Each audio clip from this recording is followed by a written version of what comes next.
And if it makes Mustang, it could make on in through Oklahoma County. Now, normally they do not last this long, but this storm has a history of producing tornadoes. Gary, we have lots of emergency vehicles going down the road now. A lot of emergency vehicles going down the road. There must have been a structure up here hit somewhere. Anybody that gets hit by that thing, the house is going to be leveled, I guarantee you.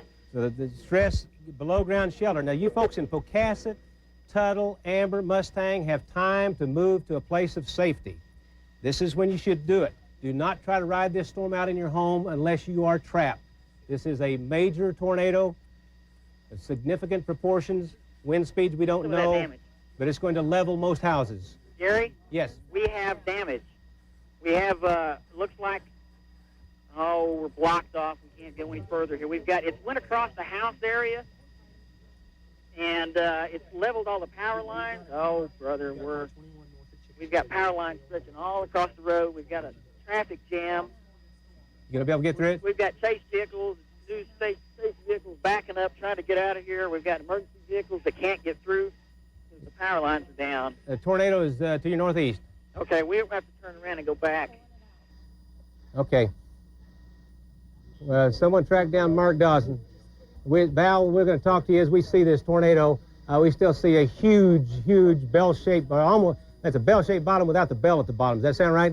Yeah, that sounds about right. And we're seeing still a large tornado on the ground, not quite as large as far as being defined, but we see a huge circulation that, I don't know, it's a quarter mile across or what it is, but it appears to be very huge.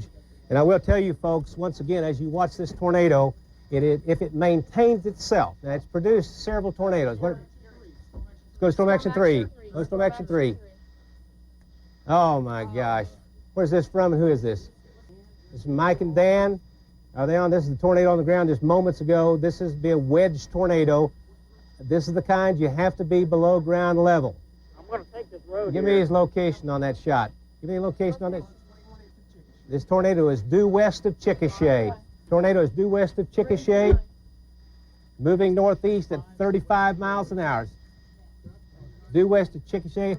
Looks like back, okay, but let's stay with this shot for just a moment. Okay, we're all right. Stay on Ranger 9. There's the shot.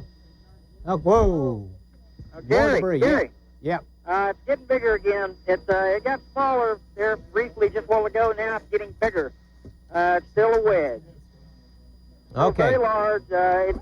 It's moving about 2 miles away from us now because we had to turn around and go back with everybody else. Okay. But it's still on the ground. It's still doing lots of damage. We're seeing a little bit of wrap around with it, but I think it's just so major, the circulation that we're seeing. Ranger 9 puts the tornado due west of Chickasha. Maybe 4 miles west of Chickasha.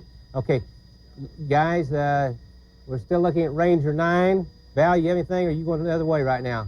Gary, we're headed east now. It's still on the ground, and it looks like to me it has turned more from the north-northeast, more towards either the northeast or the east-northeast. So, I mean, it's going to pass perilously close to Chickasha. Okay, let's go to XL very quickly. Here's the tornado right now, and as you look very quickly, let me know if you got a good shot there. Okay. Here's Chickasha. 1, 2, 3. Whoa! It is turning east-northeast toward the Chickasha area. It is moving east-northeast toward the Chickasha area. So you folks in north, in fact, it's all at Chickasha. You should take your immediate tornado precautions. When they become extremely major, they'll turn to the east. So once again, this storm is turning to the east. As you watch, I'm going to bring this around a little bit more to about a 60 on our update. What do you got, Val? We're just, it's still big, Jerry. Just believe me, it's still a huge tornado. I think I'm starting to lose you. Okay, I hear you. Val, now with this new projection moving more to the northeast, Chickasha, parts of Chickasha, 611. 611. Okay. In Chickasha, take your immediate tornado precautions. Yeah. Ranger 9, can Ranger 9 tell us what they have? Val, what do you have? Gary, it still continues on the ground. It looks like to me, based on our maps of where it's at, especially the north and west side of Chickasha, really need to watch this close. Val, we have a live unit, car 21 at Chickasha. They report the tornado just west of Chickasha, moving east-northeast. So, folks in Chickasha, let's go to DOP 9000 XL. You folks in Chickasha, take your immediate tornado precautions. This had been moving directly up toward Tuttle and Mustang. It is now turning to the east-northeast. Storm Action 3. Bunch of Storm Action 3. Large cone-shaped tornado. So you folks in the Chickasha area. Say again, Val. Oh, I think I just probably lost half my antennas. We're going on a road with tree branches hanging down Okay. here. Let's, you folks stay with me. Let's go to XL very quickly. And I'm going close. And wow. Okay. This is the circulation. And just bear with me as I save this view so we'll have it for the next few minutes here. Chickasha area. This entire, the circulation is 1, 2, 3, 4, 5. Val, I have circulation on the mesocyclone 6 miles across from max wind velocities in and out. That's about right, Gary. And That's how big it is. It is huge. The southern edge is beginning to extend a little more to the south. So Chickasha, take your immediate tornado precautions. Chickasha, then 1 mile, 2 mile, 3 mile, 4 mile, 5 miles. So from Pocasset to just east of Verdon to Chickasha to Amber, take your immediate tornado precaution. This thing is very deadly. Let's Gary, go back. Yes. I'd say that the circulation at the ground is a half a mile wide at least. It's a half mile wide at least. I would say half a mile wide at the ground. Grady County is reporting injuries with this tornado. This is a wedge tornado. This is the type of tornado that you need to be below ground level. I see it wrapping totally around. Is it still well defined? It's very well defined. I mean, this thing is still a wedge. I mean, it has no signs of lifting. This is definitely going to be a long track tornado, Gary. Okay. No signs of lifting. I mean, it looks just like I say, probably a half a mile wide. Are you moving toward it again, Val? Say it again? Are you moving toward it again? Yes, we are, Gary. We've got it in sight. We're moving east now. We're directly west of Chickasha. Moving east. We're probably about 4 miles west of Chickasha, moving east on a paved road now. You're 4 miles west of Chickasha, moving east. Where is it in relationship to you? Gary, we can see another funnel, actually. Where's it? Hey, we've got another funnel behind the first one. Give me the location. We've got another funnel, probably a mile or a half a mile. I got it. Half a mile behind the first. It's on the ground. There's 2 tornadoes on the ground right now. Directly behind the other one. Okay, we see it. We see the funnel. This is a smaller funnel. Yeah. It's a little bit to the left. It's right above the, right there. And that's to the left of the major funnel. Right. Gee, many Yes, Christmas. Look at correct. that. Oh, and that is getting bigger. The main one is getting bigger, too. Much bigger. Oh, my gosh. It's large. We have a large tornado on the right. Large tornado on the right. And a smaller tornado on the left. Ranger 9, hold your shot. Hold your shot. And this is just to the west-northwest of Chickasha. Val, would you agree with that? Give me your location, Val, and tell me where the tornadoes are. Gary, we're 3 miles west of Chickasha, and it's almost due north of us, slightly east of due north. You're 2 miles west. Just a very... It's massive. This thing is massive. Kevin, just a very quick check. XL. Okay. 2 miles west of Chickasha, looking north. This is a huge tornado here. Another tornado back here. It is moving east-northeast. Take your immediate tornado precautions. The metro area is up here. Back to Ranger 9. Tornado, Ranger 9 has tornado about west, about 3 miles west of Chickasha. Val, can you talk to me? We've miraculously worked our way up to now probably within a mile and a quarter of it or so. Okay. It still continues. It's not quite as big at the ground as it was a while ago, but well, this Val, the second one is still probably between a quarter and a half a mile wide at the ground. Okay. Oh, lightning in behind it. Still a stovepipe. Oh, it's definitely a stovepipe, straight down. Okay. Oh, Gary, it looks like it's trying to lift. It's trying to dissipate now. Okay. Go to XL, please. Go to XL. Okay. You can see very quickly on XL, as Val said, it looks like it's weakening a little bit, but it may still be on the ground.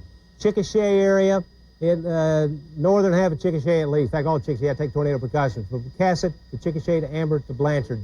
Let me back off again on this plot. Of course. Oh, it dissipated.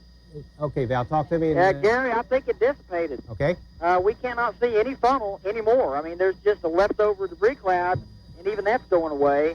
It looks like rain is wrapped all the way around the thing. Well, right now. we could see on Meth the hook echo wrapping all the way around. Big power fight. There's a tornado on the ground right now, Val. Either that, either strong rear flank downdraft or tornado on the ground. That big power flash. Okay. Yeah, we saw the power flash. Well, Gary, it's wrapped. It's completely wrapped in rain now. It's going to be a lot more difficult now to see it. But I see a lowering on the right-hand side. I see another lowering coming down the left-hand side of the wall cloud. Val, we see a lowering coming toward the ground. This may be our vantage point. Have Ranger 9 pull back on that. Pull back. There you go. More power. Oh, I see a funnel almost to the ground, Val. Do you see it? Okay. Okay. Ranger 9 is over Chickasha, so we're seeing the circulation a little bit, apparently, a little bit to the north of Chickasha. Another large tornado coming down at this time. My gosh. Another stovepipe tornado coming down. Yes. Nothing. Val, talk to me again. We see a large wedge tornado. It's on the ground again, and it's turned into a wedge again. Okay, Val, we see some red flashing lights. That is the Chickasha Airport, referenced in the middle of the screen. It is north of the Chickasha Airport. Talk to me, Val. Okay, Gary, it's like it never even missed a beat. It's back on the ground again. It's just as big as it was before. Like I say, it's a wedge again. South side of the airport, multiple power line flashes, debris cloud in the air, tornado moving through the airport in Chickasha. All right, we've had a report of a tornado west of El Reno. That has not been confirmed, but we'll be watching that very carefully. Here we have a large tornado, easily F3, maybe F4, long track, deadly tornado. It is moving through northern sections, extreme northern Chickasha, the airport area, toward Amber. And you see that red, just a quick check in Excel, quick check. And it's moving over toward Amber, Blanchard, Newcastle, southwest 134th, and southwest 104th. And you folks in the path of this storm have time to get below ground. You need to be below ground with this storm. This is a deadly tornado. Downtown the foreground, we're looking north. Fortunately, this is moving north of Chickasha. It's crossed Highway 81. It's going to, part of the circulation is going to go right up over the Amber area. It's going to cross Interstate 44. So any of you folks traveling Interstate 44 between Newcastle and Chickasha, if you're moving southward, turn around. Get out of there, go back north, get off this thing. It's about the only thing. You do not go south. If you're on Interstate 44 going to the southwest, if you're on 92, turn around. Now? Val, I say it's moving, I'll give you the exact reason. It's moving about 060. Okay. So it's probably going to eventually cross the turnpike? Yeah, it's going to cross the turnpike. It's approaching Amber right now. Amber's right in the track. Right on the track. It just, as I mentioned, just crossed the highway there. Just let me do another track edit as you watch this storm. Got Mark-Hill? Mark-Hill, talk to me. We don't have him yet. We'll have Mark-Hill, and Mark-Hill's going to be where? Gary, can you hear me? Talk to me, Mark. We are 6 west of Boone. We have a funnel halfway to the ground, rapidly rotating. Boone doesn't help me. Where are you? Southwest Cattle County. South of Fort Cobb, I believe. Okay. We do have... Give me a picture. Is it near Alden? Funnel at about 40 knots from the ground surface. No debris on the ground yet, but the funnel has persisted for over 3 minutes now and continuing to intensify. Okay. Give me your location again with respect to... You're not too far from Apache, are you? Yeah. Correct. Let me... You're looking northeast. Here. We are... Mark Hill, Mark, listen to me. Yes. Mark, 7014. Okay, we're watching a funnel cloud near the Alden area, so you folks in Fort Cobb, Apache, and put that on here. You'd put it, I'd put a funnel cloud southwest, 1, 2, 3, 4, 5, 6, 7, 8, 10 miles southwest of Fort Cobb, moving northeast. Okay, do we have Val back on getting her? Val back on getting her. I need Val on getting her. They're getting it. Okay, we'll watch this storm. They're intensifying in many, many areas, so you folks that pass any storm, stay alert. And we'll see if Ranger 9 pick it up again. As you come in and look, as he's getting located there, let's take a look at XL very quickly. Circulation is north of Chickasha, up into Amber, Bocasset area. It's moving, let me just give you the Amber 627, which is just about there. And this has a history of producing tornadoes and apparently injuries. Could be into Newcastle, downtown Newcastle 702. The far southwest 134th at 704. Crossing that little section of I-44 there at 706. And the southwest 104th at 706. Moore at 719. And let's go back to Ranger 9. And we're looking, and just a little to the left of the center there, a little left of the center, you can see the lowering. I suspect there's still a tornado on the ground again. Can Ranger 9 confirm they see a tornado with that? Would you call John Fowler to see if those are getting out? I've been on. They're getting out? They are. They're getting out. Ranger 9 confirms power flash. Well, Ranger 9 confirms power flashes. Right now, we would have the tornado, running. Let me get it right in there. Anywhere, it's huge. It's about a 6 mile circulation, 6 miles across. So the danger would be all the way from Bocasset to Amber to northeast of the Chickasha area. And it's, once again, if you watch it right in the center, it may be getting ready to come down again. Say again? He has power line flashes. He probably has a tornado on the ground. Okay, so we're looking northeast of Chickasha now. And I'm gonna change this just a little bit. And we'll take a little bit. Amber area should take your immediate tornado precautions. If you haven't already done it, you should have already done it, just period. I-44 in the foreground. We're looking at I-44. And so as you look at I-44, we do not see a tornado, but this thing puts a tornado down for a while, then decreases, then it re-intensifies and produces another tornado. And we can see a lowering in there behind the flashes. We don't see a tornado at the moment, but that's I-44, so it's a little northwest I-44. Just a very quick check of XL, and I'll show you where it is. Here's I-44, so right in the amber area is where's the circulation. Let's go back to XL. Circulation continues. We have a tornado warning for Canadian County and southern Kingfisher County.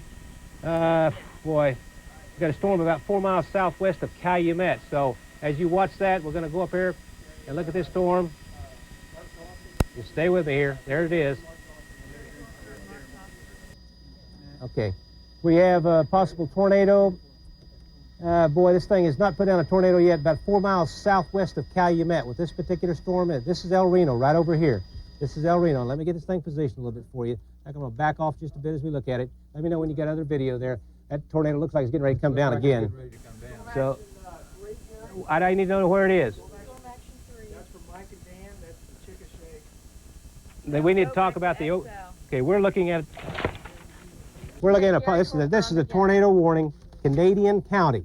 It's Canadian County tornado warning, and the circulation looks like it's just the vicinity of Calumet right in here, and it's going to be moving northeast about 25. So what I'm going to do, I'm going to put a storm projection on, and you guys go back to that pic while I put this projection on here. Northeast about 25. Gary, I think I see a lower. You probably do. Okay, let's go back to X. Yeah, it's getting ready to come down again, but do a quick check XL. Quick check XL.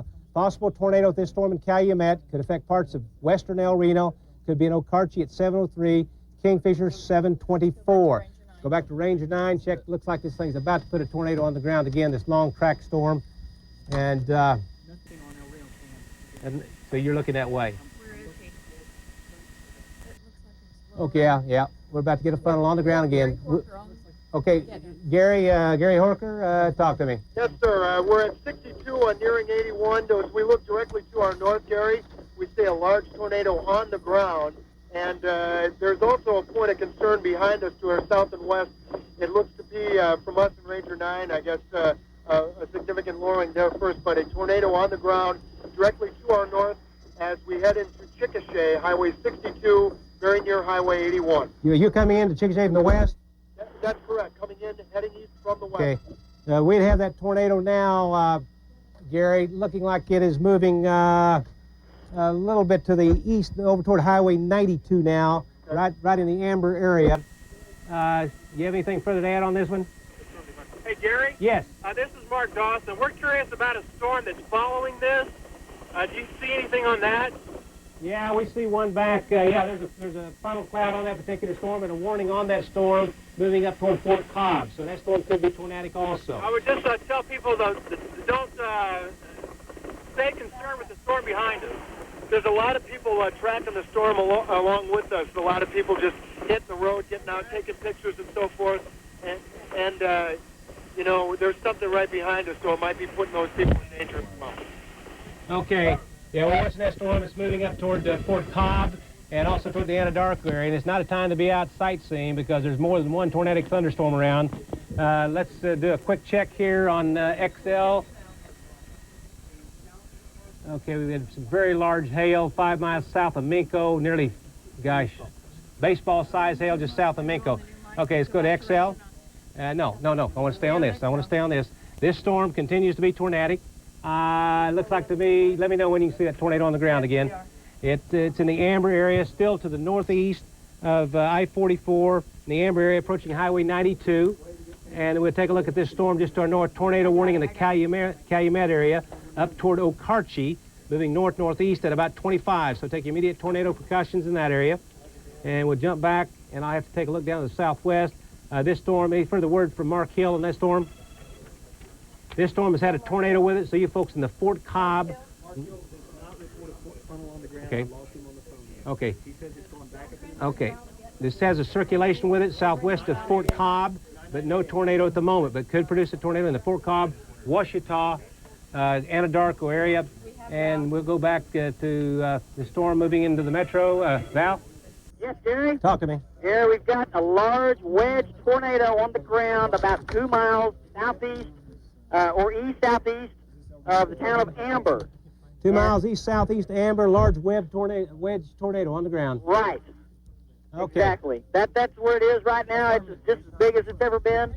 It's got a massive circulation with it. Yeah, we see the whole darn thing coming down again, Val. Yeah, and it's headed in a bad direction. We got a big wedge, and we'll keep looking at it, Val, and I'm going to mention it's a little to the east-southeast of Amber now, but I have a broad view on it. Could get large hail and damaging winds and Tuttle. It's going to move from Amber right across I-44 into the Blanchard area.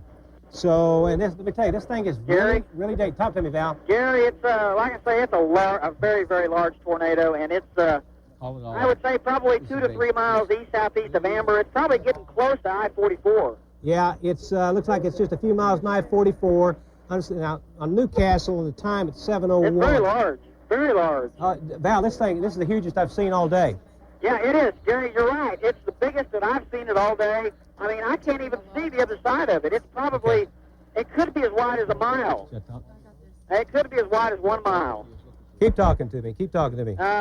It looks a lot like the Allison tornado out in the Texas Panhandle back in '95. It's large. Val, there's an extremely deadly tornado from the Norman Police. You can go to the Irving School. Irving School at 1920 East Alameda.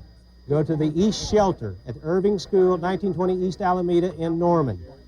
The Southwest Shelter, go to Whitaker School. Go to Whitaker School in Norman, 2000 West Brooks. In the Midwest Shelter, now these are great shelters because they're partially below ground. Midwest Shelter in Norman, Cleveland Elementary School, 500 North Sherry. That's from the Norman Police Department. Hopefully it will not make it that far. But I got to tell you, this is a gigantic tornado. This conceivably could be a deadly tornado. Most structures, most houses will not survive this, and it is moving toward Interstate 40. Interstate 44, directly toward. Newcastle is a fairly large area, and it could take in parts of northern Blanchard. This is the most incredible thing I've seen. It's large. It's huge. This. Gary. Yes. Gary. Talk to me. Okay, Gary, we're going over the bridge right now that goes over I-44. Okay. And this thing is still west of I-44, probably a mile or so. Okay. But when it gets to I-44, it's moving in such a direction that it's going to travel along the highway for a while. Okay, Val, we just see a huge tornado. Please say half mile, 3/4 mile wide? Gary, I'm going to say approaching a mile wide. Okay. Now it's moving broad. As you look at this tornado, it's moving toward it. I see somebody driving down Interstate 44 to the north. Yeah, there is. If you're driving anywhere between Chickasha and Oklahoma City on I-44, get off of that sucker now if you got to run through a finch. Okay. And this thing is moving toward I-44. It's probably going to take in part of Blanchard, part of Newcastle. It could come in very close to southwest 134th and southwest 106th. Could reach parts of Moore at 719. If it turns in the right, it's going to go into the Norman area. And once again, for you children, you children at home listening to me, you children at home, if you're there by yourself, get some pillows and blankets, and I mean a lot of pillows and blankets, a lot of them. and you go into the bathroom and you get in the bathtub, you get in between the stool and the wall and pack yourself in with pillows and blankets.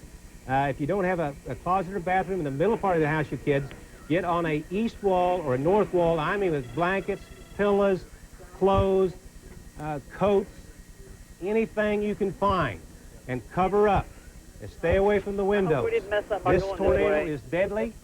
You need to be below ground to survive in most cases. It is moving, Val, is it to I-44 yet? Hello, Val. Go ahead, Gary. Is it to I-44 yet? Gary, I think it's probably within half a mile of I-44. So it looks like it's going from Amber to I-44. Cut a little south. It looks like it's going to cut a little south of the toll booth there. Do you think? I can't tell what the toll booth is right now on the map. It doesn't show it, but Who's got that? Hold on a second. it's going to be on I-44. Ranger 9 has it a mile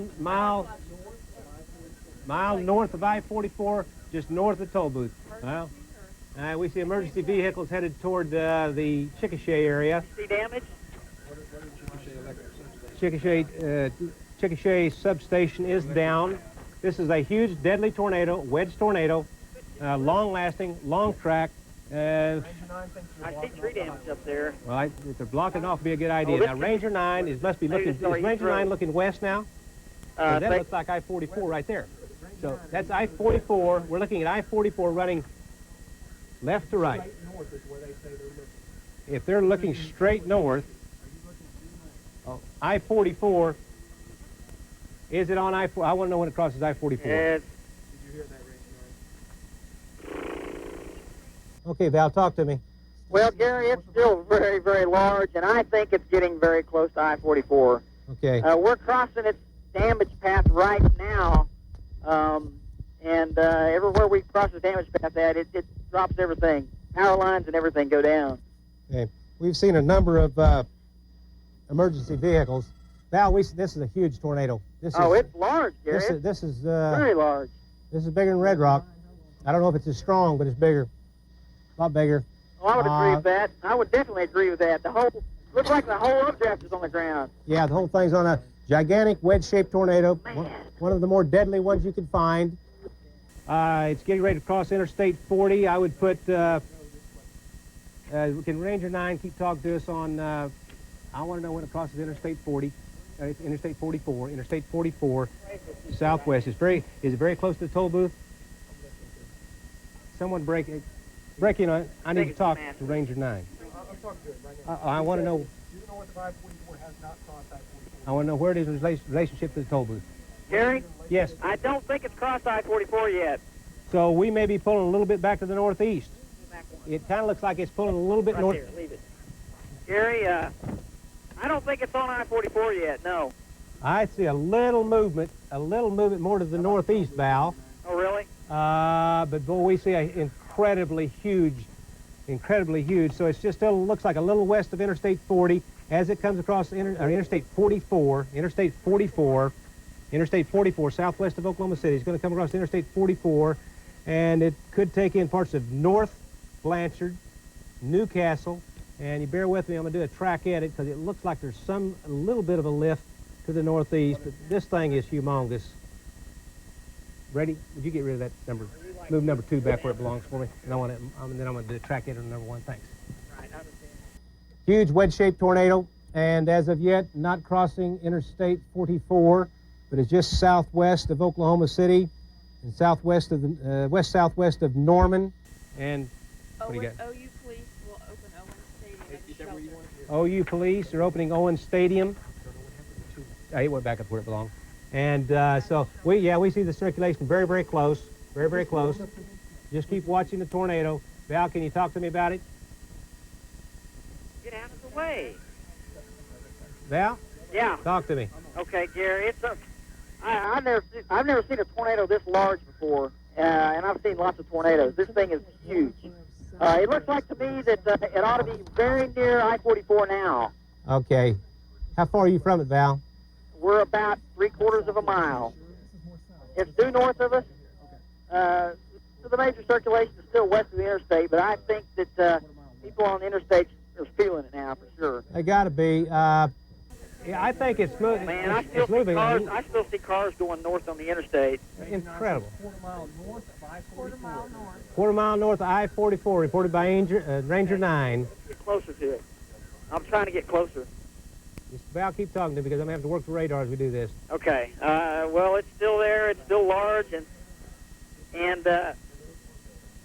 it's. I'm coming up on the interstate now. I want to be able to tell. Oh, it's still west. Yeah, it's still a little ways west of the interstate. Still a little west of the interstate? Still a little west of the interstate. Still a little west of the interstate. It almost looks like it's moving a little more to the northeast. It's about a half a mile down the road from us now, Gary. Okay, I want to stop here, and we're going to get some shots. We still see a huge tornado motion. Gary? Yes. We are a half a mile south of the tornado. We're getting wind gusts of 60 right now. You're 1/2 mile south. Half a mile south of the tornado, we're getting wind gusts of 60. From what direction? I see a large piece of debris flying through the air about 200 yards to our north. What direction are your winds? West. So you're getting some wraparound? We're getting wraparound precip, definitely. That looks like the entire thing. You got a surface-based mesocyclone. Yes, that's exactly what it is. The whole thing's on the ground. The whole thing's rotating. Val, so is it on I-44 yet? Well, Gary, it's very close to I-44. I'd say within a quarter of a mile or less. Okay, that's Within a about quarter where mile or it looks almost skirting it. Almost skirting it. Well, the direction it's going, it's going to be on I-44 for a while. Yeah, it looks like it's going right down I-44. Yeah, that's not good. It's difficult to get off that thing. If anyone's on I-44 headed south right now toward Chickasha, I would turn around. I just saw a power flash, big power flash. As you look at this tornado from Ranger 9 live, we have it right along Interstate 44, not too far from the toll booth, moving northeast at about 30 miles per hour. Tuttle would be on the north edge of the circulation, so mainly hail there. Newcastle, 704. Mustang should go to your south. Come in around southwest 70. Come in at 7:08 p.m. at southwest 134th. 7:09 crossing I-44, which is very close to now. Coming in at southwest 104th at 7:44. Moore area 7:22. Now, if it turns right, it will threaten. Okay, it has had baseball-sized hail with it as it's moved through. You're watching a long-track, very rare event. These usually account for only about 2% of all tornadoes. They are deadly. You need to be below ground level to survive.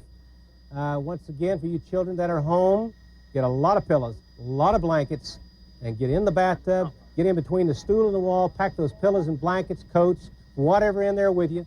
If you don't have a cellar or a basement in the middle part of your house, go to a north wall or an east wall and get as many clothes and pillows and blankets around you. Get down on the floor and cover up your head and your face.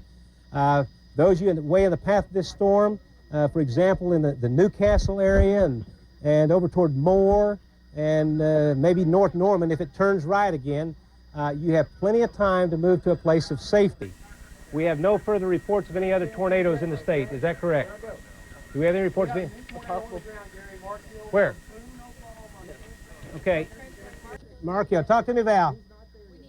Hey, Gary, we're heading north on I-44, and we're seeing at least one other tornado heading out of this, heading toward I-44 as well.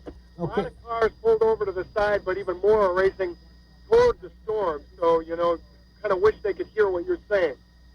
Okay, we have a new tornado warning. We have a new tornado warning near Fort Cobb.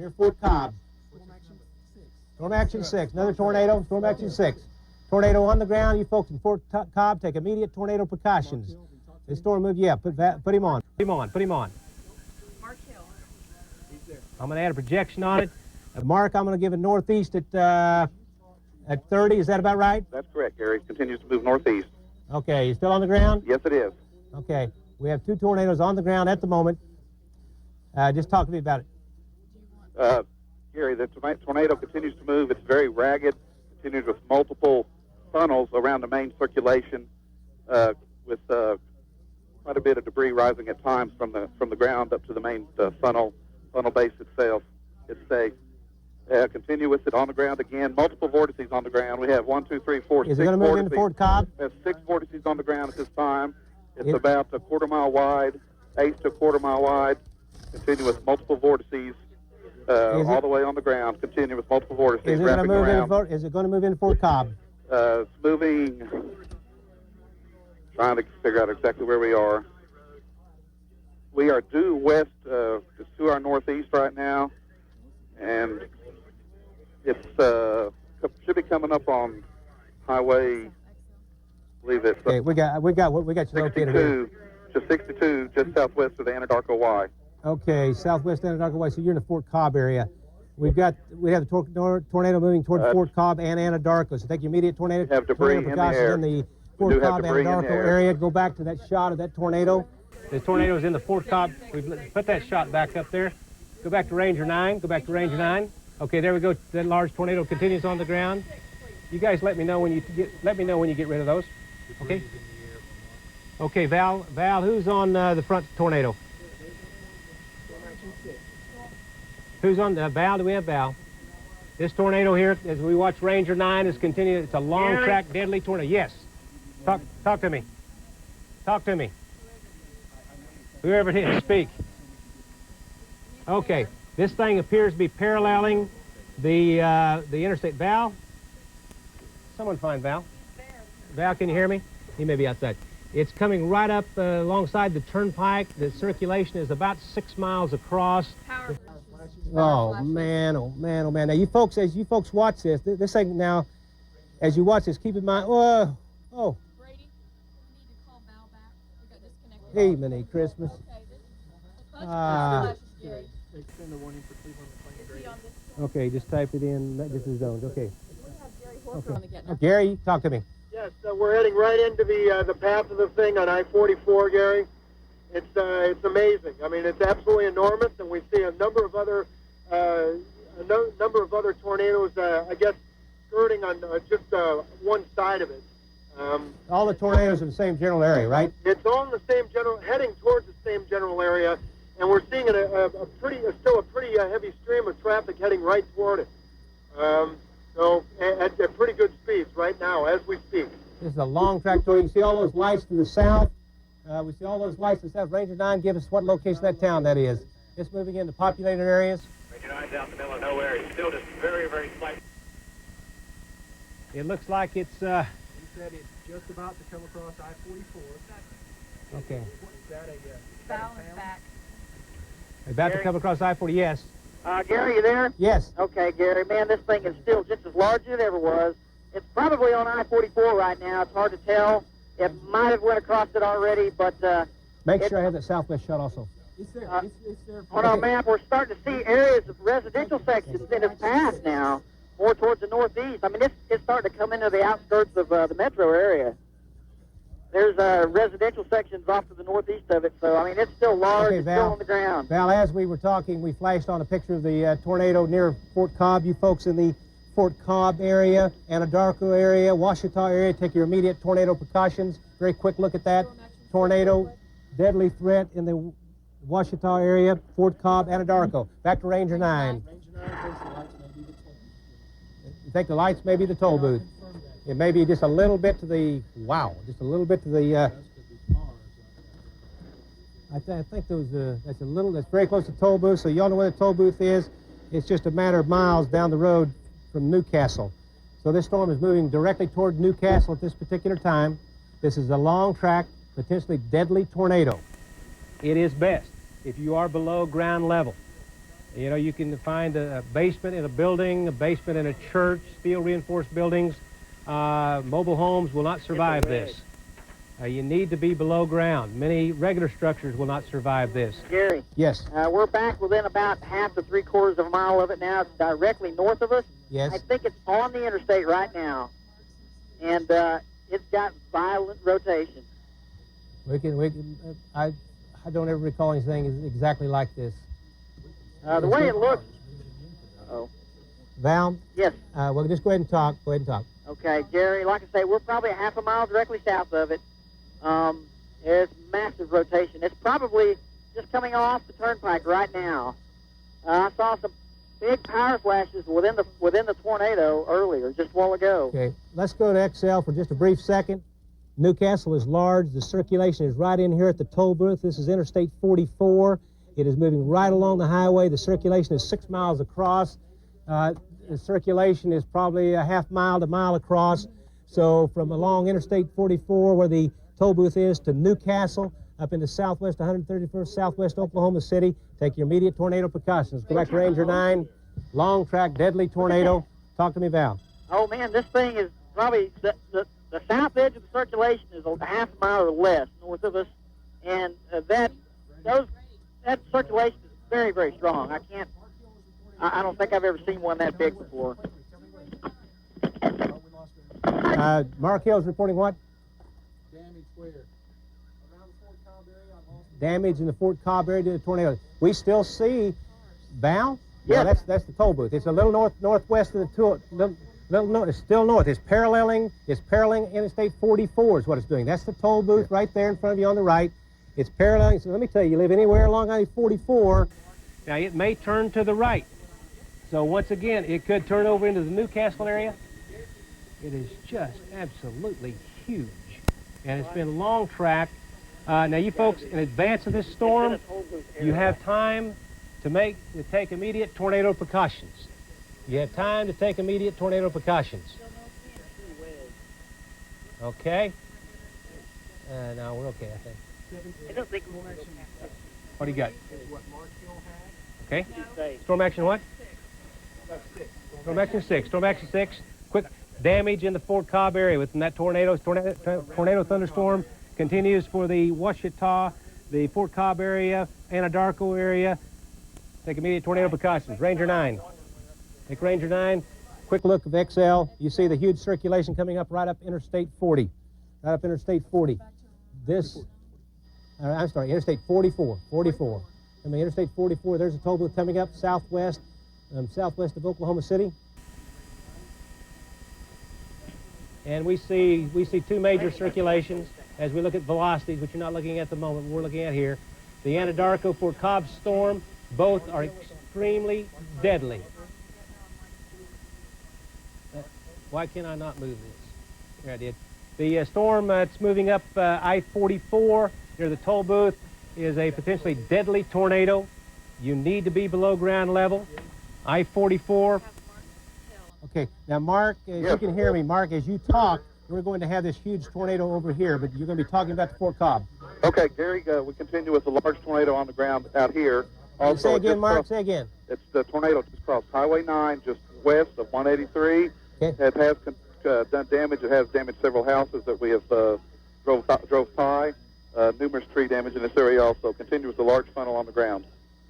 Okay, Mark, we appreciate your report. So tornado continues on the ground in the Fort Cobb, Anadarko area. Take your immediate tornado precautions. Another tornado coming up Interstate 44 toward Oklahoma County. Okay, that's right. Yeah, we can still go. Let's go back to XL, yeah. Yeah, this tornado continues on the ground. There it is. maybe some streamlined electricity coming out the side of it or something. Gee, many Christmas. Okay, guys. Okay, let me tell you. Now, the Fort Cobb storm, Anadarko, the Ouachita area, take your immediate tornado precaution, moving northeast at about 30. Damaging tornado there. This storm is getting ready to move in. This thing is extremely deadly. This is going to be it is serious. Going to get much more serious. It's a very extremely serious storm. The velocities are very high.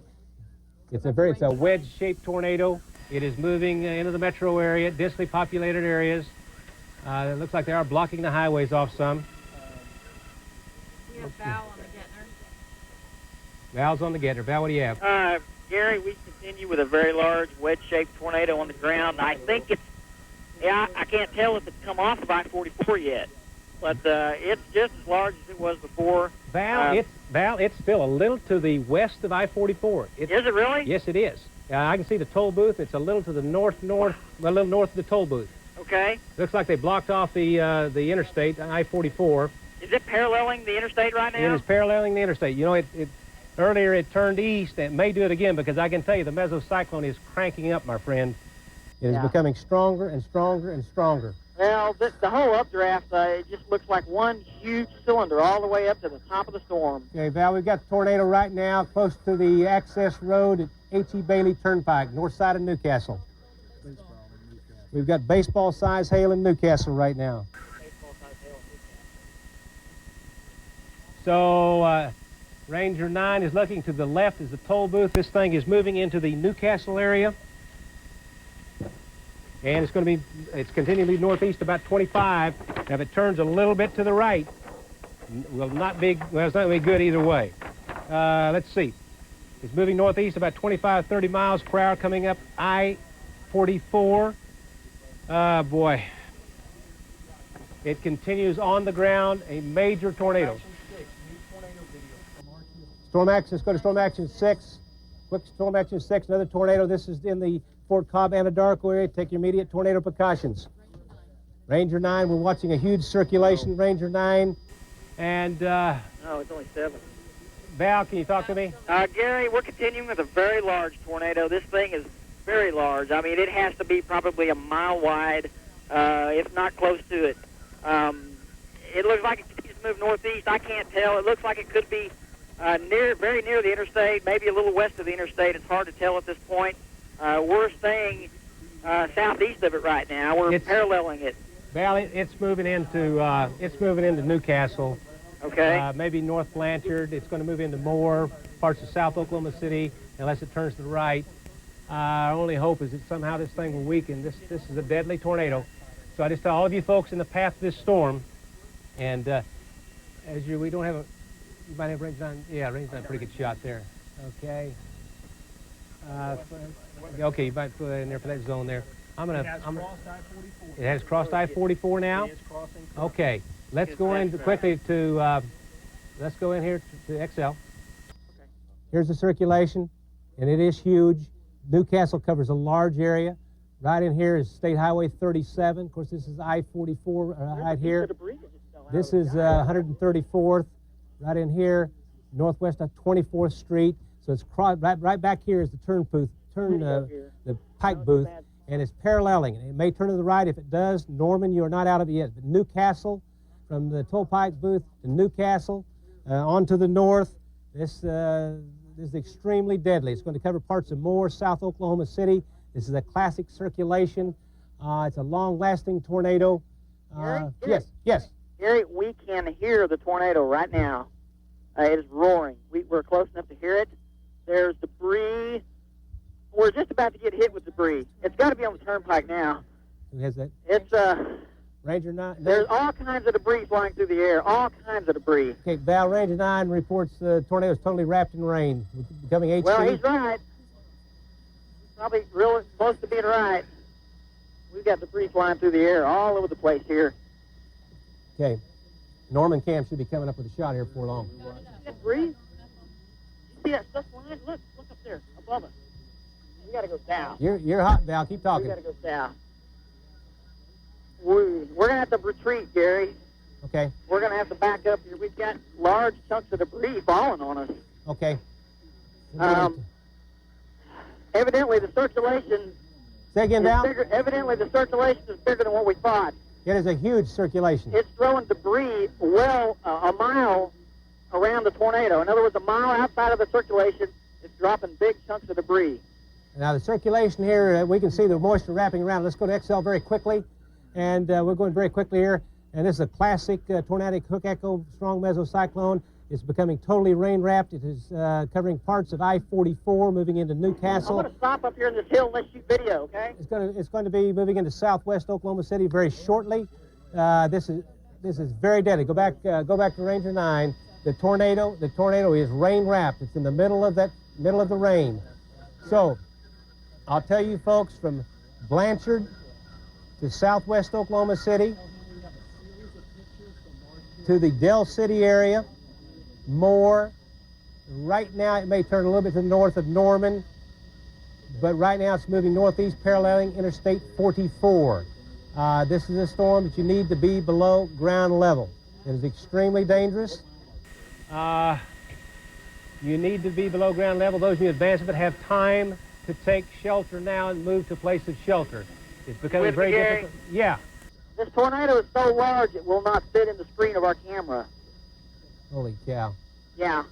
We pulled back all the way, and it's so large it won't fit in the screen, all of it.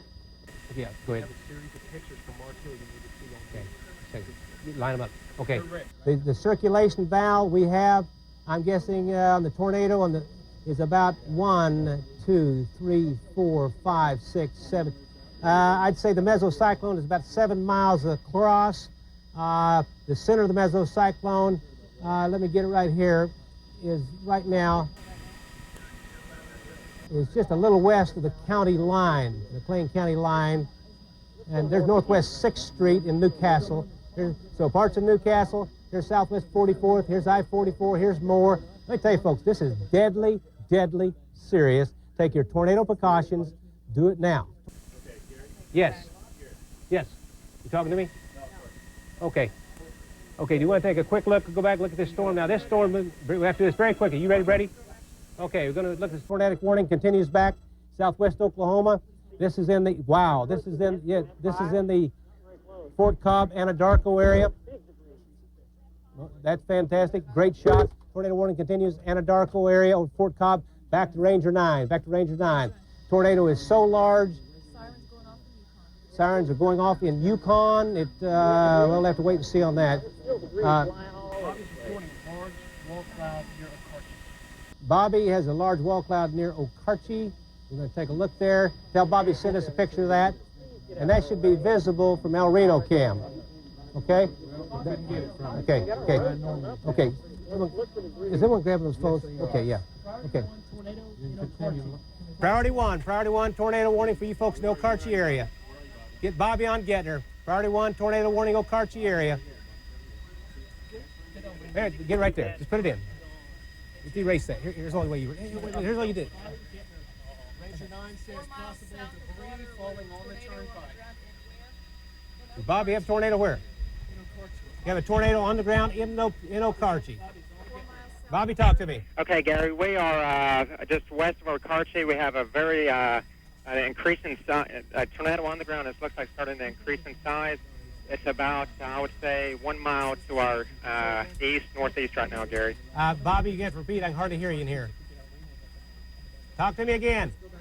Okay, Gary, the tornado's starting to get bigger again. It's just west of Okarche. Gary, Ranger 9 damage. This is northeast of the tornado. Wait a minute. Bobby, talk to me. You have a tornado in Okarche? It's just west of Okarche, Gary. Moving toward Okarche. So you folks in Okarche take immediate tornado precautions. And what you're looking at is a gigantic damage path from Ranger 9 from this tornado that's moving into the metro area. This tornado is moving in the metro area right now, but keep in mind, tornado warning for the Okarche area. Tornado warning continues in Okarche. Bobby still has tornado in sight. Bobby, talk to me. Okay, Gary. It looks like the tornado has Bobby just gone over a farmhouse. Looks like we have seen some debris. Again, the tornado's still on the ground west of Okarche. Is it going to hit Okarche? Looks like, Gary, the tornado, the funnel cloud is moving north right now. Okay. It's just west of Okarche. Okay. Okay, we're going to show you folks where Okarche is. It's just to our northwest here. The tornado's on the ground just west of Okarche. Take immediate tornado precautions in the Okarche area, okay? And once again, strong tornado continues. Huge damage path of this storm. It is moving right up into the metro area. And we have a tornado warning continuing back in the Chickasha Anadarko area. That's correct. Is it close to Anadarko? 5 miles north of Apache. 5 miles north of Apache, which would put it fairly close, yeah. Right here, yeah. Yeah, okay, right in the Anadarko area. So tornado continues right in that area. And let's go.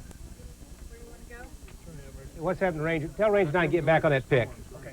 Go back to the storm. Go back to the tornado. Tornado warning for South. Okay, put it in there. This right now. We'll continue now. Tornado, this huge tornado moving up. This is going to include All Oklahoma City public schools are opening for shelter. all Oklahoma City public schools are opening for shelter at this time. You have time to move to shelter. The tornado is crossing into McLean County. I'm going to zoom in just a bit here. It is very wide. Can Ranger 9 get up and give a shot? And get Val on getting her too. I need to talk to him. He can tell what's going on. It's coming right up I-44, Newcastle. The damage path may be 1 to 2 miles across. Go ahead and talk to me, Val. Gary, man, this thing is still on the ground, and I believe it's damage path. I mean, I was getting at least a mile wide at one point. I mean, it still probably is about a mile wide now, or even larger. Well, Val, we have it on. North side of the turnpike. Hey, Gary. It's on the. Yeah. Go, Val. Getting some towers knocked down. Are you still there, Gary? I'm here. Just talk, Val. Talk. Okay, what amazes me is we were a mile south of the tornado. We're still getting large chunks of debris falling out of the sky. Okay, Val, we see it. It's on part of the I-44. It's in Newcastle. It's going to be moving up close to Southwest 44th. And it looks like it's going to move... Ranger 9 has debris cloud north of the turnpike. Debris cloud is now north of the turnpike. So it's right. It's about to make where that little turn is, right there at the river, it looks like to me. And so what we have... so it's getting ready to move into... Here's Southwest 104th. The north-south road right now is MacArthur Boulevard. Yeah, let's go ahead and go to it. Oh, yeah, go ahead. Southwest, this is Southwest 134th and MacArthur right in here. And the tornado is right in this area here. It's very large, moving across northern Newcastle with a very large damage path. Yes. Mark Hill says tornado has lifted on this storm. Tornado is lifted on the Anadarko storm, okay? Yep. This storm is going to move up southwestern Oklahoma City, the Moore area, Newcastle, parts of South Oklahoma City. For example, right in here would be Southwest 74th, and this would be Southeast 79, Southwest 79, so right in 104th. So this tornado is moving right up into densely populated areas. In fact, it's in it right now. We've seen some incredible damage path, maybe a mile wide, maybe longer. Check with Bobby on the tornado at Okarche. Do we still have a tornado at Okarche? Got Bobby on Okarche? Jed, you got Bobby on Okarche? Okay. We're very wrapped in rain here. The one at Okarche? No, it's Ranger 9. Ranger 9, well, the entire storm, I will tell you, quick check on the storm at Okarche. Last report is a tornado just very close to Okarche, so take immediate tornado precautions there. And then back here, this storm is moving very rapidly to the northeast. And Bobby, can you talk to me? Yes, Gary.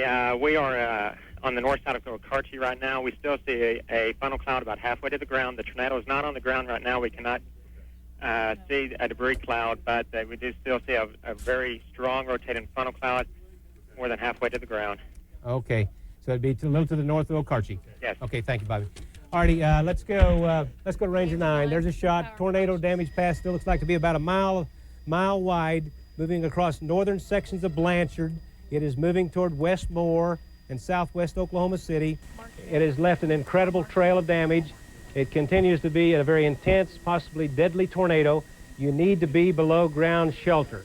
Below ground shelter is what you need at this particular time. And yeah, I'm going to zoom in here and let's go back to XL. And I'll tell you, this is I-44 right here. I'm going just a little bit closer. Okay.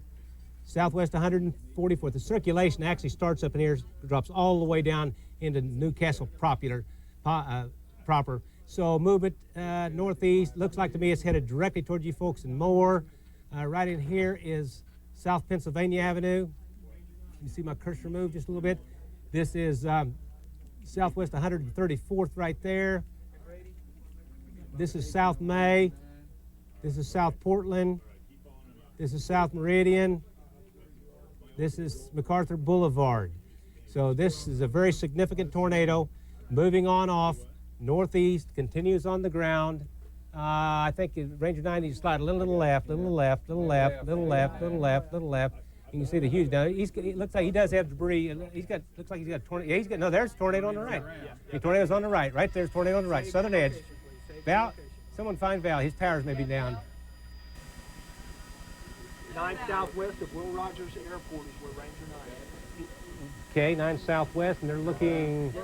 Okay, you get those turned up over to hear what they're saying there. We've got power flashes. 1, 2. Get power flashes.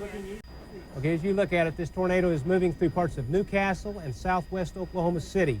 Now that would be close to circulating southwest 149th, South Meridian Avenue, South Portland. It's moving over northwest 24th Street in Newcastle. Newcastle area could be very hard hit with this particular storm. Has Val been able to get back up yet? We see a stovepipe tornado on the southern edge of it right now. Ranger 9 is about 9 southwest of the airport, looking, I would think, to the east now, east-northeast. So he's looking right at the apex of this circulation. Wow. Wow. Okay. You're going to have to go due north on Norman. Norman. Okay. Go north on the Norman, Cam. Okay. we still see, you got Val? Put Val on Gettner. Put Val on Gettner. We still see a very large area of what appears to be a strong wind. Val, you with me? Put Val in. Put Val in. Tell me how to get across the river. He's there. Okay, Val. Tell me how to get across the river from here. Gary, we're here. Yeah, tell me what you got. Gary, we're in Newcastle right now, and north of us, about, I can't tell, probably a mile or two, that thing is still on the ground, and it's still very large. There's lots of debris in the air right now, lots of debris. Now we see a large stovepipe with a huge lowering off to the left. Say it again, Gary. We see a large stovepipe with a lowering off to the left, huge lowering to the left. Looks like the whole lowering to the left is coming to the ground again. That's very possible, Gary. So I see the northern edge of the circulation close to southwest 134th, then extends right down into Newcastle. Okay. It's obviously moving through populated area. Right. It's approaching the river, getting ready to move into. Yeah, with the stovepipe, we're getting on. You see the power flashes, Val? All right. Sirens are going off in Moore. I guess I'll just follow everybody else. Take your immediate tornado precautions. Now I could do a storm projection, but the easiest thing to tell you, it's moving from Newcastle to Moore, and you don't have a lot of time. I don't want to go to that unless we've got a tornado on the ground out there. We still have a tornado warning north of the. We still have a tornado warning north of Moore-OKC on that storm. The main threat we have, which is a deadly threat right now, on this storm moving through parts of Newcastle. It's going to move across Moore unless it turns to the right. Right in here, right in here, right in here. It'll be West Franklin Road. You see where my cursor is? That's West Franklin Road. And right in here, yeah, okay. Just very briefly. Okay? This is Moore. Here's Newcastle. It's getting ready to cross the river. It's moving northeastward in the Moore area. Circulation goes all the way up in there, back to Ranger 9. And the circulation at times is just too large to keep up with. Tornado warning western Grady and Caddo. Still have a tornado 8 miles west-southwest. Okay, do a quick check on Storm Action 6. We have another tornado warning on Storm Action 6. And wow, where's he located? Gary, we're right in the middle of Newcastle. Wait a minute, Val. Wait a second, Val. Tornado 8 miles west-southwest of Anadarko. You folks in Anadarko, take your immediate tornado precautions. Immediate tornado. Ask him if he has it on the ground. Gary, this is Mark. Mark's there. Okay, it looks like it's lifting a little north of Anadarko. Is that right? That's correct. It's just north of Anadarko now, just going north of the complex. It does not appear to be on the ground at this time. Thank you, Mark. Okay, we're back to Ranger 9. This tornado is continuing to move northeastward and should be crossing the river here very shortly on into the This thing has been on the ground for quite some time. Val, can you talk to me? Val? Val? Okay. This tornado has a well-defined circulation. There's been some decrease in intensity, but that doesn't mean anything with these particular storms. It is moving northeastward, still paralleling. Now, if it turns to the right, we may have some more problems with it in a larger area. But right now, it's moving. Val, talk to me. Gary, it's still on the ground. It don't look like it's a mile wide anymore. It's a stovepipe. It's probably a half a mile to a quarter of a mile wide. It's still very, very strong. It looks like it's in the northeastern parts of Newcastle, very near the river. Yeah. Very near the river. Now, we're trying to figure out a way to get across the river. Now, we see stovepipe on the right-hand side. Right, that's it, exactly. I mean, it's still there. It's still strong as ever. And then we see it's just a gigantic load. It looks like the damage path is still quite wide, Val. Okay. So we're looking at Ranger 9 live. And just a quick check on XL so you can see where we're looking, where this hook echo and this tornado is. It's moving through Newcastle into Moore. Take your immediate tornado precautions. Go back to Ranger 9. We have the large tornado on the right. Continue to move northeast at 35. For you children that are home alone, let me talk to you for just a second. You know, if you have a cellar basement, that's best. But if you don't have that, get as many pillows and blankets as you can. Get in the bathtub. Get between the stool and the wall. And pack yourself in there and stay there till this thing blows over. This storm is moving northeast. We're broadcasting live also on KXY radio. This storm is now crossing, most of it is crossing the Interstate 40, and we can see one, it's in Newcastle, getting ready to cross the river. crossing the South Canadian River near Southwest 149th Street at the present time. So it's crossing Southwest 149th Street in Southwest Oklahoma City. And that will just be part of it, okay? Right in here is 134th. Right in here is 149th. Yeah, go ahead, just a second. This is 149th right in here. Right in here is 134th. And we can go back to Ranger 9. So I'll just talk to you about the locations. As you look at this huge tornado, it is crossing the river. Southern edge appears to be around 72nd Avenue Northwest, and then up toward West Indian Hills Road, Southwest 160th Street, Southwest 149th Street, Southwest 134th Street, and let's see, Kings Ridge Terrace, south of 104th, south of 104th, down to West Franklin Road. I tell you, folks, it's moving out of Newcastle. It's moving into Moore. It's moving into South Oklahoma City. It continues with a wide damage path. It may have weakened a bit, but let me tell you, it's still an intense storm, could produce or is producing a large tornado as we speak. It is a long-track tornado, potentially deadly. The wind speeds are quite strong with it, we fear. We've seen some damage that's been phenomenal. You have time. You probably still have a few minutes in Moore to move to a place of safety. Not much. It's moving at about 35 miles an hour.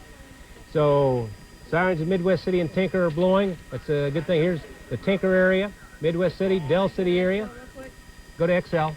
Go to XL. Sirens are blowing Midwest City, Tinker area. Oh, big power hit on Ranger 9.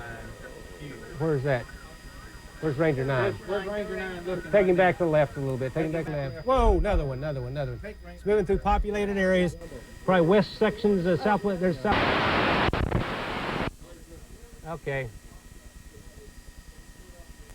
Put him back a little to the right there. Shot a little bit to the right. Let me just tell you, as you watch Ranger 9, you folks in downtown Moore and west and east Moore, downtown Moore and east Moore have a little bit of time, a few minutes, to get below ground.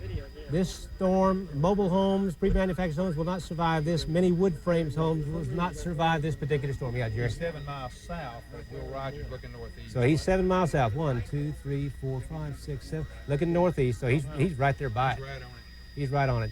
So it's crossing the river, moving through parts of West Moore. I'll just name some streets. There's the Southwest Oklahoma City, Southwest 134th. And Val, if you have anything to say, let me know. Gary, we're 1 mile south of Highway 37, and this thing is due east of us. Tell me about it. I'm trying to figure out what this road is we're on here. Okay, I'm looking, tornado is approaching as we speak. South Pennsylvania, and 149th. Southwest Pennsylvania and 149th. And that's just... It's crossing 37 just west of Newcastle right now. Okay, crossing 37 just west of Newcastle. It is so large. It is so large you can hardly tell. Now what are we looking at right here? Go ahead and So roll it's past the some river. video. There's the river right there. Is that the river? That's the river. So he's looking northeast across the river.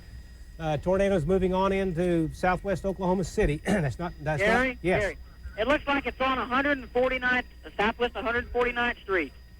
I agree. It's due east of us. We're on 149th right now. It's probably a mile due east of us.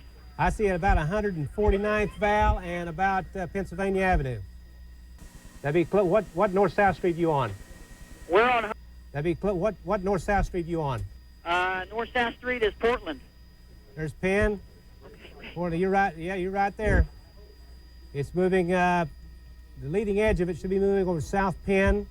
This is in Cleveland County. Yeah. Yeah, take it. XL. This will be XL. Kevin XL. Right in here, if you can see my cursor move. Okay, go Leading ahead. edge is moving South Penn, and right in here is Southwest 149th. Right here is Southwestern. This the east-west street right in here is Southwest 149th Place, and it is moving through this area right now as we speak. It's moving out of Newcastle. This is Southwest Oklahoma City. This is Moore. So it's you folks in East Moore still have time to move to a place of shelter. Okay, Dell City. shoot video. Yeah, Big, Val, talk to me, Val. Just roll the video. Gary, it's a half a mile to the left, right in front of us. It's leveled a couple houses over here on 149th Street. It's just now, probably a quarter of a mile north of 149th Street. Okay. And trying to figure out it's probably very near May, north of 149th Street on May. It's north of 149th Street on May. Val Right. has a tornado. Val has a tornado 149th Street and May. Southwest 149th and May. Just north of that location. Here's South May Avenue. Val said just leveled some houses right in there. Okay. Southwest 149th and May. Your shop, Norman Cam, would be north-northwest. Just barely a little west of north. Go ahead and stop it for now. Look at that house. Okay. Southwest 34th Street. This thing is moving directly toward Moore. Take immediate tornado precautions. If you have time, you should get below ground because this storm is deadly. It's a long track storm. Ranger 9, let's go to it. The damage path continues so extremely wide. Don't worry about sticking those on there. It takes too long. Okay, he's on the backside looking across the river. Damage path is as wide as he can get. It is so wide. It is so wide you can hardly see the thing. That's it. That's As far as we can go? Okay. This thing is moving right up over the Moore area. And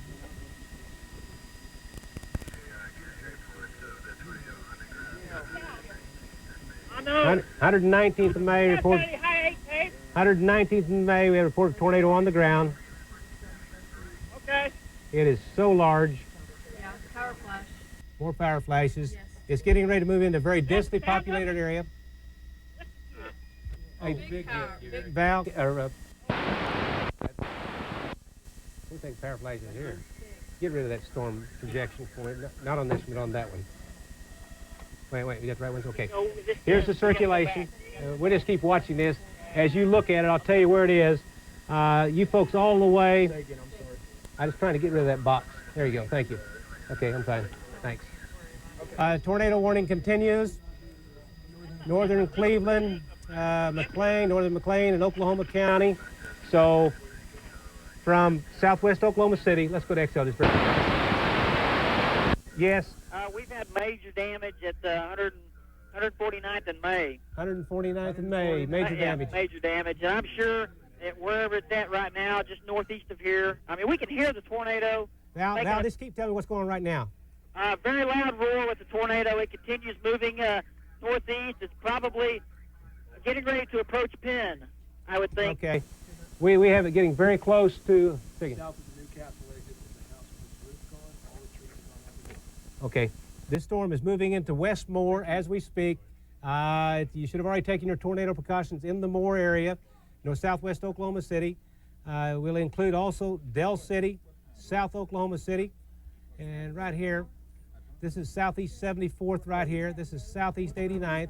This is Interstate 35 right here as we speak, right there, and north-south Interstate 35. The tornado is moving into West Moore as we speak. We're continuing with let's go, Ranger 9. We can still see a huge damage path. This is as the storm. Val, can you hear me? This very wide damage path continues with this very large tornado moving through the Moore area. And all I can tell you, in Moore, let me give you the southern extent appears to be getting continual power hits. That's a tornado going through the power lines. Get below ground if you possibly can. Possible injuries at mile marker 105. Okay, the southern edge, West Indian Hills Road. The next road north of that is at Southwest 134th, Southwest 19th and Moore. And right in here is the, I do the hospitals. Okay. Mile marker 105 and 106 possible injuries on I-44. Injuries 104, 105, 106. So injuries on Interstate 44.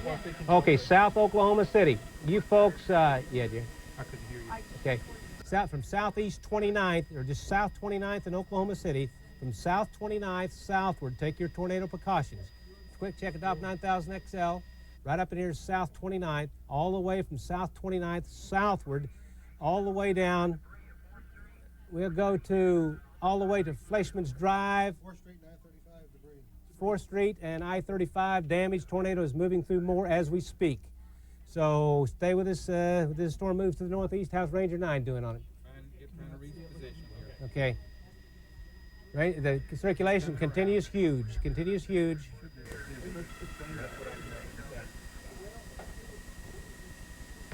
Any other warnings continuing right now?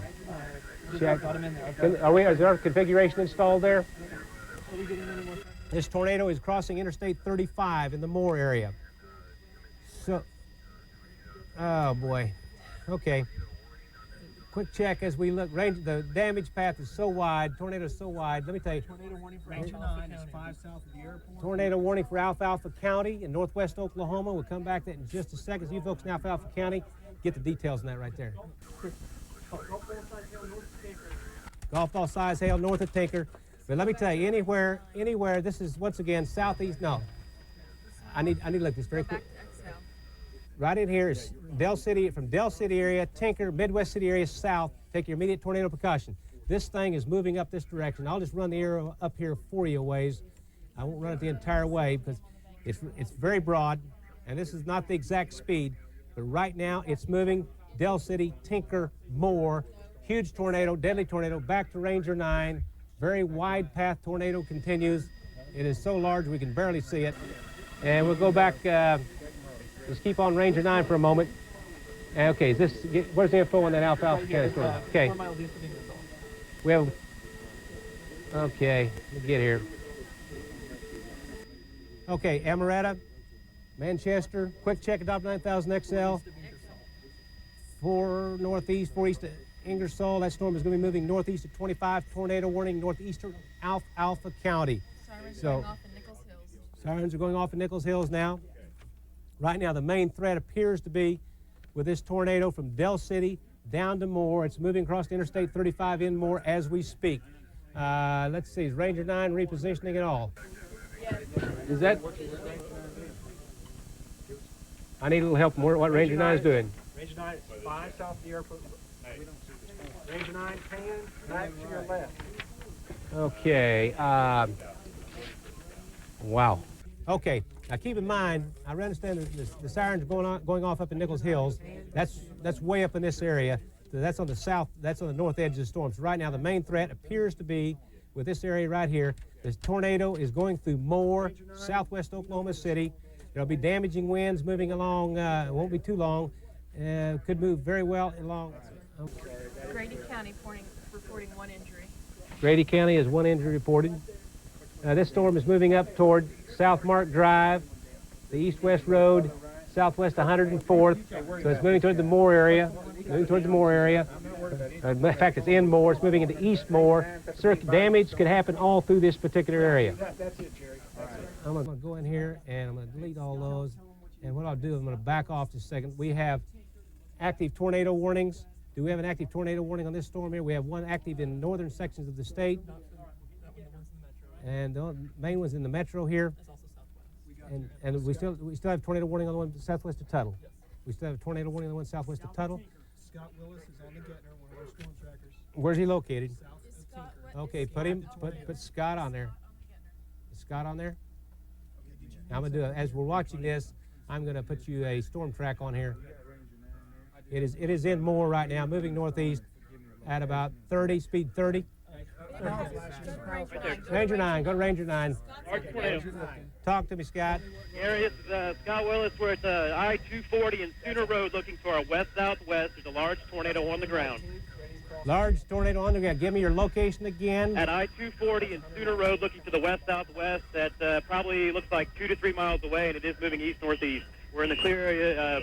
There's no precipitation occurring right now where we're at. I could barely hear it. He has a very large tornado on the ground, and he's located. Just keep giving me your location. I'm having great difficulty hearing you. We're on I-240, right at I-240 and Sooner Road. To about 2 to 3 miles to our west-southwest appears to be a large tornado on the ground. We're seeing power flashes in the tornado currently, Gary. Okay, we see. Yeah, you see that flash then? Yeah, we're seeing the power flashes, Gary. It looks like it's probably about 2 miles to our west-southwest right now. Okay, once again, for the folks just tuning in, give me your exact location. Okay, I-240 and Sooner Road. I-240 and Sooner Road. I-240 and Sooner Road. We're right across from the McDonald's at I-240 and Sooner Road. Well, let me locate Sooner Road on here. Okay. Okay, yes, go to XL, and I'm going to show him exactly where you are. He's right in here, folks. He's looking to the southwest. How large would you estimate the tornado cross? What would you estimate that, about a quarter of a mile right now? Yeah, we need to move, Gary. It's coming right at us. Ranger 9, Ranger 9, Ranger 9. Is this 119th Street? Get east, get east. East. You guys go east. Go east. It's coming directly toward you. Coming towards us. It's going directly toward you, northeast of 25. Get the heck out of there. Sooner Road. Gary, it looks like it's increasing in width right now. It looks like it's increasing in width. We got it. It's moving south, northeast at about 25. This is Sooner Road. This is southeast 82nd right here. This is southeast 74th. On 240 east. Quick. Are you moving east now? Yeah, we're getting east. We're going east, Gary. I can still see it. It looks like it is increasing in width as we travel to the east on 240, and the winds are increasing out of the east. Okay, well, it's moving across Moore right now, and you can see the damage path right across. God. Take Ranger 9 right across that damage path. We're looking. Gary, large, that's huge. You folks, Tinker area, extreme down south Del City, anywhere along 240, I-44, all the way over to southeast 44th, south of 29th. Well, boy, I tell you, over here, we better go in southeastern Oklahoma County, all the way from Reno south. From Reno south, take immediate tornado precautions. Scott, whoa, whoa. You see those, Scott? Get us back on the air. We're up. Scott, talk to me. This is absolutely incredible. Okay, this is the damage path across parts, I don't know what it's, Moore. Just keep him right on the damage path. Scott, we're on KXY radio. We're on KXY radio. This tornado is continuing to move. The damage is absolutely incredible. And Ranger 9 is following the damage path into the far distance. If you look on television, you'll see a huge tornado, power line flashes. Okay, you folks that live along South Airdie, I'm going to give you some north-south roads. Okay, Sunny Lane Road, Woodhue, South Air Depot, South Midwest. Get him back on the phone. Scott? Yes, Scott. Southeast 74th. This is north-south of South Douglas. 998, Jed. South Post Road. Anywhere from Reno Street south all the way down to Draper Lake. I tell you, this is deadly serious. We've been talking about it for an hour or two now. The damage is massive. The damage is massive. 119th and Western, Southwestern, completely leveled. Scott, talk to me. Hey, this is Hank Brown. Hank, talk to me. I am on I-240 eastbound at about Douglas, looking out our rearview mirror, west-southwest. Large tornado still on the ground. Okay. It looks like it's over the Moore area. Okay. Just give me again your. I'm showing the folks' location on XL. Tell me very quickly about the tornado. I-240 eastbound. We are just now passing the Douglas exit. Okay, this is Douglas right here. Okay, back to Ranger 9. Back to Ranger 9. Huge tornado in the Moore area. Damage is severe. Get below ground. You folks in the path of this storm, get below ground immediately. If you live as far east as... Gary. If you live, yes. I'm going to hand you to Scott so I can drive. Okay. If you live as far east as Midwest Boulevard, you still have time to take shelter. From Del City. Can you get back on the mountain real quick? All the way 134th. Gary? Okay, a Ranger, we're on KXY, we're still along Interstate 240 in the Tinker area. Turn around and go east as quickly as possible. Do not drive to the west. If you're driving west on Interstate 240 or Interstate 44, okay, all Oklahoma City schools are open for shelters. The biggest threat right now is from Moore to Draper to anywhere as far north. Boy, right now, let's go ahead and call it Choctaw. Gary? Gary? You live in Choctaw. Choctaw is in southeastern Oklahoma County. I tell you, folks, the damage is incredible. Gary? Yes. Gary? Yes. Are you there? It looks like it's coming across 240 now. Say again? It looks like it's coming across I-240 in Douglas. I-240 and what? It's west. Where's it at? It's coming across I-240 in Yeah, it Douglas looks like in it's south crossing Oklahoma City. I-240. There, I see it. I see it. It's lifting north-northeast. You folks in Del City, Tinker area, Midwest City, it's lifting north-northeast. Take your immediate tornado precautions right now. Right. We also have, give me that. Developing tornado near Lake Chickasha. We have near Lake Chickasha, you guys. Near Lake Chickasha, we have a developing tornado, multiple vortex. Do we have anybody on that? Got anybody on that? Lake Chickasha, multiple vortex. Lake Chickasha, multiple vortex tornado. Okay. Give me somebody on Gettner. Gary. Yeah, talk to me. Okay, it's right now it looks like it's right over I-240, and it looks like it's moving to the east-northeast currently. I-240, we have it lifting almost north-northeast. North-northeast, that looks about right, Gary. That looks right. It looks like it's coming right up into the Del City, southern Del City, Tinker area. It looks like it may well make Midwest City, and it's going to make it up into Reno Avenue possibly. It's going to cross. Right. It looks like it's going to cross 240, cross 44. It's going to make it up into 15th Street, possibly as far north as Choctaw. The damage for this thing is incredible. We've got this saved here. As you look at this. Wow, look at that. Look at his rising motion. Okay, can you see the tornado? You have the tornado in sight? I've got the tornado in sight, Gary. Okay, quick check to XL. Okay, Midwest City, City Hall and Carl Albert. It's Midwest City Hall. This has a developing tornado, multiple vortex tornado. Southwest of Minko, southwest of Union City. Take your immediate tornado precautions. Developing multiple vortex tornado in that particular area. Matt Petering. Is he on the phone? Yes. Matt, talk to me. Gary, I am at Southeast 27th and I-35. I have cars flattened. It's gone across I-35 here. There is extreme damage. People were hiding underneath the bridge. Their cars are flattened.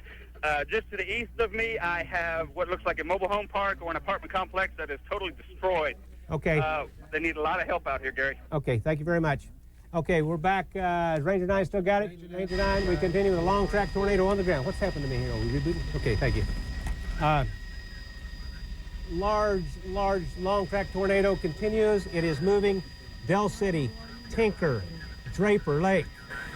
Boy, I can't believe this. North-south road. Let me tell you, it's going to be soon right up over South Douglas Boulevard. It looks like it may move right over Tinker Air Force Base. East-west road. It's going to move. Man, I want to back off. Power flash, she's still on the ground. Just keep. Get anybody on the Gettner? Who's on Gettner? Anybody? Ranger 9's having to reposition Okay, here. we have new storms intensifying south of Norman and Noble. Now, south of Noble is going to have to be watched very carefully. South of Norman? Yeah, south of Noble. Down toward the Purcell area. Storms are intensifying in that area. Make sure we got someone on those particular storms. I'm going to track edit on this one. And let's go up here. Let's do Ranger 9, or let's do XL. Let's go to XL. It's in the Del City area, Draper Lake. It's passing through Moore, Eastern Moore. Tinker, Midwest City, Spencer, Reno Street, East Reno Street, Choctaw 758, Jones, hopefully a little, go ahead and take, 802 at Jones, Hera 808. McLeod, if it turns right, 811. Luther, 818. Okay. Listen to me right now. Okay, you got what? Matt, talk to me. Matt, Gary, this is Matt Petering. I am out here on 35 and Southeast 27th. We have extreme casualties. Slow down. Tell me. Slow down. Tell me where you are. Right now, slow down, Matt. Slow down. Good. Matt, slow down and tell me where you are. I am at Southeast 27th and I-35. It's come through bad. There are cars destroyed. There are a lot of people damaged. A lot of blood has been sprayed out here. I'm out here with my medic kit trying to give some help.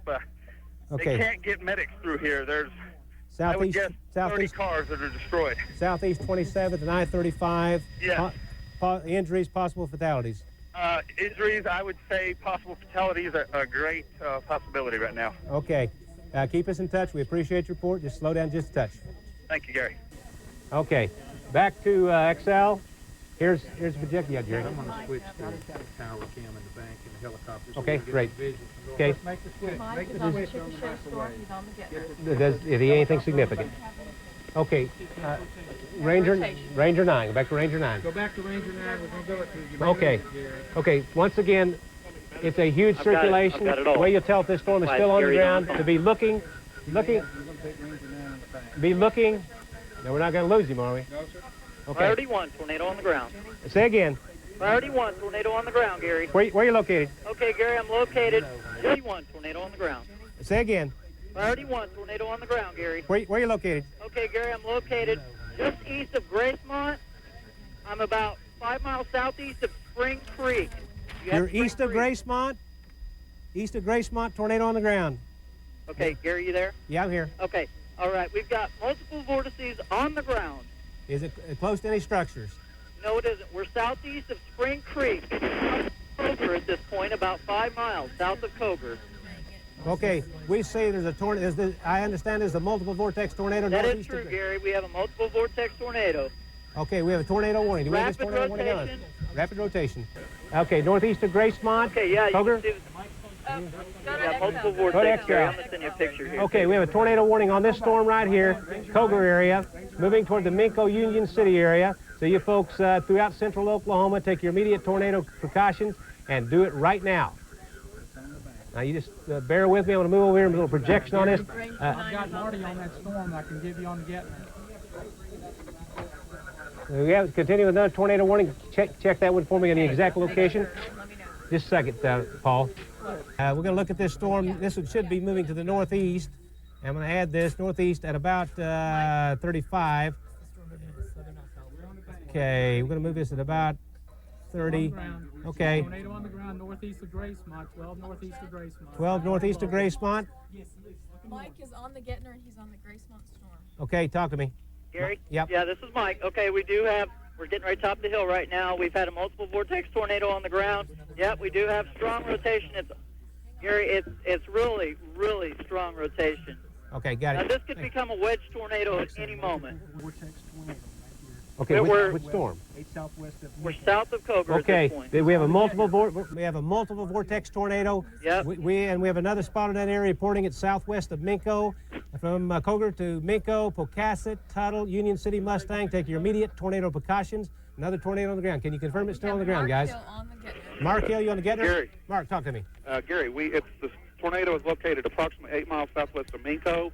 It is a large cone-shaped tornado at this time. Started out from multiple vortices, approximately half-mile circulation. Continue with appears to be a wedge on the ground at this time. Okay. We are located 4 miles north of Dutton on the Grady-Caddo County line. The tornado is approximately 2.5 miles northwest of us. Get this one. Okay. You folks in Minco, you are in imminent danger. From just south of Coger to Minco, a large wedge-shaped tornado on the ground. It will be moving toward Minco, Union City, Tuttle, Mustang at 8:25. So we have that particular tornado on the ground. This is a very deadly situation throughout central Oklahoma, also up into Alpha County near Alene. Take your immediate tornado precautions throughout central. Marty, tell me where you are and what you have. Gary, I'm going to be 12 miles east of Gracemont. The tornado will be another 3 miles back to the north. It's gotten very wide base. Tell me, is it on the ground? What direction is it moving? Yes, it is on the ground. Appears to be moving almost due north. I'm starting to lose a picture on it. We had some real good pictures earlier. Close to any structures at all? A quarter mile wide. Okay, thank you. Let's go back to the storm that's moving through parts of Dell City, Tinker area, and we'll move on over Ranger. We go to Ranger 9, large track, huge tornado continues. Okay, I'm just moving this over little by little, and it's huge. It's moving. It looks like it's moving right over Tinker Air Force Base to me, guys. Give me a live bug. Okay. All righty, let's go to XL very quickly, and I'm going to zoom in for you guys. This tornado continues on the ground. It has produced considerable damage. We know there's injuries, possibly worse. Here's Tinker Air Force Base. Let's take it Midwest City, Dell City area, Tinker, Draper. This is 240 right in here. This is I-44 right in here. I'm sorry, this is I-40 right in here. This is 240. This is I-40 to the east. If you're driving east on Interstate 40 in Oklahoma County, southeast Oklahoma County, turn around and go the other way. So tornado warning. It looks like it's right over Tinker. It's moving right up over South Post Road. It is moving right over southeast. Soon it'll be 44th Street. Okay, give me Scott Willis. Scott on Getner, talk to me. All right, Gary? Yes. This is Scott. We're at the I-240 and Air Depot Road at the GM plant looking off to our northwest. There's a large tornado on the ground. We're seeing power flashes inside the tornado itself. Okay, Scott, give me your location and the direction you're looking in and approximate distance to the tornado. Okay, I-240 at Air Depot Road, right at the GM plant. It's about to our northwest, probably by 1 to 2, maybe 3 miles away. We're seeing power flashes inside the tornado right now, Gary. Okay, we're still getting a northeast movement. Yeah, So it looks like it's moving northeast. it looks like it's going to be going right up South Douglas Boulevard. Do you agree with that somewhat? Yes. And then over toward North Post Road. It's west of Douglas Boulevard right now, Gary. Okay, North Westminster. Quick check, Dr. 9000 XL. So we show we're looking at here Spencer. So from Spencer down to Midwest City, Del City, Tinker. Here is 240, and this is 40 right here. So if you're driving, you're coming into southeastern Oklahoma County, keep in mind a huge tornado continues on the ground. Also, we have a tornado 4 miles northwest of Pocasset moving northeast at 20. But we have one huge tornado in the metro area at the present time. And we back off just a little bit here. That's the one to the west. Is a multiple vortex tornado moving toward Minco, Union City, Tuttle. You folks in this area, you are in immediate danger. So from southwest of Minco to Union City, this tornado could arrive in Minco at 8, Union City at 8:05, Tuttle 8:11, and could conceivably later reach the Mustang area at 8:25. And it's a multiple vortex wedge tornado on the ground moving toward the metro. We have another large one in the metro. It's still extremely strong. Sirens going off in Mustang. Sirens are now going off in Mustang as that next storm approaches in. We have a tornado warning near Aleen, one just to the southwest of Union City and southwest of Minco, and the one right here in Oklahoma County. Here's a projection, yes. Yeah, but turn it around where it's straightened up right. Okay. Okay, let's take one. We're looking at the projection again. Spencer, you should be on the edge of it. This is East Reno. This is Wood Street, East Wood Street. Choctaw, Midwest City, Del City, Tinker, Jones, Hara. If it turns, it'll be McLeod. Let me just go in real close for you one more time. And it is moving right over Tinker Air Force Base. Gary? Yes. Gary, be advised, it's really wrapped in rain right now, so it's going to be hard for people to see. Okay. Are you seeing any more power line flashes? Not anymore. Not at the current time, Gary. Okay. Let's quickly go to Viper. And we have several circulations with this gigantic tornado in Oklahoma County now. And is that a new lowering developing right there? And it continues, several circulations around. And here's the one southwest of Tuttle, southwest of Mustang. There's also one up near the Aleen area. And let's see here. Let me pan this over here. We'll take a quick look up that one. Civil Defense is calling in all staff in the metro area. Okay, Civil Defense calling in all staff in the metro area. This is a major... Storm Action 3, tornado in Minco. Tornado in Minco. Good God. You folks, I want to know, get him on Gettner. This storm is approaching Minco. Mark, talk to me. And there's several around. There's several around. We have two major ones on the ground that we know of at the moment. They're quickly, as you can see, and there's several around. There's several around. We have two major ones on the ground that we know of at the moment, and it is very close, if not in Minco, very close to Minco. You're looking at a multiple vortex wedge tornado. Mark, talk to me. Garrett. Yes. You'll have to Anybody speak. hear me? You have to speak very loudly. I can't hear anybody. Yeah, we're here. We're here. Okay, I can hear you now. We are still on the county line. Tornado's tracking almost due north. It's about a mile west of the county line, coming up on Kogar, as we speak, maybe a little bit east of there. Okay, we would have the tornado southeast of Kogar, just west of Minco. That's correct. Be moving toward the Minco or Union City area. That's correct. Is it still on the ground? Okay, Mark, appreciate the report. There's a wedge-shaped tornado on the ground southwest of Minco, Union City. What I can tell you folks here in central Oklahoma, just take your tornado precautions. Also up in Alfalfa County near Aleen and also over toward Manchester in northern Oklahoma, take your tornado precautions. We know we have two large tornadoes on the ground at this particular time. And let's see, what does Ranger 9 have? Ranger 9. Okay. It's still very wide.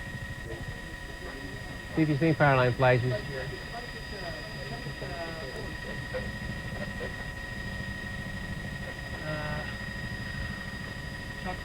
Choctaw's gone. You're saying it's been knocked out, or? Choctaw may have lost electricity over that way. We can't get that. Okay, Ranger 9. Ranger 9, that's the one storm in the Midwest City, Tinker area. And still has, looks like, should be still producing damage on the ground as we speak.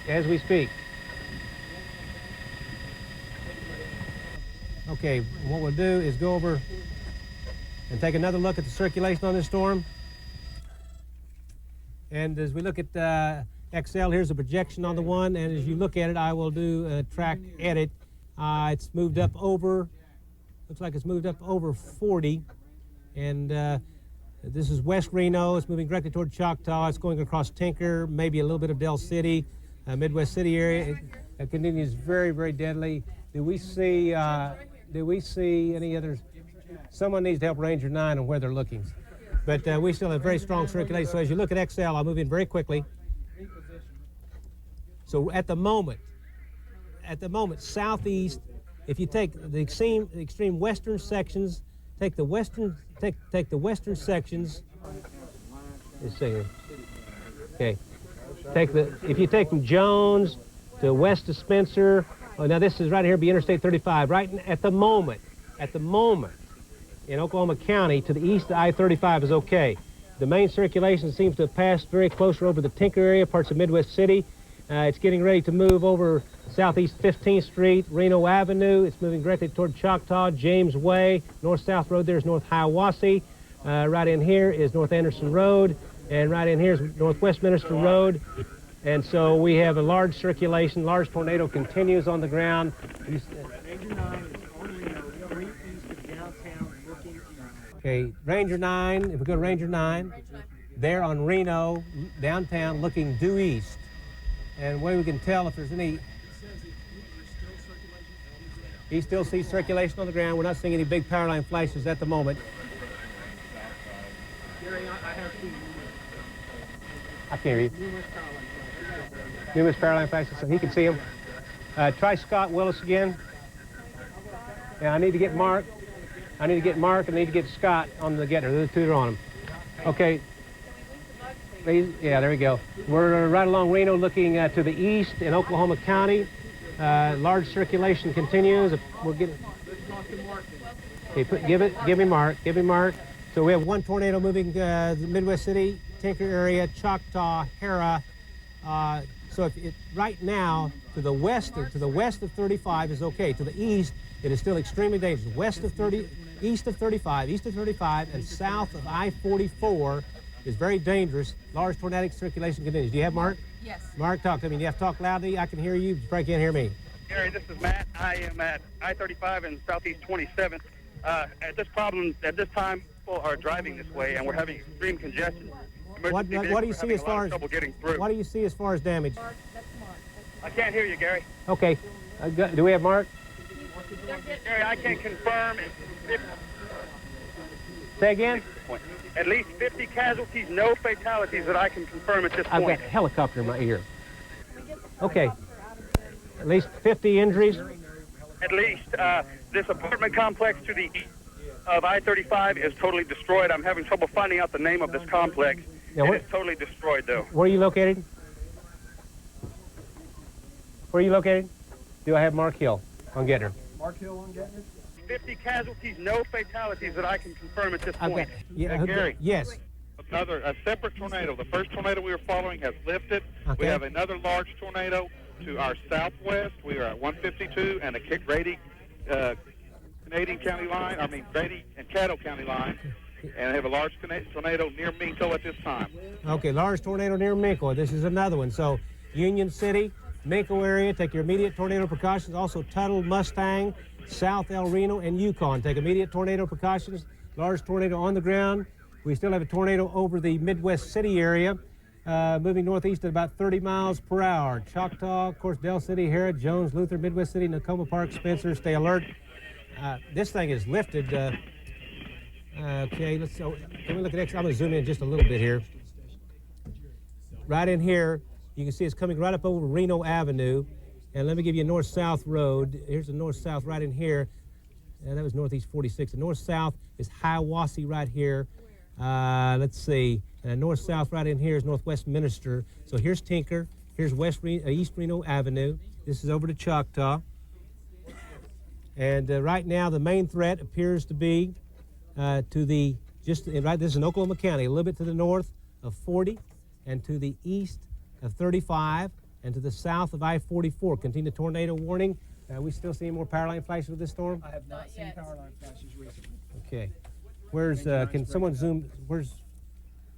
No, it's not. It's on the bank. Okay, we have tornado warning still continues up near Alene. We still have very strong circulation in Oklahoma County, and we have a tornado just to the southwest of the Minco area. So from Minco, Tuttle, Union City, take your immediate tornado precautions. Who do we have in Gettner? Hello. Hello. Talk to me. Whoever's on Gettner, talk to me. Tell me where you are and what you see. It's Mark. Please say here. I need to bring Ranger 9 here and fuel him. It's the quickest in the Okay, fastest. okay. Now do it now. Ranger 9? Okay. Gary, Yes. anybody? Bobby, It's Mark. Anybody hear me? yeah, I hear you. Speak We loudly. have a large tornado on the ground crossing 152 right now. Crossing 152 to the It's just west of Minco, just west of Minco. is west of Minco. Mark, can you tell is it going to go between Union City? It looks like it's Tornado headed right passing towards 152 toward Union City. It's just west of Minco. Mark, am I correct? It's just west of Minco, moving west northeast. of Minco, moving north-northeast. Moving north-northeast toward Union City. Oh. Okay. Here too, Will. Okay, just stick what you got in here and fire that sucker off. Okay, this is tornado warning. Take immediate tornado precautions. Go over to Minco, to Union City. Mark, do you still have a tornado on the ground? Can you hear me, Mark? Can anyone hear me on Gettner? Gary, that's me. Yeah, go ahead, Mark. Continue with the large tornado just northwest of Minco. It's now to the north of 152. Okay, it's just northwest of Minco now. Moving toward Union City. You folks in Union City, take your immediate tornado precautions. Tornadic thunderstorm continues in Oklahoma County. The threat is north of 40. It is east of Interstate 35. It is south of I-44. I'm going to zoom in. The damage has been incredible. We know there's been injuries. The circulation is moving north-northeast right into the Choctaw area, Jones area. So if you're listening to us on KXY radio, traveling Interstate 40, the main threat on Interstate 40 in Oklahoma County is, at the moment, in eastern Oklahoma County is north of Interstate 40, east of 35, and south of 44. It runs from Spencer to Midwest City, to north of Tinker, and it runs on over to Choctaw, East Reno. It's going to pass over there. It's going to pass over 10th Street, and it's conceivably going to pass over 36th Street, and over 50th Street, 50th Street. So it's going to go from the Tinker area right up over Choctaw, parts of Jones, parts of the Hera area. And what do we have right here?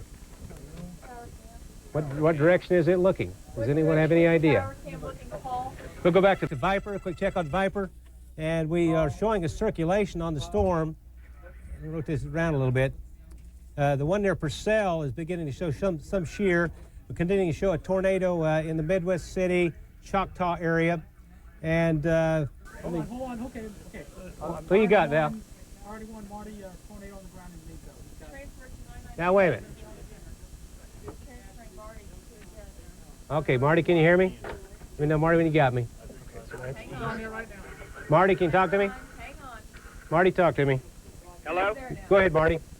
Yes. Yes, go ahead, Marty. Okay, I'm not to Minco yet, but the tornado is on the ground. It appears to be north of Minco, about 2 to 3 miles, probably around 300 yards wide. So we have a tornado about 3 miles north of Minco, or let's call it northwest of Minco, about 300 yards wide. Moving Yes, that's right, Gary. very close to Union City. Yes, moving towards Union City. All righty. I'm getting closer to it right now. When I get to Minco, I'll be able to give you a better direction. Okay. Just tell me again your location. Okay, I'm just going to be west of Minco. I'm going to think I'm about 5 miles. In the tornado, I can see moving from our right to our left, going north of Minco. Okay. So still about the same size? I've lost sight of it temporarily. I've got a lot of other people on the road. Okay. So we continue with the tornado warning from just north of Minco into Union City. Tornado apparently is still on the ground. I think eventually we're going to be able to pick that one up down here just a little bit. And I would think, has El Reno Cam come back up yet, or power's out on it? Power's out on El Reno Cam. Norman Cam may soon have the one right over here near Union City, Minco. So let's go back here. We'll look at the tornadic thunderstorm continues. That'll need to go to the right. Tornadic thunderstorm continues in Oklahoma County, and I'm going to do a storm edit on this storm as we look at XL for you. It looks like the bottom of the circulation is moving a little bit to the north-northeast. Okay, here we go. So it's in the Choctaw area. It's over West Reno, Jones, Hera. It could make Wellston. So if it moves to the northeast, and southwest. What are we looking at right here? Going southwest. That's just scud. Okay, it's good right now. I'm going to save this view so we'll have it. So tornado warning continues for eastern Oklahoma, Jones, Spencer, Choctaw, Hera area, possibly as far north as Wellston. This storm has been a long track, deadly tornado, producing injuries, hopefully not worse, a great deal of damage, very serious damage to our city and surrounding areas and surrounding towns in the state. Gary? So, yes. It appears that the tornado has raised back up. We still have a well-defined wall cloud with the lowering. I see no debris cloud under it right now. So you would say to me that possibly Mustang or Minco is out of it right now? Minco will be okay? Minco would be okay. It appears to be north of probably 3 to 4 miles. I still have not got into Minco yet. About 3 to 4 miles. I'd have it just north, 3 to 4 miles north-northwest of Minco. Yeah, the same thing we're getting right here. So would you have moved it more to the northeast on that storm? I've been carrying about 57. I'll move that thing around to about 45 at least. Storm 1, I'll go Storm 2. And we're looking at Storm 2 over here. We'll do we've got it going down again. Going down again. Can you see Union City? Can you see Union City from your location? Can you see your Gary? Yes. It looks like we've got it lowering back. We did have some circulation. It's raised back up. It's still a very serious storm. Still tracking northeast, it appears. So toward Union City and maybe South El Reno and also Yukon, take your immediate tornado precautions on that particular storm. We're watching to our east. We're not seeing as many power line flashes, but as you look at XL, I'm going to move in a little bit closer here. It's still there. It's right in the Choctaw area. There's large hail indicated. This thing is probably still doing damage. Here's West Main and Jones, if you can see my cursor there. And we drop on down to about right here. The east-west street is northeast Wilshire. This is northeast 63rd. And this is northeast 50th. And this is Brown Drive. The circulation goes all the way down past over West Reno. The north-south street right here, let me drop down this bit, is North Choctaw. Okay, so, Gary, it appears it has risen back into the clouds. Which storm are you on? This is the Minco storm. Okay, so at the moment in the Minco storm, it's moving up toward Union City, still a strong circulation, but no tornado on the ground. So we'll go back to the one here in Oklahoma County. That it's weakened a little bit, but it's still most likely producing some damage as it moves to the northeast. As you look at it, and the damage path has been long and very devastating. We still see a very strong circulation on this storm, strong mesocyclone. So damage is still possible from Jones to Spencer, all the way down to Reno Avenue, throughout Choctaw. It's moving on to the northeast. So the main threat right now is east in Oklahoma County, that's just right now, in eastern Oklahoma County, is east of Interstate 35, south of 44, and north of Reno Avenue. So this is Reno Avenue down in here. This is Reno Avenue. This is 35. This is 44. So it's this quadrant in here, moving northeast. The circulation appears to be in the Choctaw area, and it looks like it's getting ready to move. What'd you have? What'd you have? Okay, this is Marty. The storm is going to be northwest of Minco. Had another tornado on the ground, different from the one earlier, out of the same wall cloud. What's the exact location? Tornado on the ground northwest of Minco? Yes, northwest. It has just risen back again. They just dropped multiple vortex coming from the same wall cloud. Okay. This storm is moving in the Union City area towards South El Reno. So in the area of it's a little northwest. It's a new funnel, Matt. It's northwest of Minco, a little west-southwest of Union City, moving up in the El Reno area. It keeps spinning down tornadoes. A very dangerous storm as we speak. So we'll have to watch that particular storm very carefully. And we'll go back to the one we have that's been a long track, devastating tornado. Kelly says it's been tracking over 80 miles. So it's been on the ground producing damage now for over 80 miles. It looks like it's right in Choctaw now. And it's continuing to move on off to the northeast at about, looks like at about 30 miles per hour. So tornado warning continues eastern Oklahoma County. Eastern Oklahoma County. And that'll move on. Right now, you folks in Luther, don't count yourself out of it. If it maintains itself, and there's been extremely long track supercell moving toward the Wellston area also, and eastern sections of Oklahoma County.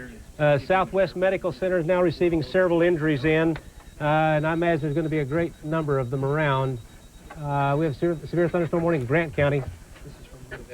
Choctaw police officer reporting 2 tornadoes in the Choctaw area right now. So as we speak, we have Choctaw police reporting 2 tornadoes on the ground in Choctaw as we speak. So that's that circulation right there. So let me tell you, folks, don't mess with this thing. It's been around a long time. It's done some very bad things. Here's 50th Street. Right in here, the north-south is North Indian Meridian. Right over here is North Triple X Road. That's north-south. Northeast 36th Street, right in here. Northeast 50th Street, right there. So the tornado, let's take it from Jones to Choctaw. Now this road right in here is Northeast 23rd. So it's moving northeastward toward Triple X Road, toward Peebly Road, toward Britton Road. This is East Britton Road. Give me that location. Tornado, it's probably the same report we had. I mentioned a minute ago, Southwest Medical Center receiving several injuries. Tornado still being reported on the ground in Choctaw as we speak. And we'll check back out here to the west. Let me know when it's in the air. I'm working on it. This thing has put down several tornadoes in around the Union City area. So if I live, okay, is this Mark or Matt? No, you're fine. Okay, I need some getters. Okay, Union City. This has put down several tornadoes northwest of Minco. Pardon me? Storm Action 3, 5 minutes ago. Storm Action 3. Give us Storm Action 3. And location was that? Where was that located? There's a little northwest of Minco. There's a wedge-shaped tornado just a few minutes ago. So you folks in Union City, South El Reno, especially along the northwest. Marty, can you talk to me? Yes, I just came through Minco. I'm on Highway 81 northbound. The storm is off to my north and west, approximately 3 miles. Still have rotation in the wall cloud. Okay. I do not see a tornado on the ground right now. Okay, Marty, we're going to go back. Thank you. Keep on it. Okay. And we'll go back to Excel, check the storm here in Oklahoma County. It's gotten a little bit smaller, which is always good, but sometimes when they get smaller, they tighten up. And we still have tornado warnings on these storms in Canadian County and also near, also in Oklahoma County, Canadian County, also near the Minco area, just north of Minco. And we still run the tornado warning northern Oklahoma, Alfalfa County near Alene. Stay alert to that as you watch there. Okay, storm continues Jones area. And it is, from Choctaw, right along Northeast 23rd Street as you're looking at it. And it's moving northeast to, I can't hear you. Permanently? Well, give me some of it. Okay. This storm it doesn't look attached, but it is. So we still have, looks like a tornado going on in parts of eastern Oklahoma County. Here's Harrah, here's Choctaw. We had just moments ago reports of tornado in that area. And let's, Officer. Who have I got there? This is Marty. Marty, what do you have? Still same location. We're at a roadblock, just trying to get through right now. Okay. Any further reports from him on that tornado? We check once again. We continue with the tornado warning on this storm out to our west here. Okay. And tornado warning continues Union City up toward the Del City area. I'm sorry, Union City up toward South El Reno. And we're watching out to the west. Union City, Storm Action 3. Storm Action 3. Okay, give me Storm Action. Storm Action 3. You take a look. Okay, and we're looking, that's that large-scale rotation with this storm, and it's developing more and more as we speak. That's okay. That's Storm 2 we're looking on at the present time. So let's go back to XL for just a minute and do a track edit on 2. This storm is a classic circulation. We've had several wedge-shaped tornadoes with it that have touched down. So from Union City to about 4 or 5 west of Union City into South El Reno. If I live in El Reno, anywhere in El Reno and West Yukon, I'd take my immediate tornado precautions along with Union City. This storm is a little bit scary also. And as we look at that, we'll go back and check the one. It continues. It's moving northeast, and we'll do a track edit on this particular storm. As we watch, it's continuing to move just a little bit more to the northeast. Jones, it's in your area right now. Hera, if it moves with a little luck, it's going to go as far as downtown Hera. Now maybe North Hera might be hit. It would be over to Luther, probably a little, maybe southern section of Luther at 828, might make Wellston at 844, Kearney at 858. It has been a long track tornado, and we continue with that particular storm. We have Mike. Where's he located? And we'll check once again in northern Oklahoma. We've had tornado warnings on these storms out here. And now you have Mike on the Getner. Okay, where's Mike located? Gary? Yes, Mike, talk to me. Gary, this is Mike. I'm just south of Union City. I'm 2 miles south of Union City. We have a rapidly rotating wall cloud right here in front of us. Okay. People in Union City need to be taking cover, Gary. I don't see a tornado off the ground at this moment, but it could go at any moment. Okay, so you say you're in Union City or just a little south? Yeah, I believe he said he's in the Union City area. And half a mile in front of us, getting ready to. The mesocyclone. What we'll do, we'll take a look at that storm from Tower Cam back to our southwest. And we can't see too much with it at the present time, but that is the tornadic thunderstorm that's near Union City. And right now it's moving into southern sections of El Reno. Moving southern sections of El Reno and moving tornado precautions all the way from Union City to 5 west of Union City, all the way up through El Reno to western sections of Yukon. It has put down several tornadoes.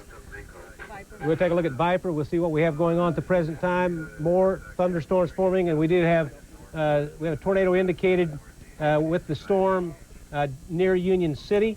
Tornado indicated still in the storm. That's been in the, it's getting close to the, it's been in Oklahoma County. It's in the Jones area, eastern Oklahoma County. Tornado indicated, circulation on the storm near Purcell. Also circulation on the storm in the Hinton area to the west of Hinton. So all these very dangerous. Those are the main circulations we have at the present time.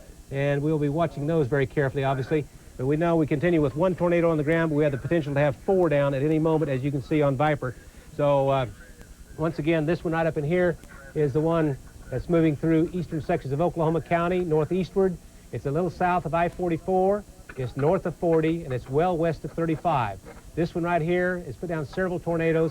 It's in the Union City area, moving northeastward into El Reno.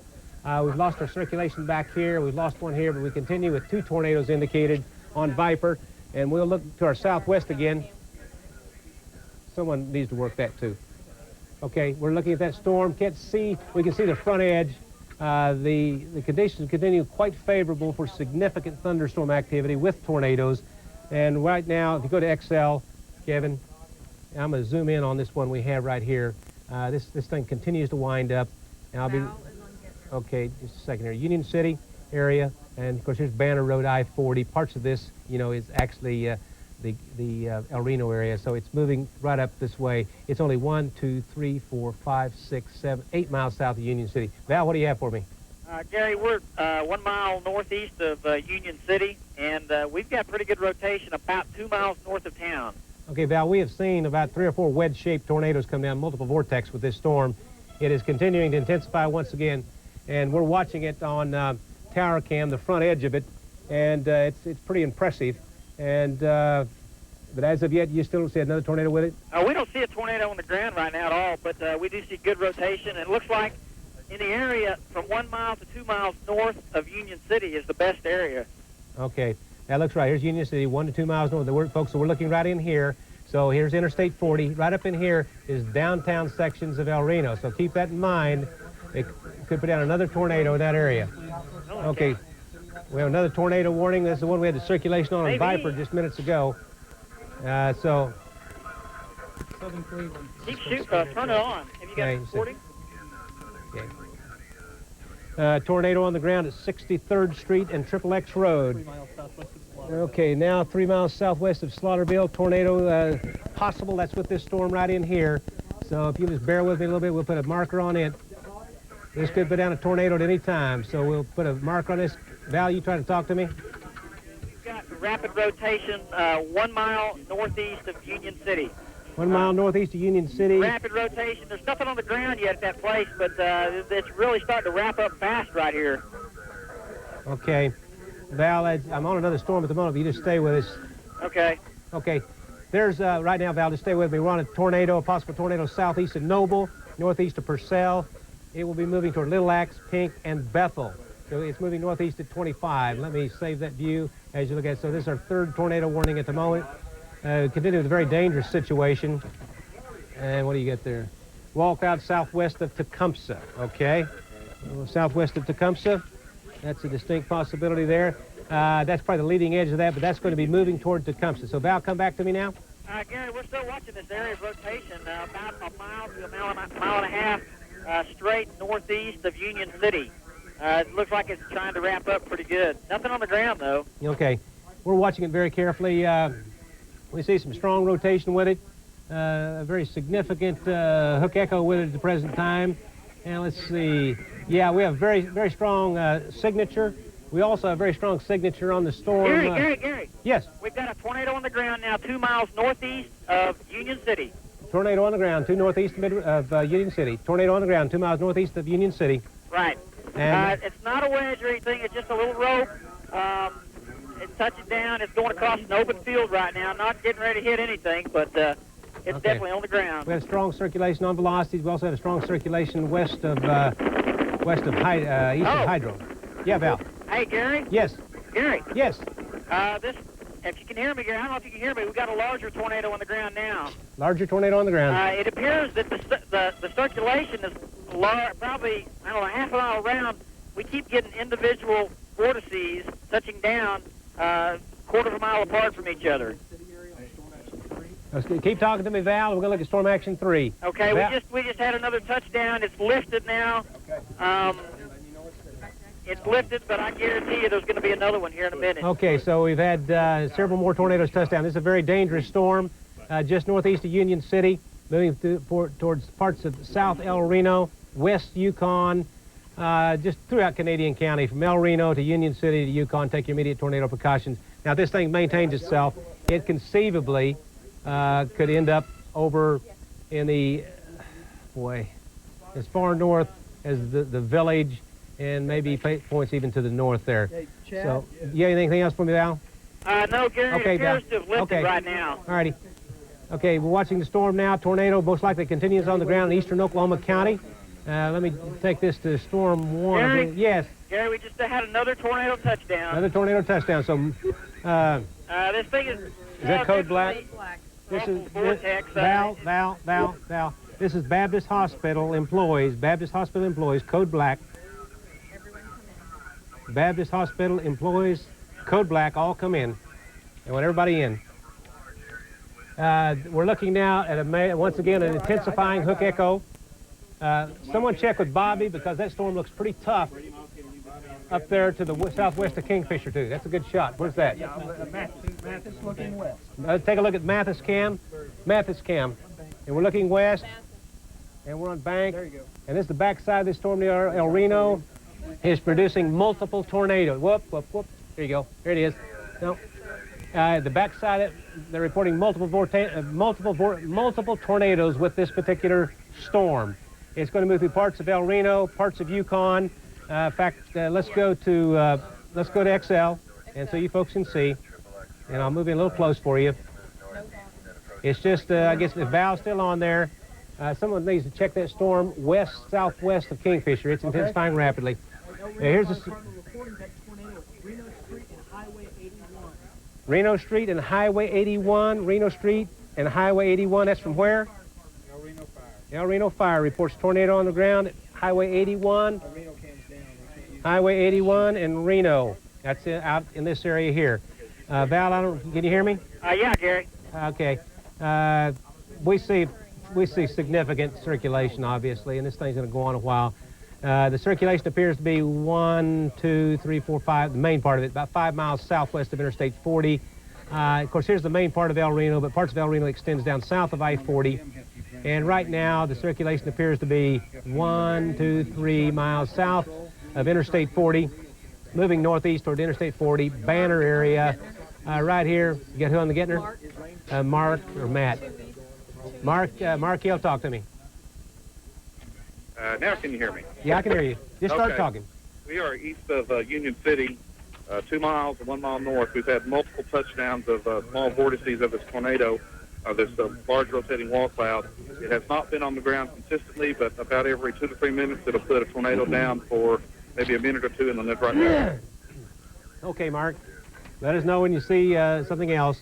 Now, I will tell you, this storm out to our west does bear watching also. This one is... Gary, yes. once again have a tornado on the ground. We are due north of us, about 3 miles, and we are 2 miles east of Union City.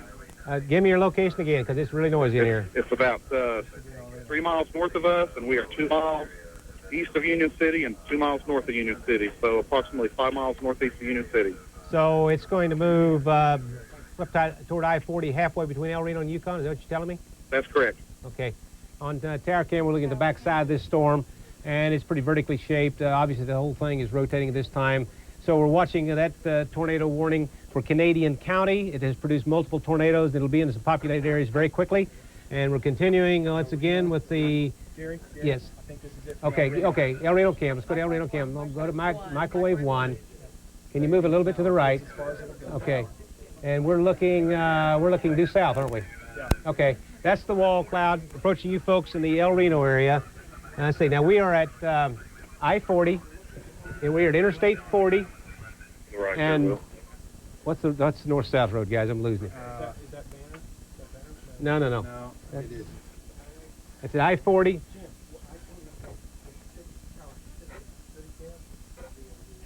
I know it's at Hensley Best Western. Hensley's Best Western. We're looking south, and at times you'll be able to see the wall cloud. The wall cloud covers about the right-hand half of the. So we're looking due south from Interstate 40. Country Club Road. Thank you. Okay. So we're looking. You see the wall lowering there on the right. It's been producing several tornadoes. We're looking due south from Country Club Road and I-40 in the El Reno area. Let's go back, and we can look at the same storm on the bank, and we'll look at that storm. And there's the back side of it. That's very, very dangerous storm, very large circulation, produced multiple tornadoes. Okay, and we'll go back and check these other storms. This storm is lifting northeastward again. Yes, you have something for me? We're going to go here. Okay, Marty, tell me where you are and what you have.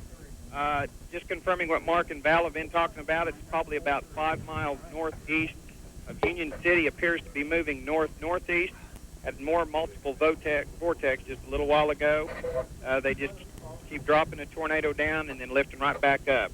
Okay, so it looks like to me everybody east El Reno over to Yukon should take immediate tornado precautions. This thing is producing several tornadoes, or has produced several tornadoes, and it looks like it's going to continue, and it's not a question that might produce a very large one. So be sure you take this very, very seriously, as it is. We've had other long-track tornadoes with obviously a lot of injuries and such. So let's jump back over. We still have a strong circulation moving east of Jones with a little luck, and it may take a luck to get it past Luther, all right? Toward the Wellston area, over toward Kearney. 903 might make Chandler. Davenport at 9:15. So that's the second one. We have another one down to our south. Triple X, and give it to me again, Brady. Right on down here to Banner Road and back. Triple X and what? Northeast 122nd and Triple X Road. Tornado continues on the ground. Tornado continues on the ground at Triple X Road and Northeast 122nd. We'll go back up here and zoom in on that. And Northeast 122nd is still has a very significant signature with it. This is Memorial. This is 150th. Right here's 122nd. Here's Peebly Road. Tornado still on. Triple X. So right in here, the tornadoes reported Triple X and 122nd, right in this area. So it's a little south of Interstate 44. Here's Luther. So it looks like the circulation at the moment is 1, 2, 3, 4 miles south of Interstate 44.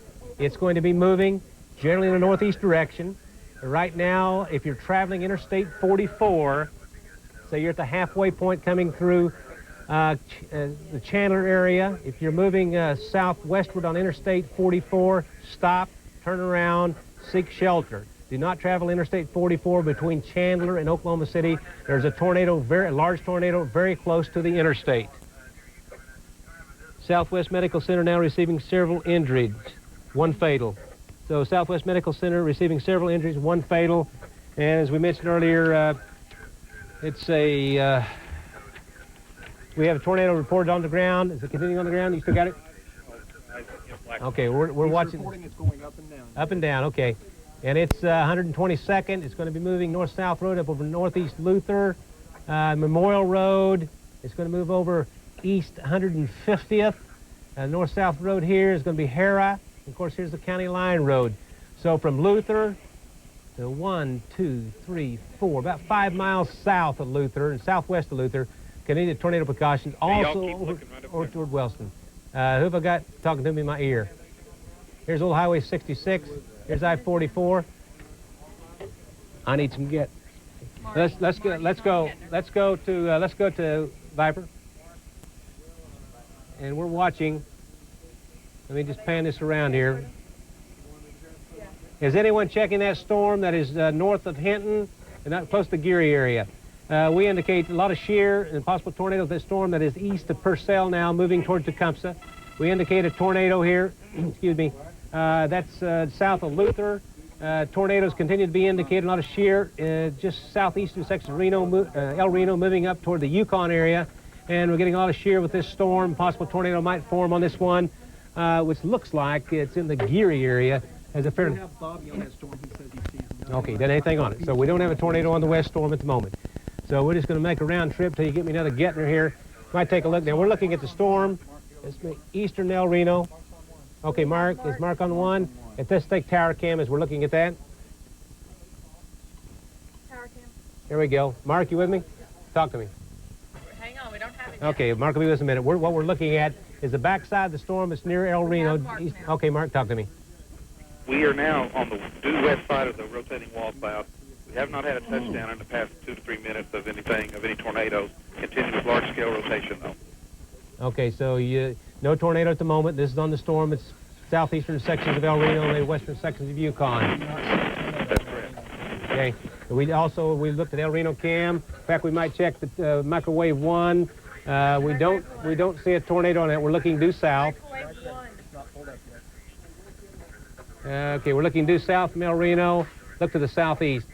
Okay, we do not see a tornado with that particular storm at the moment. Okay, let's go back. Let's go back to XL. We continue. Ready to get anything new on that with that storm in eastern Oklahoma County? It still looks very powerful. Looks very powerful. From Luther on down south of Luther, moving toward Wellston, Chandler. I'm going to zoom in as you look at this.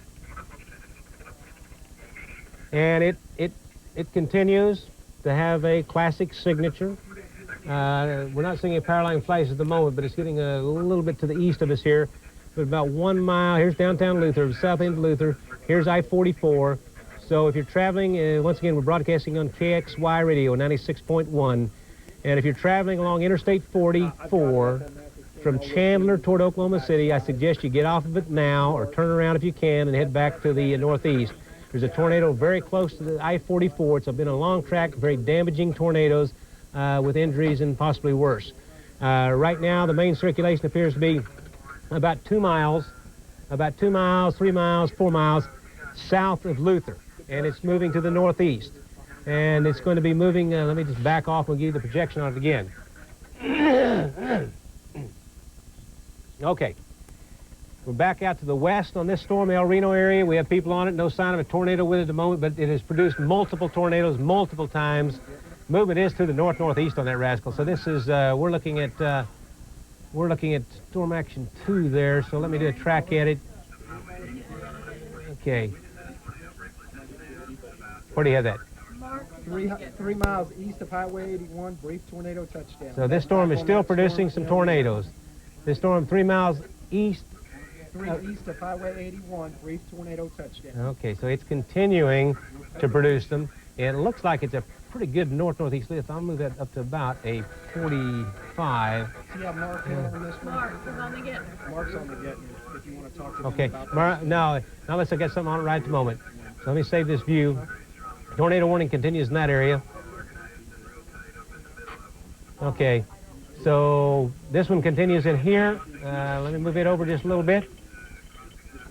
It looks like it's moving a little bit faster speed, northeast at about 30, 35 miles per hour on that particular storm. So the tornado continues on the ground there. You folks in the path of this storm still have time to take your tornado precautions. So I suggest you do that immediately.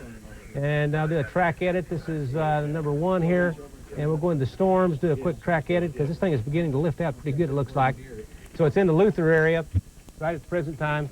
Wellston 845, Kearney, excuse me, 901. If it turns to right, it'll be approaching Chandler. Right now it's moving right toward the Wellston area, the Kearney area. Then we'll check on the tornado warning to the south. And this was moving at a pretty good clip also. This is Storm 3. Let me get to Storm 3 here. Who has the wall cloud? Okay. And this storm is moving northeastward here to about 20. Lincoln County, northeastern Oklahoma County. Reported triple X and 122nd northeast. That's the same one we had just a minute ago? Yep. Okay, great. Let me get this saved here. Let me go ahead and take a look at that thing. So I've extended the tornado warning now out of into eastern Oklahoma County into Lincoln County. And this is the south storm. This one, Little Axe area, Pink, Bethel, Tecumseh, Dale, Shawnee. We have no reports of tornadoes touching down with it. But as we go to Viper, we'll take a quick look here. This shows a lot of shear circulation with this storm. And this is the one could be arriving in Pink at 8:53 and Tecumseh at 9:54 and possibly Shawnee at 9:23. We continue to show circulation on the one just southeast and east-southeast of El Reno. We're still showing, pardon me, circulation back to the northwest. That storm moving in just east of Geary, so that will have to be watched also. So we'll just make a round robin here. I need some phoners. Okay, there's some rotation with this storm. I'll do a quick check in here as it moves on to the northeast. I'll zoom in a bit. Here's downtown El Reno. The main circulation appears to be in the Banner area. You're going to have to shout at me because I cannot hear. Okay. And so circulation in the Banner area. It's going to be moving toward Piedmont, Yukon area. So we'll have to watch that in there. And let's see. I'll back off once again. Okay. Val, talk to me. Is Val on Gettner? Hello, Val. Val's on that storm out there. He's in the dead cell area. Okay. All right. We're watching back to our southwest. Other storms going up. But we have a tornado warning on this storm in the Yukon, excuse me, Yukon Piedmont area. And it's moving northeast, Banner Road, Banner area. So it's right along Interstate 40. So if you're traveling Interstate 40 out of Oklahoma City, I will wait a little while because it's stormy in the Yukon area and it's stormy close to the El Reno area. Another tornado warning coming out, northwest Canadian County. That's the storm I've been talking about. Okay, this is on this storm right here. This is a new warning on this storm. This is a storm. This has a very strong. I'm telling you guys that's what that thing is. Just north of Geary. Let me back off here. Cancel that. I find out where Val is and what he sees first. Where is Val? What does he see? What's the movement on it, Brady? I'm about halfway between El Reno. Hold on, Val. Val, hold on. Northeast at 40. Northeast at 40. Gary, Yes. Priority 1, tornado on the ground. Near that one near Greenfield. Bobby's on the line. Okay, let's go to priority 1, tornado warning. Bobby, are you on Gettner? Well, as soon as you get him, let me know. We have a tornado on this storm. We have a tornado on this storm right now. On this storm. On this storm right here, not near Geary. Is on the phone with you. Okay, put somebody on then. Put somebody on there. Okay, No, not Bobby. Okay, we have a tornado on the ground near Geary. It's going to be moving northeast, probably about 40 miles per hour, and it is moving northeast at 40 miles per hour. Once you get somebody on the phone, let me know. Okay? The circulation will be northeast of Geary. I'm going to put a projection on this storm so we have several tornadoes going on at the present time. Mark, you with me? Gary. Yes. We have a tornado just north of Banner. It's on the ground doing damage. Wait a minute. North of Bangor?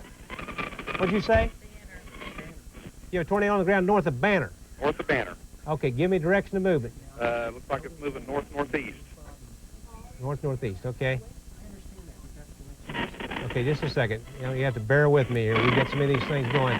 So we have a tornado warning on the storm near Geary, moving toward Altona, Alpha, and Kingfisher. So a tornado warning in there. We also, Mark, as I understand, have a tornado on this storm right here in the El Reno area, between El Reno and Yukon. Is that correct? That's correct. Multiple vortices on this tornadic storm also. Okay, Mark, you're going to have to give me where you are, your location, what direction, looking, and all that. Okay, we just went through Banner, just half a mile north of Banner off of Highway 66. The tornado is about 1.5 miles north-northeast of me. So we see a classic signature, and also, okay, we have that storm we've been following down near Pink. It's moving northeast at 35. We'll go back and cover that in just a minute. Mark, do you still have tornado in sight? Yes, we do. How large is it? It's multiple vortices, about going around about a quarter mile wide, it looks like. And right now we do not have condensation to the ground, but we do have occasional vortices come out and touch the ground as it's wrapping around the larger lower area. On radar, Mark, it's becoming more and more pronounced. More and more pronounced. West Foreman Road right there. So it's going to move up. It's going to move up toward Memorial Road. It's going to go from Banner to Piedmont. Is that what you'd say? Banner to Piedmont. Yeah, go ahead right towards Piedmont. Okay. Piedmont, take immediate tornado precaution. There's that storm. Let's see. We jump over here. We continue the tornado moving toward Wellston. And that's the Kearney, Wellston area at 845. Okay, Kearney 901, Tryon 912, Kendricks 919, Agra 992, 922, and we jump to our south. And this tornado warning, this thing is lifting to northeast toward Pink. So tornado warning continues in Pink to Bethel to Shawnee. And Bobby, talk to me. Okay, Gary, we are on a county road just east of Gary, looking northwest. Now we have multiple vortex tornado on the ground. This is going to be northeast of Gary, moving very rapidly to the northeast. I would say about 40 or 45 miles per hour. Okay, Bobby, and that one is moving to the north. Tell me again. Okay, Gary, it's northeast of Gary, and it's moving probably about 40 to 45 miles per okay, hour. Bobby. That's good. Okay, Bobby, we're going to go to microwave 1. We see the tornado, the other tornado, one of the several that are on the ground right now. We see this tornado. We're looking northwest out of El Reno. Okay. Or east, northeast out of El Reno, Gary. Oh. El Reno Okay, we're looking northeast out of El Reno Cam. We see a tornado north of Interstate 40. You'll see it in the lightning flashes. There's Mark Hill there. Mark, can you hear me? Mark Hill. In the middle of the screen, we're looking, what drive is that? Canadian Country Club Drive and I-40. Country Club Drive Road and I-40. We're looking north. Mark, talk to me. Gary, we may have driven underneath the rotation now. We've lost the actual visibility of the rotation that we had trying to relocate it. Okay. Occasionally on the lightning flashes, we can see the tornado moving north of Interstate 40, north of Interstate 40 up toward Piedmont. Northeast of Country Club Road and I-40. And it's continuing to intensify on the back end. And let's go to Tower Cam. You can see the back edge of this storm, extremely unstable out there. It's producing a tornado as we speak at this time. So tornado warning continues for the area from I-40 to Piedmont. Take immediate tornado precautions. Let me zoom in just a little bit, and you'll see the circulation is right in here. Here's the Piedmont area. This is Northwest Highway. Of course, here's Hefner Lake. Here's Mercy. Here's Northwest 122nd, Northwest 206, 220th. This will be moving toward the Piedmont area. Take your immediate tornado precautions. So let me jump back. We have several. 5 northwest of Yukon. So tornado reported 5 northwest of Yukon. That's what we've been looking. Let me know if you see it again on. Go back to. Go to microwave 1. We'll be watching it. Yeah, but we'll get some lightning with it. We'll see it. Okay. Now, as we look at that, we're going to jump back. As you look to the north, I'm going to look at some of these other storms and just talk to you about it. As you're looking north of El Reno, where there's a tornado. I think you need to slide that a little bit to the northeast, to the right. So tornado warning continues from north of Interstate 40 to Piedmont. Take your immediate tornado precautions. Over to the east, tornado continues approaching the Wellston area. So let's see, Wellston 845. So it's very close to Wellston. I can't stress enough, Wellston area from just east of Luther, right along Interstate 40. Take your immediate tornado precautions. if you're traveling Interstate 40 from Chandler to Oklahoma City, stop and let this pass by. It's lifting to the northeast. Give it a half hour, an hour to pass on by. The tornado right now is moving directly toward the Wellston area. And let's see, we have, we'll do a track edit. This is number 3. This is the 3rd tornado we have right now. And this thing is pretty serious business also. Little Axe area, and actually extends a little south of Little Axe. Going to be moving toward Pink and Bethel, possibly Tecumseh, maybe Dale, Shawnee, and could reach Shawnee at 9:21. And let's see, we'll go back and check the north storm. This is moving north-northeast. Does Bobby have anything new on this? Because tornado work, this has the strongest mesocyclone signature on it. This is 4. Track edit. So it looks like it's very close to Altona. Oh, come on. Give me 4. And where are we at again? West-northwest of Yukon, funnel halfway. Okay, 4. Say it again, Jed. I couldn't hear you. 7 west-northwest of Yukon, funnel halfway to the ground. 7 west-southwest of Yukon. West-northwest of Yukon. Who reports that? Mike Armstrong. Yeah, would you? Okay, we're looking at due west on Tower-Cam, and reports a funnel. Go again. Where? Halfway to the ground, 7 west-northwest of Yukon. 7 west-northwest of Yukon. I guess that would be downtown Yukon. That's one. Banner Road. Okay. Right on Banner Road. Okay, that number 4, I think, is way down in Cleveland County. So we'll look at the back side of this storm. Tornado warnings continue for. There you go. You got Bobby on together? There you go. Bobby, who do we have? Okay. All right. Let's go back to XL. Okay. We go back to XL. This is the storm. Has a very strong signature on it in the Altona area.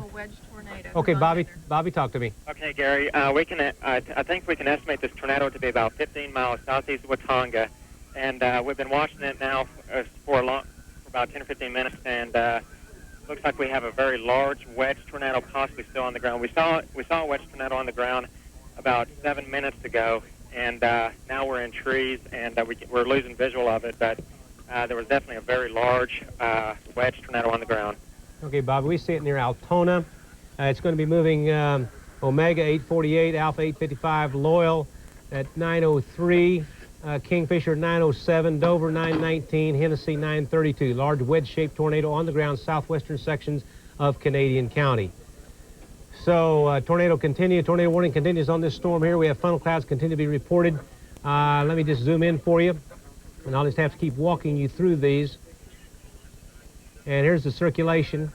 And let me get right in here. Here's Piedmont, Northwest Highway. Of course, Oklahoma City's right over here. We have Val. Okay, Val, can you talk to me? Yeah, Gary, we're about 4 to 5 northwest of Yukon, and we just had another touchdown to our northwest, about 1.5 miles or 2 miles. So it continues to put down many tornadoes. It's put down a couple wedges earlier and multiple tornadoes since then. It looks like, Val, Piedmont area? Well, it's not quite to the Piedmont area yet, I don't think. But it's moving that way. Right. Actually, the wall cloud has been getting better to find, too. It's been lower to the ground. Now, I can't see over the trees, but it's at least halfway to the ground, and it's a lot larger than it was a while ago. Okay. You might get someone else that's up there that can see it right now, because it quite possibly could still be on the ground. Okay, Val, go ahead and talk to us, Val, and we're watching this storm on Tower-Cam, and it's a very, very unstable, very intense storm, very strong circulation with it, and who is? We have scanner traffic, Val, reporting a large tornado on the ground. Yeah, I guarantee you that's with this one. Yeah. We're just about ready to see it right now, and I think give me a couple minutes, I can have these trees. Okay. Who you have on getting? Okay. This is Hesner Road right in here. Let's go ahead and go to XL. Let's go to XL. XL, please. And right up, of course, here's Piedmont. This is Northwest Highway. It's just northwest of Oklahoma City. Well, we're having reports, unconfirmed, of a large tornado on the ground. Well, I wouldn't doubt it. It's lifting north-northeast. Here's Piedmont. Mike is there. Mike, talk to me. Yes, Gary? Yes. Okay, we've had a large tornado halfway. We saw it was on the ground, and now it is lifted. It is not on the ground at this point. Give me now, your... where I'm at is I'm about 8 miles west-northwest of Yukon. Okay, you're 8 miles west-northwest of Yukon. That is true. And these tornadoes have been moving a little bit more north than east, so Richland and maybe even Piedmont at this point might be in the path of the storm, it looks like. Yeah, it is moving a little more north-northeast than it is northeast. Yes. So it looks like that area that's populated just along Highway 3, just southwest of Piedmont, should take their immediate tornado precautions. We have the main circulation 5 miles southwest of Piedmont, moving to the north-northeast. Do you have anything new on it there? That's exactly what I've got. I've got strong rotation in this wall cloud. It's a very, very well-developed wall cloud. Several lowerings at this point from it as well. Several lowerings continue at this time? I don't have a tornado at this time. Okay. Stand by with you. Just keep... I certainly will, Gary. What's happening is they're pulsing very quickly. So if you'll keep me on, I'll let you know if I do see one pulse at this point. Okay, go to Mark Hill. Mark Hill will be on here in a minute. Mark Hill has a tornado in sight. Mark is there. Brady, this thing jumped over here again. Gary, this is Mark. Anybody hear me? Yeah, I can hear you. Talk to me. Okay, I'm in Richland right now. We have had a large tornado on the ground several times. The tornado is immediately to my northwest. I believe it's still on the ground. It does not have a funnel to the ground with it as we right now. But it had at one time. It was in a large wedge shape for about 2 to 3 minutes. Okay, go through that all again because we have a report of a large multiple vortex tornado near Richland to about 6 miles north of Yukon, moving northeast at 25. That fit what you're saying? That's correct. That's what we've been following the whole. It's just immediately to our, just north of Richland right now, moving off to the northeast. Okay, I need to revise 3, and I need to turn that to about 040 degrees. Okay. And that's right up there. Okay. About 40 degrees. I'm sorry, 40 degrees. Okay. Mark, tell me more about it. Okay, Gary, it is no longer the large wedge shape, however, continues with several small vortices rotating around a very large circulation. We are now 1 mile east of Richland, and it is about 3 miles due north of us. Okay. It sounds very similar to the one we have going on. It's been on the long track one. That's correct. Where are your sirens there, Mike? Police officer, I've been going fast enough for him. Okay. Let's go back here. Okay, back to XL. And we're going closer. It may be moving a little more to the north than we've indicated here. I'm going to zoom in for you folks on this particular storm. Gary, it looks like it's moving right towards Piedmont, and it's starting to take on that large wedge shape again. Okay, don't get off the phone. Just stay with me on it. I'm going to have to run through some of these other storms, but butt in if you see any more on this. This is, we're looking at the tornado southwest of Piedmont. Take your immediate tornado precautions. This storm in the Wellston area. If I can get this thing to do storm 2 correctly. So you can have the bank and the tower. I'll turn them off. It's lifted pretty rapidly. Yeah, in the Wellston area. With a little luck, it'll go just a little west of Wellston, but not a definite possibility. It's a possibility, but not definite this time. Kearney area, a Tryon, so it's lifting northeastward. So from the Wellston area west up to Kearney, Tryon, Agra, take your immediate tornado precautions. And we'll drop on down, look at this other tornado warning. This thing is lifting north-northeast also. And I'll put a new storm projection on this in just a moment. That was, we went in there. It still has a pretty strong configuration on it. It looks like it's moving up toward the pink area. So let me do a quick projection on this storm. And we'll move it to the northeast. In fact, let me drop it down just a little bit. And it's moving up toward Pink and Bethel. It looks like at about 35 miles an hour. And right in here, we'll move it like this. At about, right now I'll move it at 30. It's moving a little faster than that. And we'll click that in there. And there's the scope of this thing. Pink, Stella, Bethel, Dale, Shawnee. Let me start up here. Pink, 852. Stella, 852. Bethel, 904. Dale, 911. Shawnee, 912. Mark, you trying to talk to me? Gary. Yes. With the large rotation of the wall cloud, with small appendages still coming out of it, we have not seen any condensation to the ground or any debris clouds from the ground in the last minute or so. Bobby. Okay. This is a well-defined hook echo, well-defined mesocyclone. I will tell you the storm near the, and it's lifting up. It looks like it's going to take in part of Piedmont. It's moving along Highway 3 now. So the danger area is the Piedmont area down to Highway 3, and then points to the northeast. Bobby, what do you have? Okay, Gary, we have a very large wedge tornado, and we are going to estimate that this tornado is about 10 miles south of Omega right now. We've been watching this since we got in the clearing, and this tornado has been persistent, strong, and it's got a very wide base at the surface. It looks like it's probably getting a little bit smaller now, but it's been pulsating a little bit. Well, the velocity signatures, the wind speed signatures are very significant on that particular storm, Bobby, so stay on the phone, stay with us there. And that continues up toward Hennessy and Dover. This tornadic thunderstorm continues up over Piedmont. It has been a wedge shape with multiple vortex. We'll go down here and check these other storms. And this one has weakened a little bit, but from Wellston to Kearney, still a threat. Also Tryon, Agra, Avery, Ripley. A storm right now that is becoming much more intense is the pink storm. It has one of the stronger circulations at the moment. And let me just move it. We'll get the projection on it again. If this doesn't produce a tornado on the ground right now, I'd be quite surprised because it is entirely capable of doing it. Let me get this saved. Just a second here. Stay with me. Okay. Okay, moving toward Pink, Dale, Bethel, and Shawnee, almost north-northeast. So Pink 852, Stella 852, Bethel 904, Dale 911, Shawnee 912, Medford or McLeod 912, and down to Meeker at 932. This storm is very, very intense. Take your tornado precautions immediately. The velocity signature is extremely strong, suggests a tornado on the ground with it at the present time. We'll just keep making these rounds for you. And we're looking at the storm near Piedmont, and I'll zoom in. Is Mark still with me on that? Mark still there on the Gettner? Continuing the significant circulation in the Piedmont area has produced wedge tornadoes, small multiple vortex tornadoes.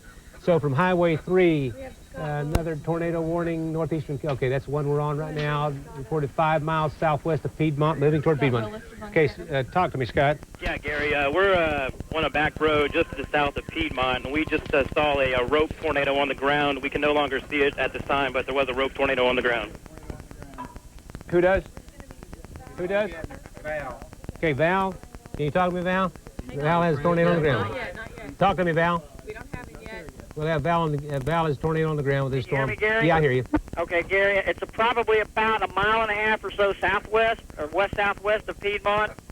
We've seen just a long rope tornado on the ground. We've seen several power flashes on the ground. That's about it from here. Okay, Val, so we are getting damage from the tornado near Piedmont. That'll be moving in just a few moments to the northwest of Highway 3, the way it looks. And that'll have to be watched very closely in the Piedmont area. So tornado warning continues there. I'll back off on the projection here. Gary? Yes. It looks like it's lifted at this point. We don't see any more power flashes. Okay. We don't even see the funnel on the ground anymore, but it has lifted. Okay. But it still looks like the circulation is moving towards Piedmont. Thank you, Val. Stay with us. Okay, we check the storm over here. It has weakened a little bit, but it is still a threat from west of Wellston to Kearney, to Tryon, to Agra, to Avery, to Ripley. Could be in the Kearney area at 903, Tryon 914, 924 at Agra, 933 at Avery, 934 at Ripley. This storm down to our south continues to be extremely impressive wind speed-wise. I wouldn't be surprised if a tornado on the ground at this moment in the Pink area. Let's see. Let's go Pink 852, which is about right now. Stella 852, which is, Stella, I think you guys will be okay. You'll be the west of it. Bethel 904, Dale 911, Shawnee 912, McLeod 912, and down to Meeker at 932. Let me tell you, from Pink to Bethel to Shawnee to Townsend, Dale, take your tornado precautions.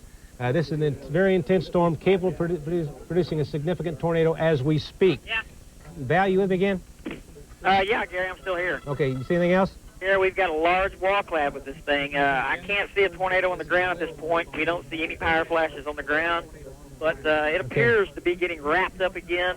We've got strong inflow. Getting how strong is your inflow? Oh, it's probably about 30 miles an hour. Okay. We see it over parts of West Piedmont. It's moving north-northeast rather quickly. Let me back off here just a bit and get a projection on it. Who you have? Mark. Gary. Mark, yes. We continue with a tornado just northwest of Piedmont. Okay. Getting ready to run over a police car here. The tornado has a large stovepipe on just northwest of Piedmont. It is taking on a red shape as we speak. So it's a large, getting larger and larger. Yes, large it is. stovepipe tornado just northwest of Piedmont, moving to the northeast. Just northwest of Piedmont. Just northwest, mile or two, can you tell? Looks like about 2 miles northwest of Piedmont and continuing to get very large. Okay, so we have a developing, or not developing, but a tornado getting large just northwest of Piedmont. So from Piedmont on the northwest, stay alert. Let me see, this east-west road here is northwest 122nd, east-west 122nd. This is Apache. This is Arrowhead Street. Right up here is northwest 234th. And this right in here is Mustang Road. So from the Piedmont area, northeastward, to Mustang Road, and a little later we're going to be getting up toward Cashin and such. You can see here's northwest 122nd, so we back off just a little bit on this storm. Moving northeast. What I hear there? Ready? I'm getting ready. I'm ready to do this thing. Okay. I'm gonna go. What did we hear? I'm ready to go 1. No, 2. Is that correct? Storm 2, yes. Now track at it. It's still on 2. It keeps jumping on me. There you go. Now, Okay. You just need to scoot that. Okay, got it. Okay, this storm. Do we have Bobby on Gardner? The storm's still.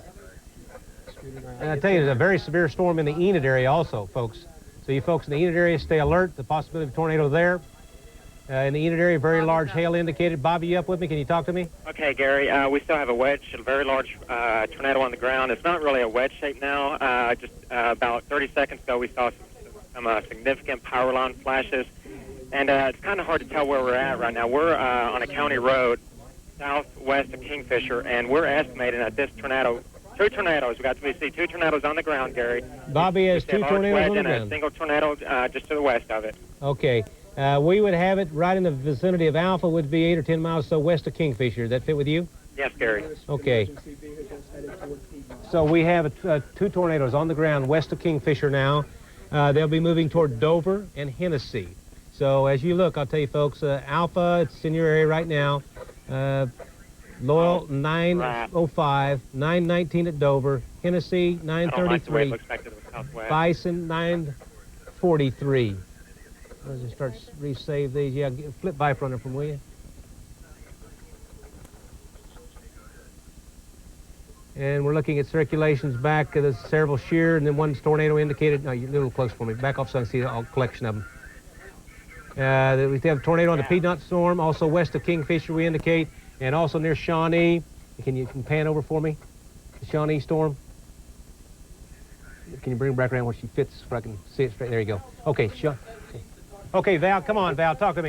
Yep, Val. Val's on 3. Need to talk to Gary right now. You got him on Gardner? We're getting him up. Okay. We had Mark on her just minutes ago. Okay.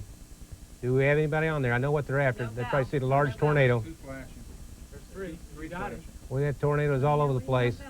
And there's also a severe storm in the Enid area. You folks keep that in mind. No reports of a tornado with it. Let's see, we got that one on 2. We're going to... Well... Can you hear me, Gary? I hear you. Go ahead. Okay, Gary, we have a large tornado about 3 miles northwest of Piedmont. We're seeing numerous power flashes. Large tornado, 2 miles where? About 2 to 3 miles northwest of Piedmont. It looks like it's moving due north. 2 miles northwest of Piedmont. We've seen multiple power flashes. Large tornado. Give me the tornado. I've sent that out just west of Kingfisher, 10 miles, and also 3 miles northwest of Piedmont. Is that right, Val? That's exactly right. About 3 miles northwest of Piedmont. 3 miles northwest. It's still a large tornado. Numerous power flashes. Numerous power flashes. It must have went through, I don't know, a residential section or something. But it's multiple vortex. You can see each vortex rotating around. It's a large tornado. You can't. It's so dark. You can't see any structures. It's where we're just seeing it. Right. It's so dark right now. We can see it when it lightnings. Okay. But it's a very large circulation. And what you see is several vortices rotating around it. You see several vortices, so it is a large, right. Large supercell. Right, several vortices rotating around at this point. It looks like it'll be heading up toward Cashin. Yeah, it's moving pretty much due north. Yeah.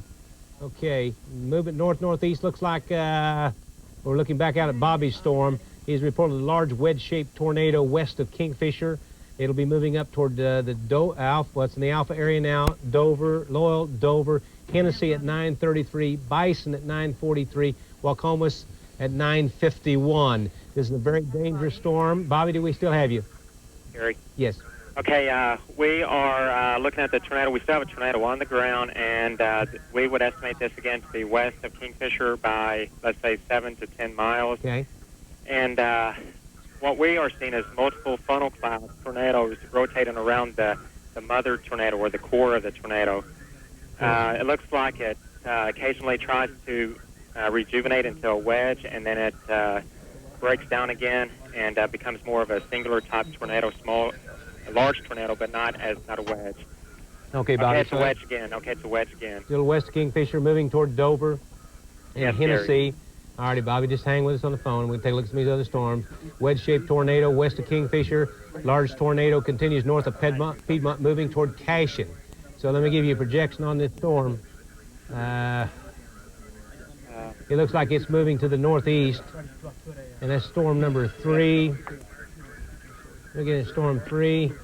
We'll do a track edit on 3. This is going to keep me on 3 here. This thing keeps getting away from me. Okay.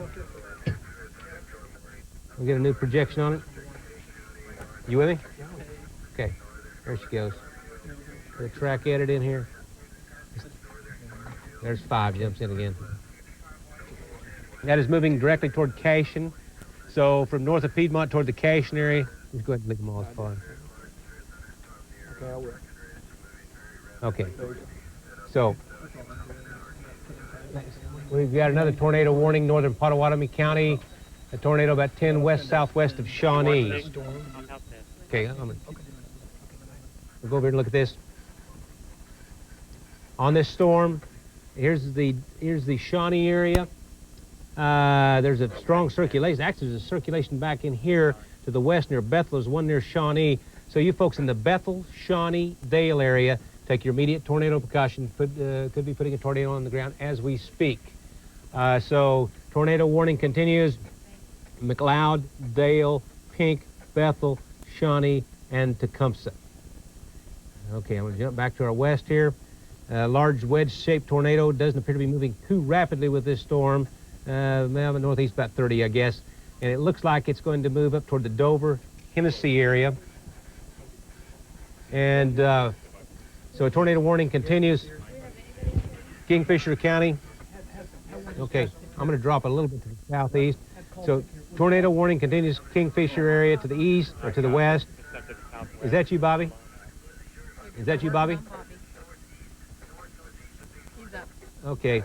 Continue with the tornado here, moving toward Cashin. You folks in Cashin, take your immediate tornado precautions. You have time to get to shelter, I suggest you do it. We last report there was a large wedge-shaped tornado in that particular area. I can't hear him. The storm looks like it's weakened somewhat near Kearney and Tryon, but don't trust it, okay? Just don't trust it at all. Could produce another tornado. Now, Bobby, you still with me? Yes, Gary. What do you have? Okay, we are still southwest of Kingfisher, looking northeast, and we have a very large wedge tornado on the ground right now. Okay, we would have it probably 4 or 5 miles, 6 miles west of Kingfisher. Yes, I would agree with that, Gary. The velocity, the wind speed signature is very strong. Movement appears to be northeast toward Dover and Hennessy as we speak. So, Bobby, just hang with us and listen to us butt in if you need to. So, large tornado continues on the ground west of Kingfisher up toward Dover and Hennessy. Is that correct? Now you just stay with me. I'm going to add these. And we'll just make a projection. This storm looks like it's moving north. It looks like the center is just about right in there. So moving northeast at about 30 miles an hour. I don't think it's going to turn and make Hennessy, but sometimes they do, folks. So just be advised, it might. We're watching a tornado continuing with this particular storm, and I'll do a storm projection for you here, fan, and let me move it down just a little bit. I'll drop this down, move us northeast. It looks like it's weakened. Is Val or Mark, anybody can tell me about that storm? It looks like it's weakened a little bit while the one near Kingfisher seems to be intensifying. Working on Val. Can anybody? Val's up. Val, talk to me. Gary, can you hear me? Yes, I can hear you. The tornado has lifted. Okay. It was on the ground. We came across a damage path 4 miles north and 2 miles west of Piedmont. It did some pretty good damage at a house. It didn't damage the house too bad, but all the power lines are down. But then probably a mile north of that, it did lift. Okay. So it's not on the ground now. From intensities, it appears to be weakening. I'll tell you, the one west of Kingfisher is becoming very ominous. I'm going to go back to it, move over for the folks here just a little bit. And Bobby, you still on with the one near Kingfisher? He's on the wrong storm, I think. I need somebody on the Kingfisher storm. Should be Bobby. We see the inflow increasing.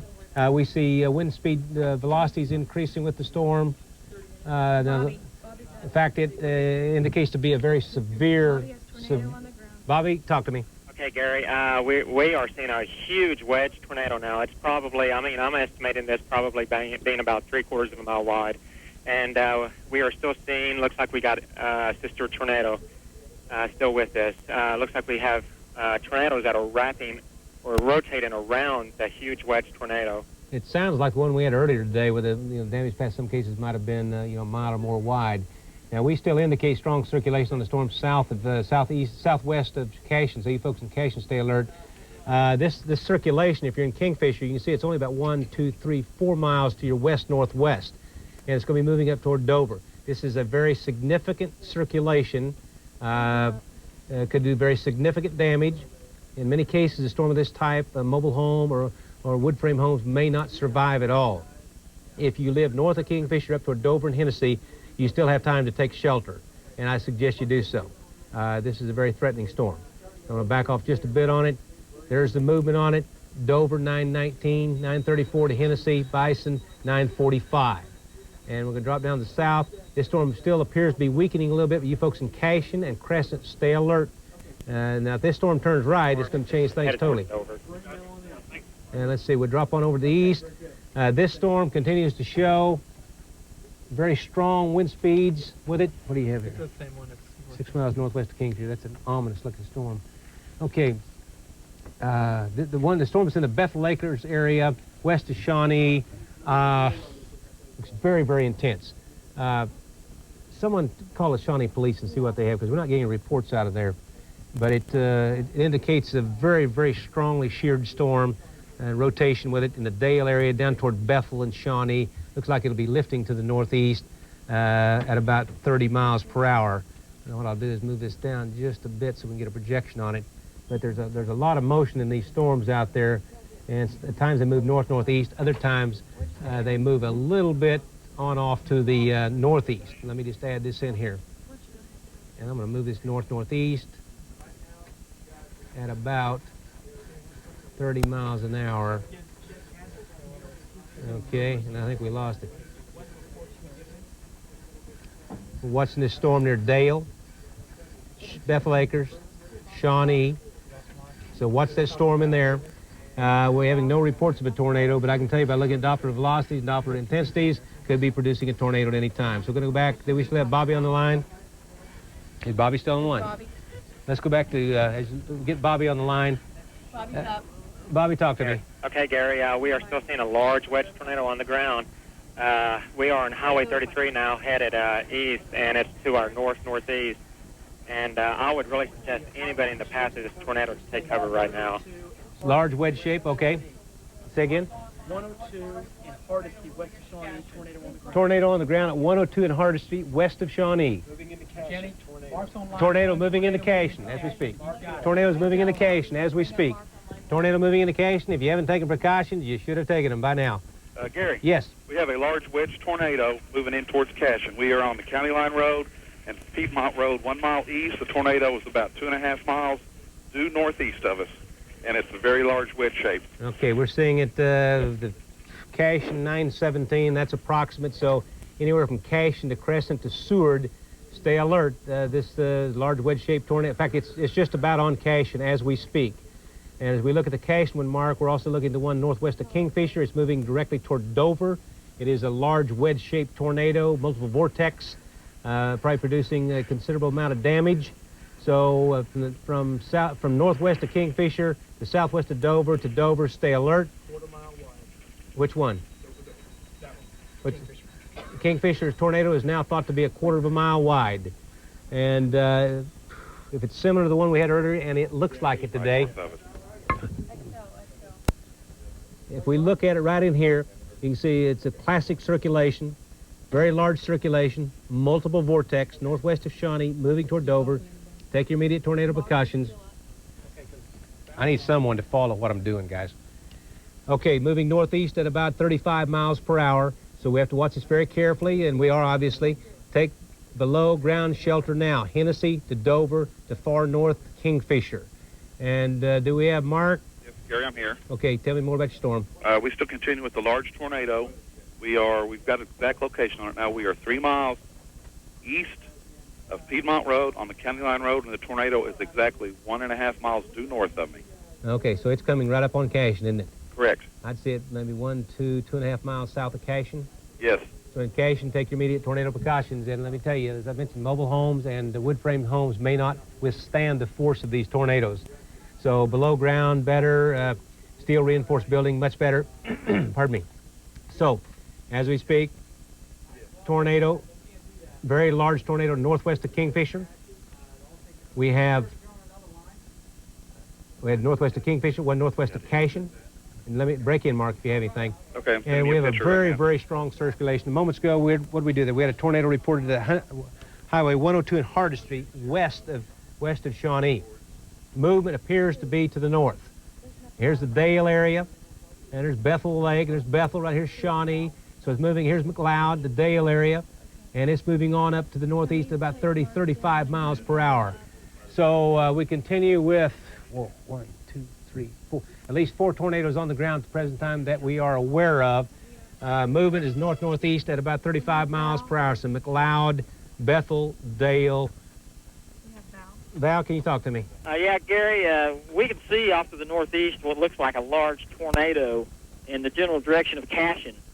Okay. I don't know if it's on Cashin yet, but it looks like it's headed right towards them. It looks like it's really, really close, Val. Well, it's a big one. Can you see to the northwest on the Kingfisher storm? We can't see that far, no. Where are you located? Probably about 8 miles north, 7 miles north of Piedmont. Okay. Well, this storm is moving. There's a tornado moving toward Dover, very large tornado in and around Dover to the southwest. And take your precautions. This thing is deadly serious. There's a large tornado approaching Cashin. And we'll check over to our east. Let me keep going east here. The storm that was up near Luther and Wellston and all that appears to have weakened somewhat. Let me move it just a little bit to the north here. And doesn't appear to be the threat that it was. No, it doesn't. But this one down in the Meeker area, someone check with Shawnee again. 102nd and Hardesty about 10-15 minutes ago. And you can see the circulation here, the Dale area, Bethel area, Shawnee, over to Meeker. So about the northern third of Pottawatomie County. Most likely there could be a tornado on the ground between Bethel and Dale. It could take in parts of northwest Shawnee. It's going to be moving up toward the Meeker area. So keep in mind on this storm moving northeast at about 30, 35 miles an hour. Who's that on? Who do we have on there? Who do we have on Gardner? That's Val. That's Val. Now what do you have? Gary, we're still north of Piedmont over here. And we can't see up there anymore, but the last time we checked, it was still on the ground. Okay. There is damage up north of Piedmont, by the way, too. Okay. Can you get me Mark Hill, because he was on the Cashin storm? We'll look also where we have the main circulations right now. Very significant circulations indicated. And shear and circulation. Tornado indicated northwest of Kingfisher, moving up toward Dover. We're still indicating a tornado right in the Cashin area. And we're indicating a lot of shear and a tornado in the vicinity of Shawnee, and really just a little to the west of Shawnee. And we'll go back to, that's on 5, we'll go back to XL, we'll check that out.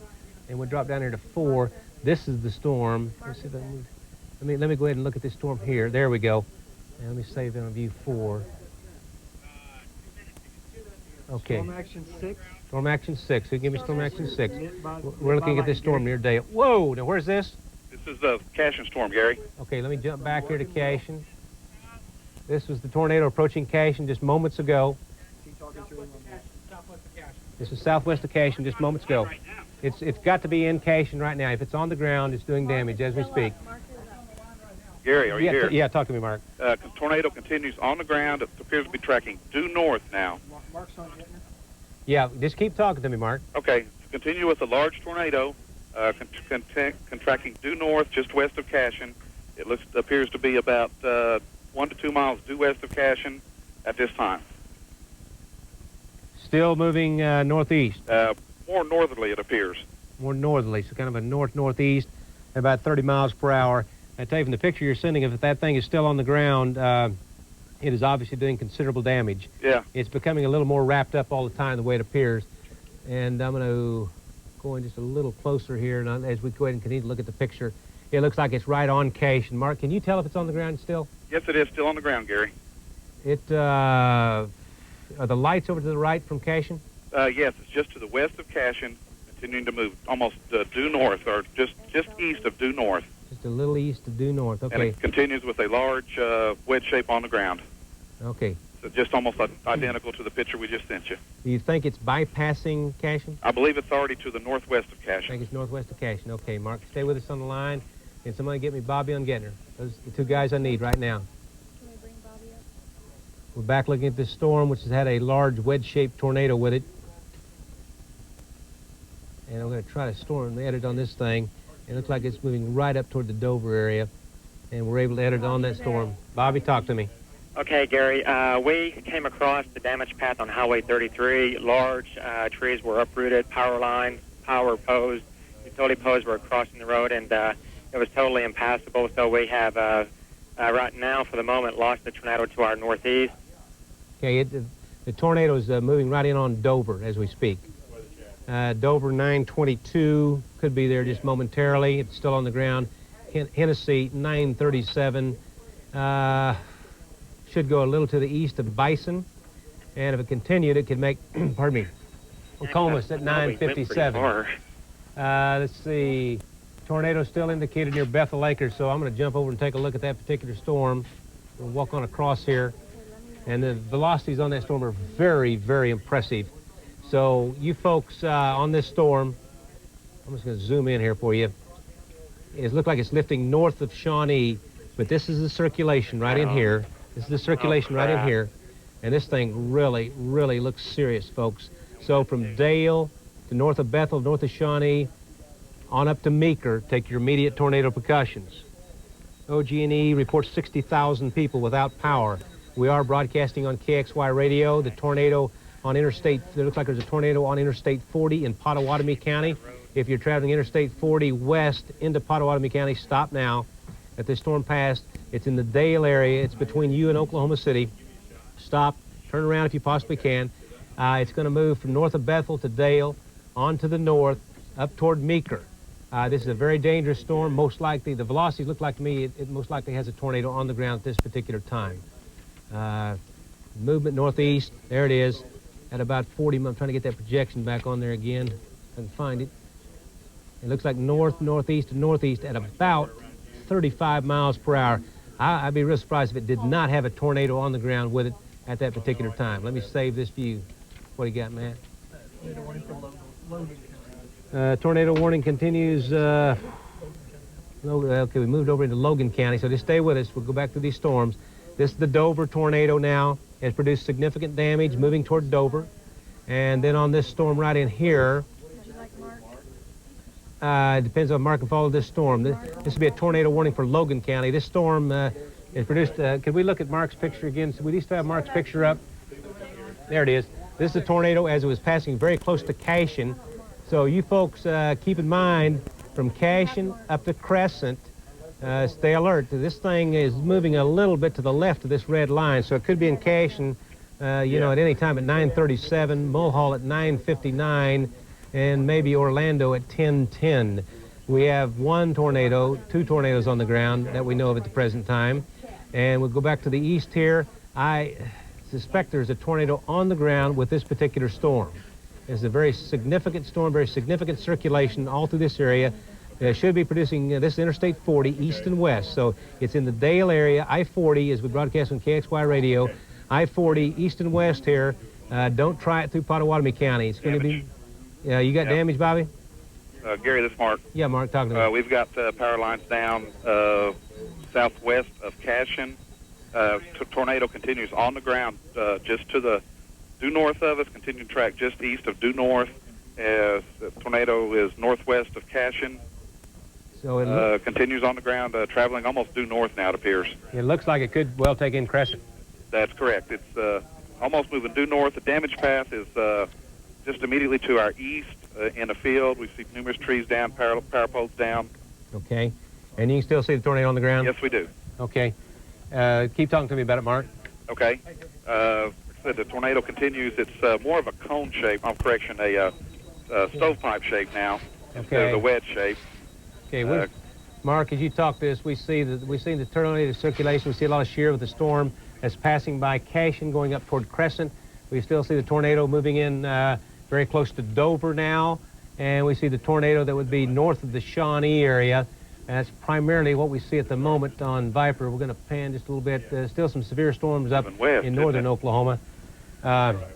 This storm at Cashin is pulsing. It's beginning to intensify again, and we're going to bring that around. This is Storm 3. Yeah. Back to XL? Yeah, let's go back to XL. Storm 3, and direction 330. That's not 330. Boy, that thing almost looks like about 3030. Oh, shit. 030. Okay. Let's see. Am I going to update the right thing here? Here we go. I'm going to move this over just a little bit and track edit on 3. Okay. It's a little to the northwest of Cashin, moving toward Crescent. Tornado continues on the ground. I'm trying to find that rascal on that projection.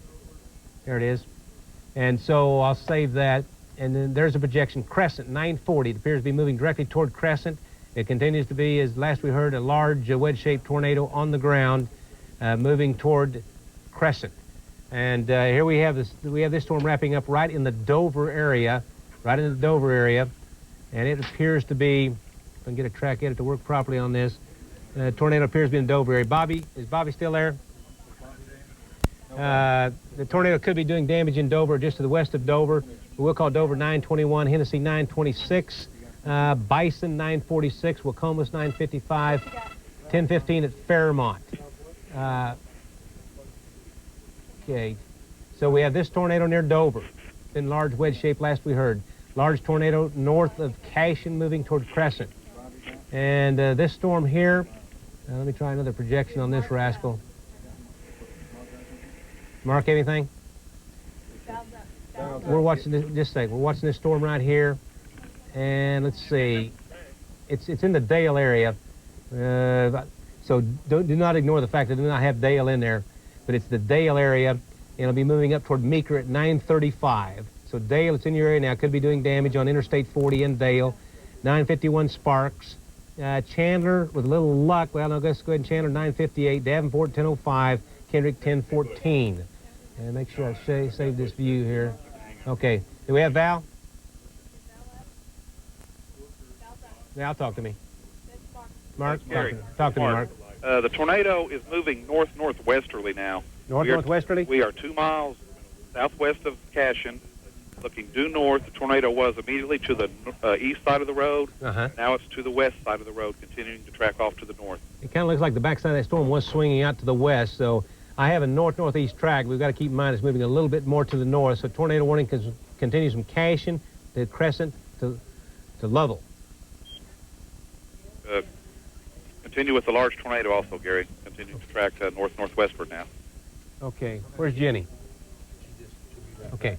Okay, we're watching a tornadic thunderstorm in the Dover area, and we're watching one just northwest and north of Cashin. This Dover storm is going to be moving toward Hennessy at 936, Bison 946, Wacomas 945, and we'll drop down. There's a storm firing in behind the one southwest.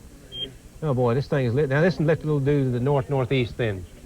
So it's going to be moving toward Crescent and Marshall.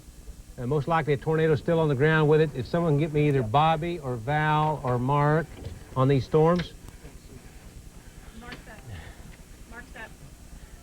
I just, Gary. Yeah, just keep talking to me, Mark. Yeah, this Mark. The tornado appears to be roping at it at this time, just to our to the northwest of Cashin. Keep talking to me about it, Mark. Okay, the tornado is definitely getting to the smaller Mark, still stage. talking?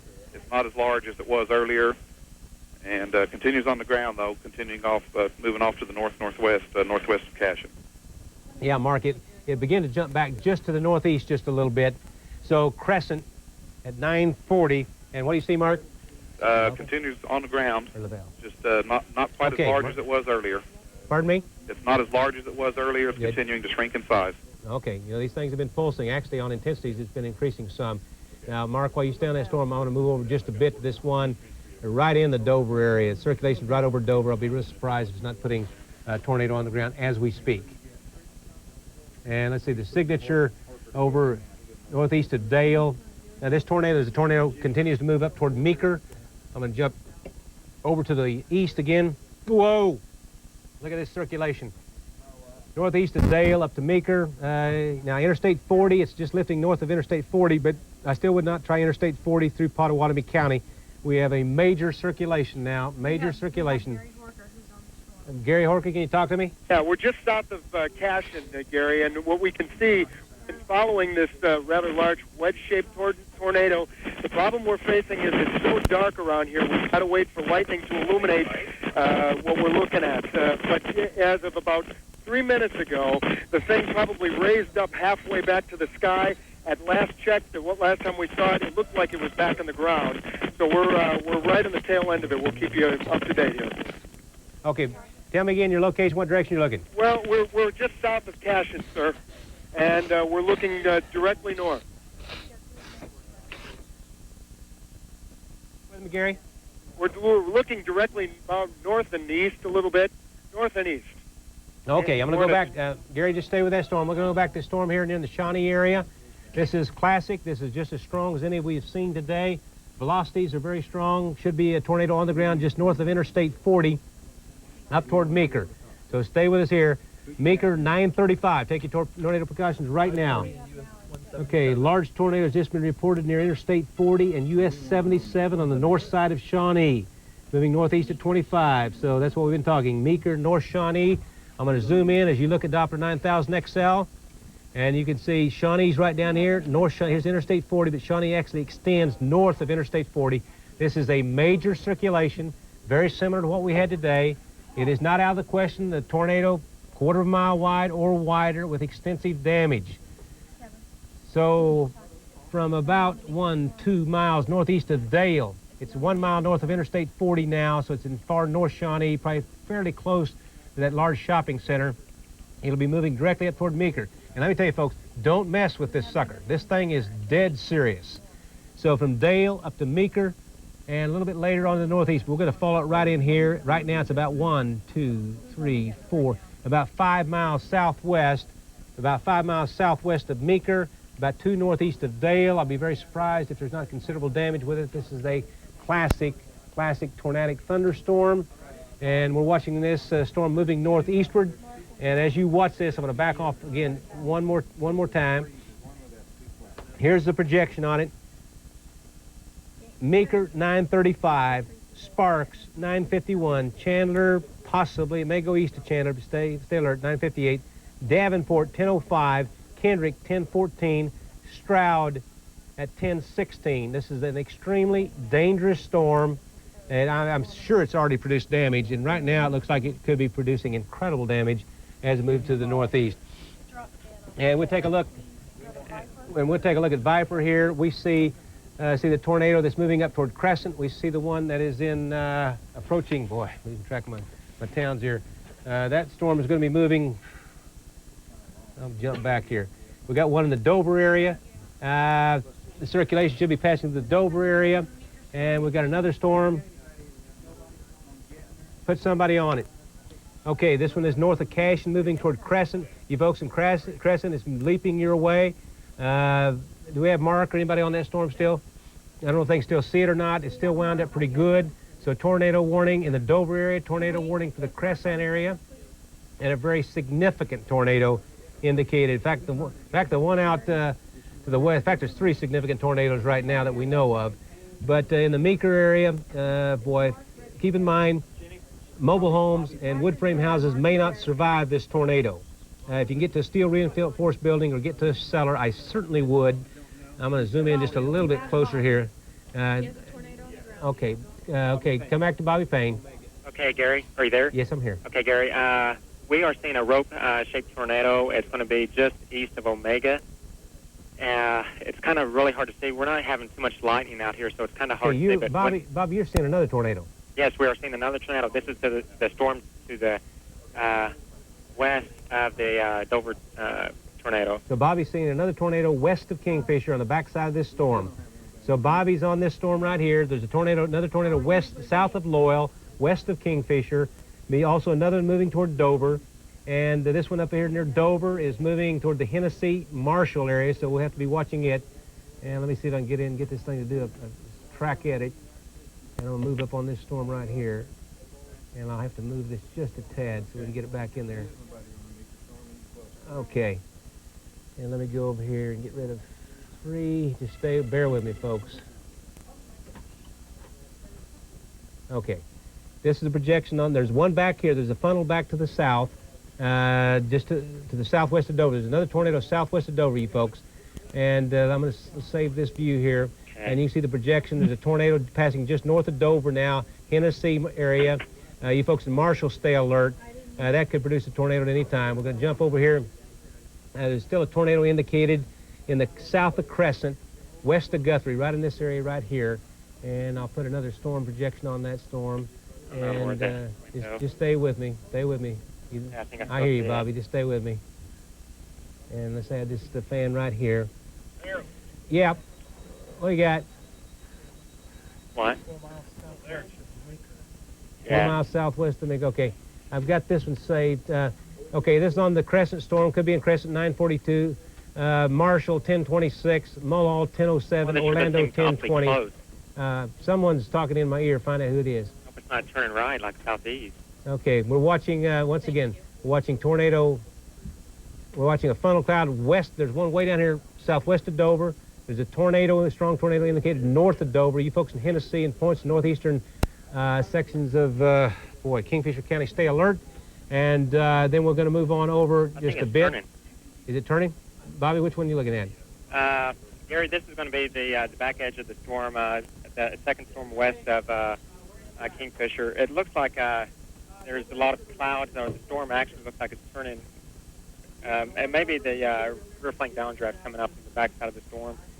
But it looks like some of the scud and low clouds that were streaming north is now streaming southeast towards us. Okay, yeah, we see a heck of a circulation on that south storm. Make sure there's nothing new coming on this storm near southwest of Minka, okay?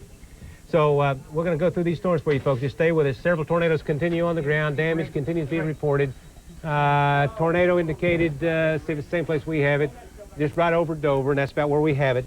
So you're looking at the one right over Dover. There's also another tornado on the south edge of this storm, which would put it west of you folks in Kingfisher and Dover. Keep in mind, so tornado west of Kingfisher, tornado north of Dover. I'm going to come down this line for you. Circulation still continues to be in the Crescent area, or south of Crescent, moving northeast, and could be in Crescent 942 or sooner, all right? And then we're going to drop to the south. That's what I was looking at. Yeah, this storm here, as we go to storm 4, we'll try to get this rascal to get a good track at it on it this time. Boy, this thing is really, really, really wound up.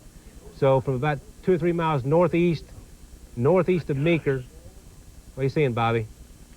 Gary, we're just getting slammed with a real strong inflow right now. Tell me your location, what direction the wind flows from. The winds are out of the south right now, and southeast, and the winds are blowing. Right now, they've subsided to about 20, but we've been having gusts probably about 30 to 40. Okay, Bobby, talk to me again. I'm back in your area, and you're near Omega. Just southeast of Omega. You're southeast of Omega, and we're looking north. You got strong inflow winds? Yes, Gary. We see strong shear on that storm right along the highway. Yeah, there's a strong signature with it. I tell you, one of the strongest signatures we have right now is just northeast of Dover, indicates a major tornado. So we see a developing tornado just in your area where you've seen the funnel cloud near Omega, which is back out in here. How does it look?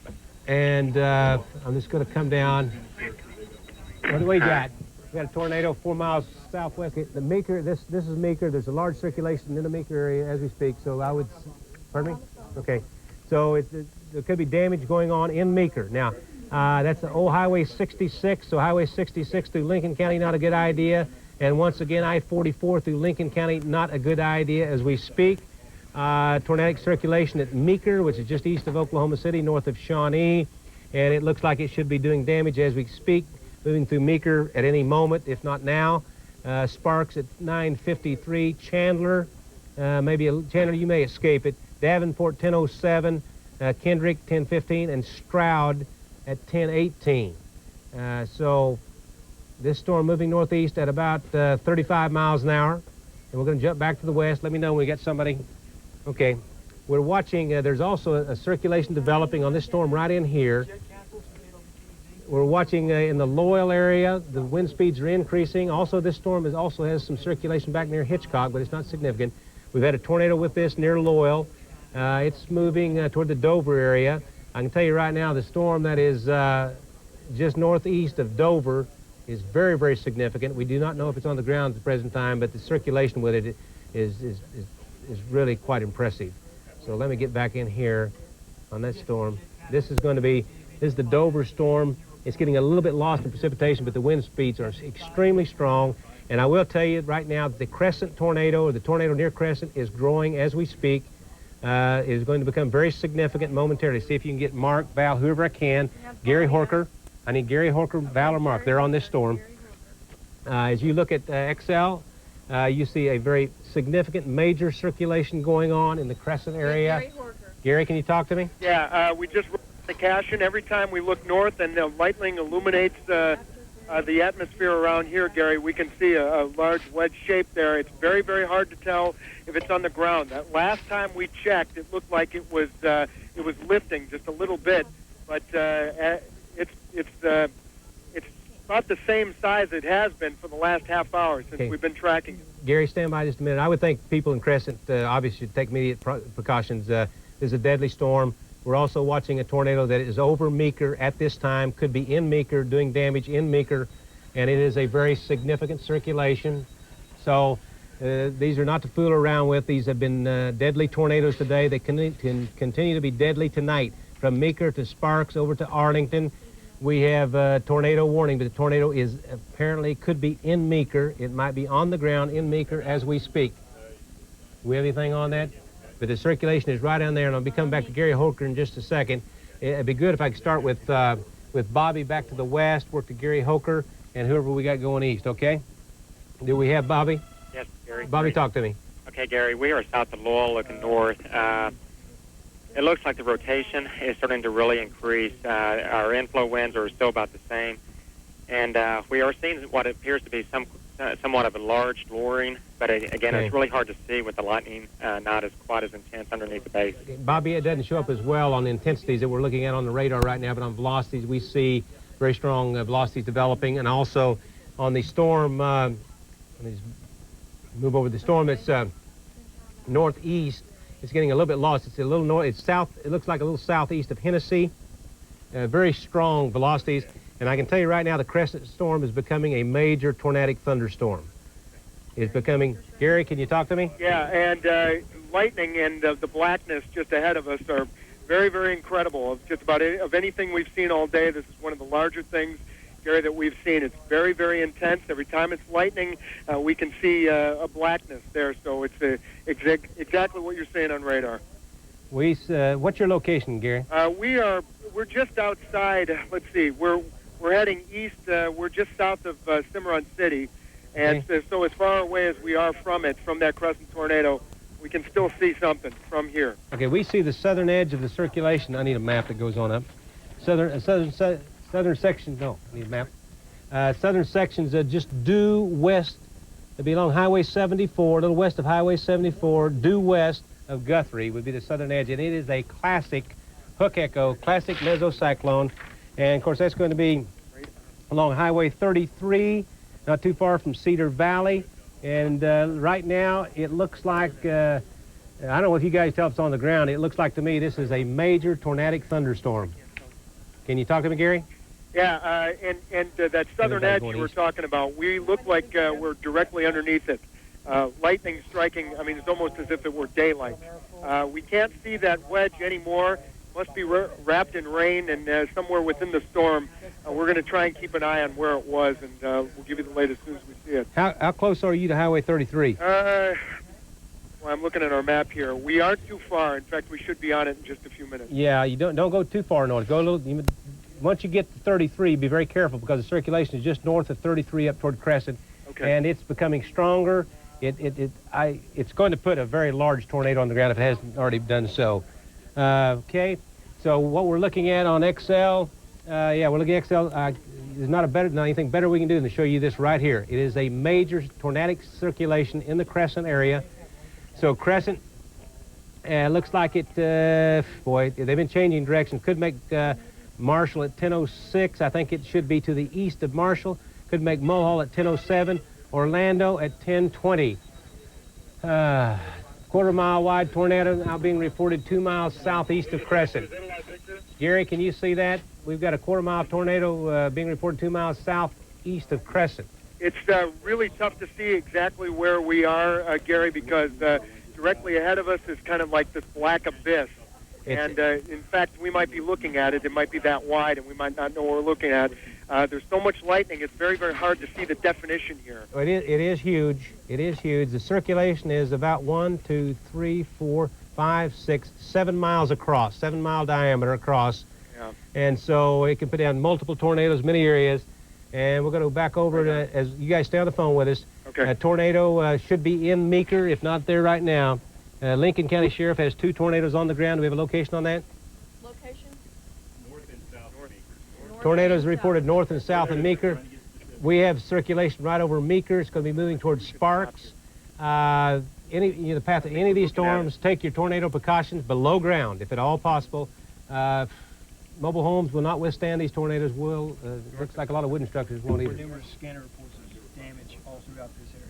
Okay, damage, Brady said damage being reported from Piedmont to Cashin up toward Crescent. The Crescent storm looks immense, looks very dangerous, as does the Meeker storm. Looks very, very threatening, very dangerous. And we're going to move over. You're looking at one radar, I'm looking at another. We're still showing a very strong mesocyclone in the Meeker area. It's quite wrapped up. The circulation appears to be occluding just a little bit, but it could be doing damage in the Meeker area up towards Sparks at any time. Strongest mesocyclone, the wind speed velocities are in the Crescent area, and they're scary.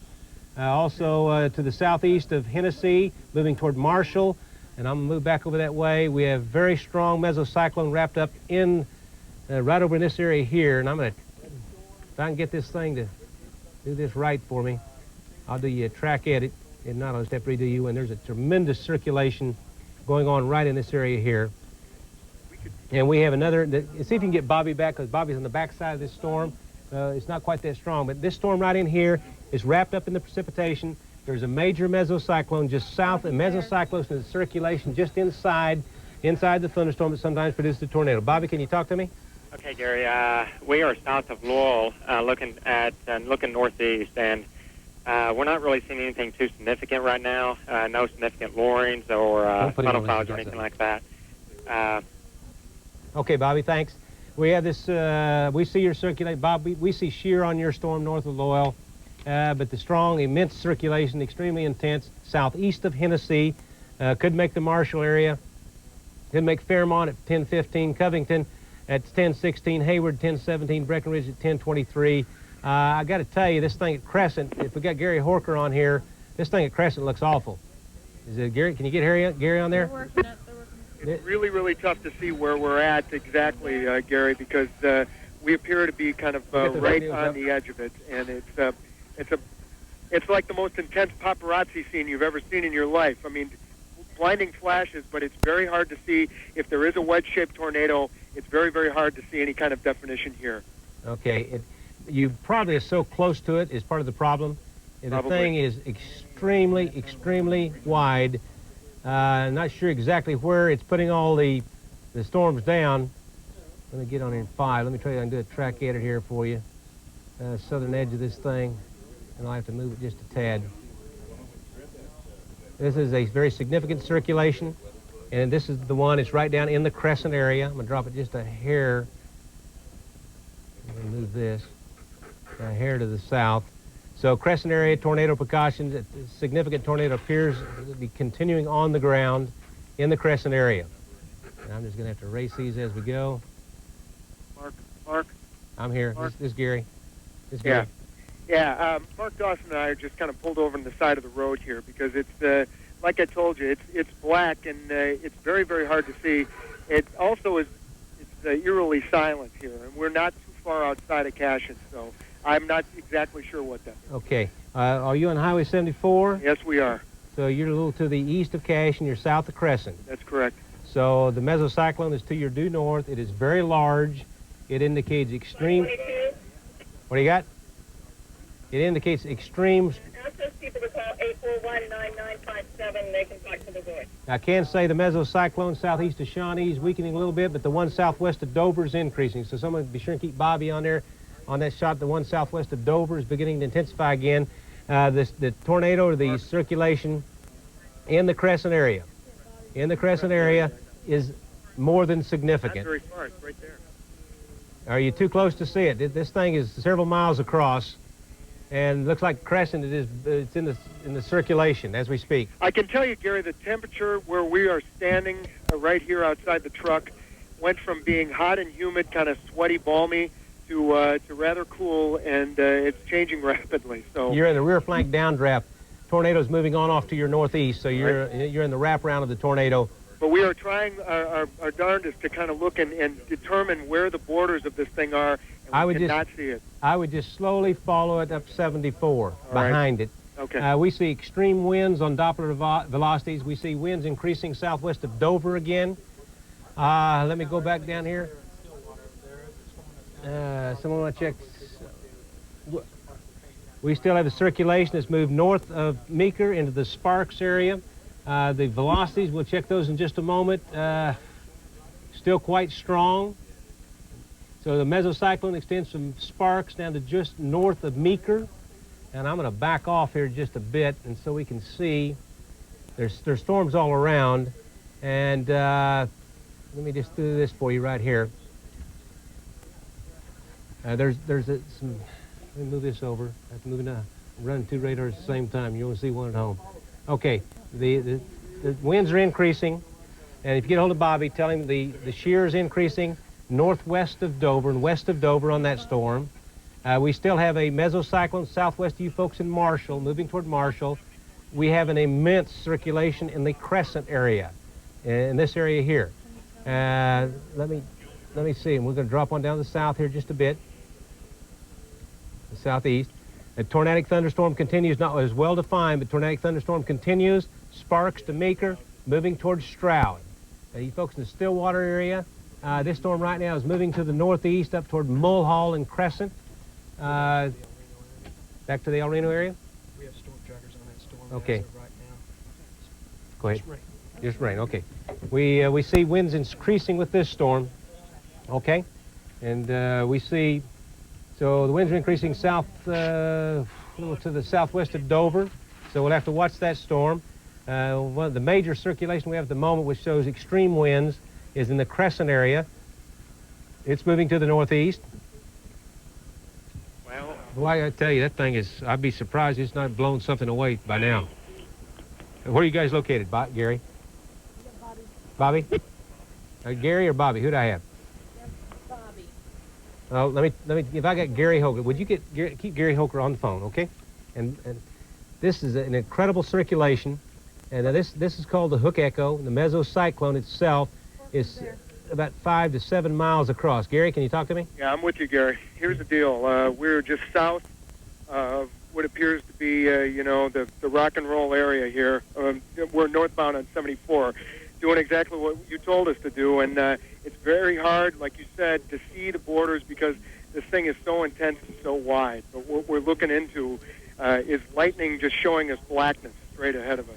All day long we've seen borders, especially the one that crossed around Newcastle on I-44. We saw an east and west border on that one, and that one was mega wide, but this one we can't even see the border, sir. Well, it's apparently the tornado is rain wrapped. It is It is wrapped up in the rain. It looks like it's moving northeast. I see some new storms down to our west here, but I'm going to have to do some new projections on these storms. Boy. Movement on that appears to be northeast about 30, 35 miles per hour. The Dover storm, there's a storm near Dover that's becoming quite strong. There's no tornado warning on that particular storm at the moment. It's actually weak in just a moment. A little. The storm that was southeast of Hennessy, southwest of Marshall, has weakened a little bit. Storm near Hennessy. Now, that's the storm we've been following that was near Hennessy. What you got? Give him. Talk to Gary. The Cache Crescent area. Okay. Okay. Going to have Mark Hill just a moment. This is a rain-wrapped tornado, it appears. It's several miles across. I'd be very surprised not producing significant damage as we speak. And we'll have Mark Hill. Gary. Yes, talk to me, Mark. We have a large bowl shape on the ground with power flashes underneath it, east of Crescent. We are eastbound on 3 from 74. It is about 4 miles northeast of us, and we're 2 miles east of 74 on 33. Okay, I'm listening to you. I want you to talk to me some more. Okay, we're coming into Cedar Valley is what the sign just said, and it is a large bowl shape lowering, and it appears to be touching the ground, and there's numerous power flashes directly underneath the bowl shape on the ground. Yeah, we have the circulation. Looks like it's turning a little bit to the east. Let's see. It certainly does. I don't know whether you can confirm that or not. Let's see.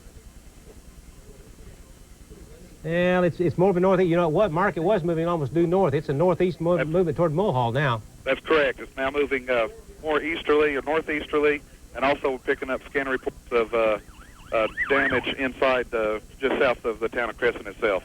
Damage just south of Crescent? Any Correct. damage in Crescent? Yes, heard scanner reports of emergency vehicles heading that way. Okay.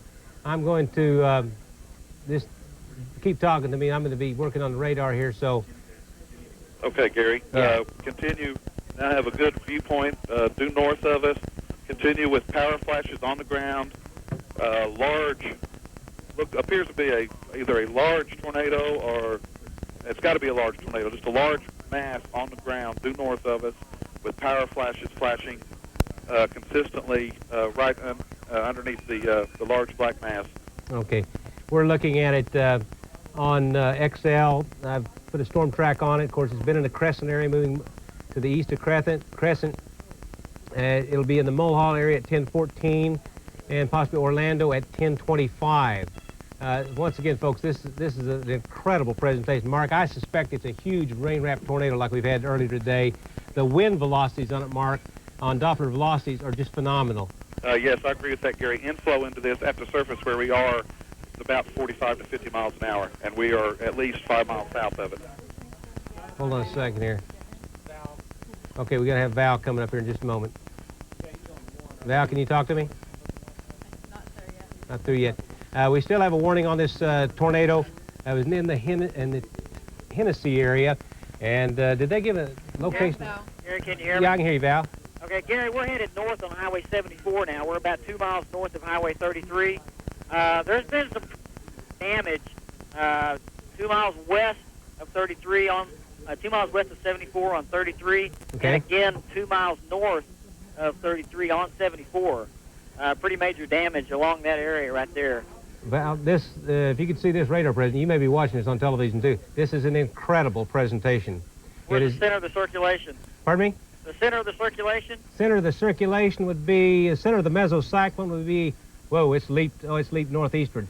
From Crescent 1, 2, 3, 4, 5 miles northeast, due northeast of Crescent.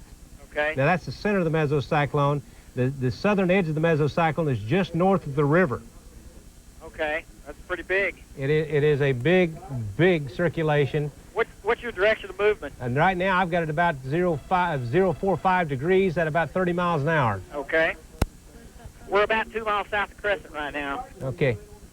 Well, where you got it? Where's Bobby? Where's Bobby? Okay. What's Bobby have? Is Bobby get it? Bobby has a tornado on the ground. What direction? What direction from Dover? Somebody tell me what direction he said from Dover. Gary, are you there?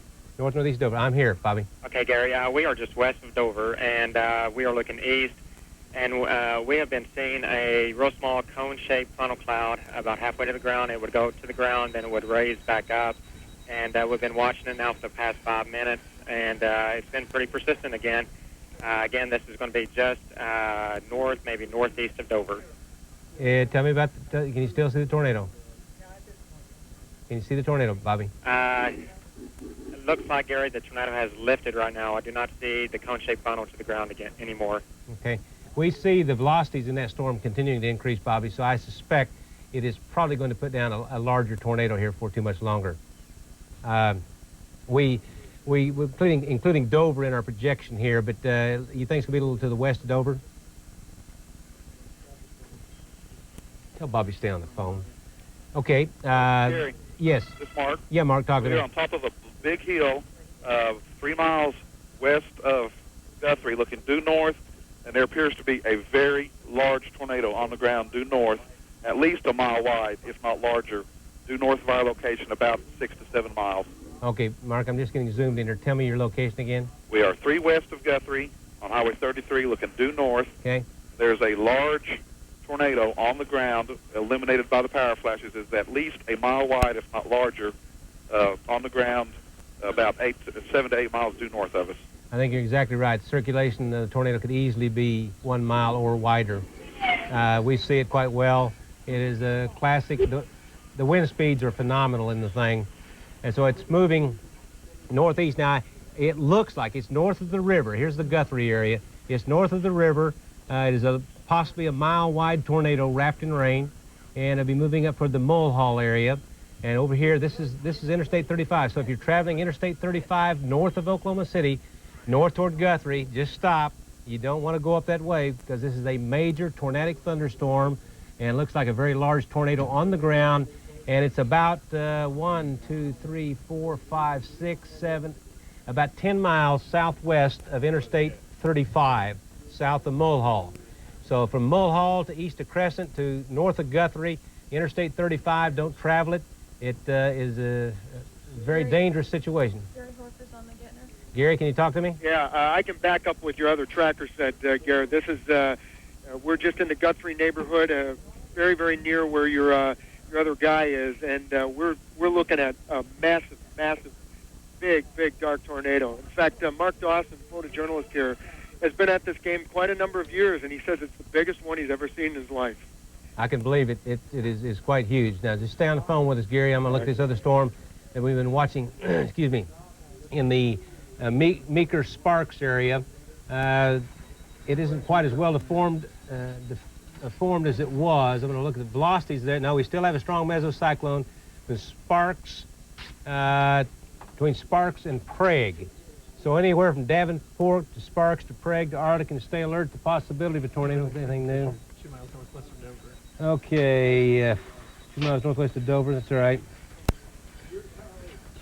Susan, you got any aspirins or something like that? Yes. Tornado where? Okay, we got that. Okay, okay, what's that thing say? Same thing we've been saying here? Tornado 4 miles east of Crescent. That's about what we have, possibly a mile wide.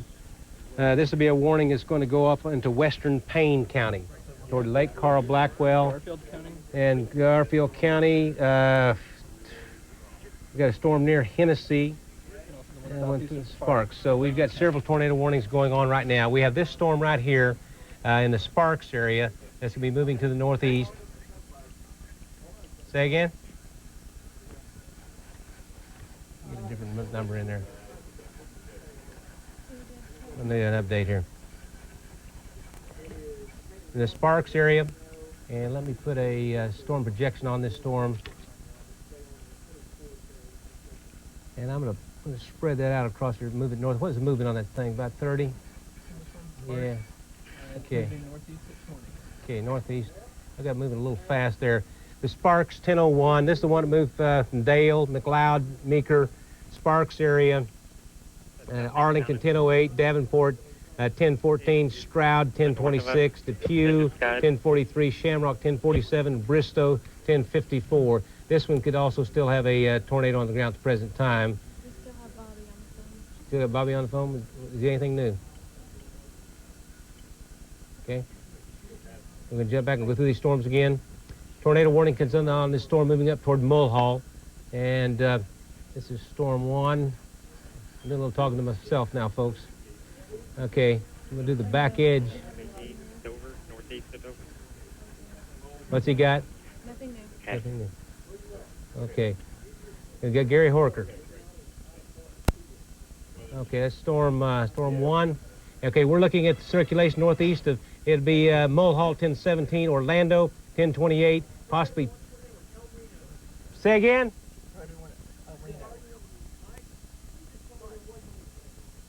Tell me again. What do we got? We have possibility of a.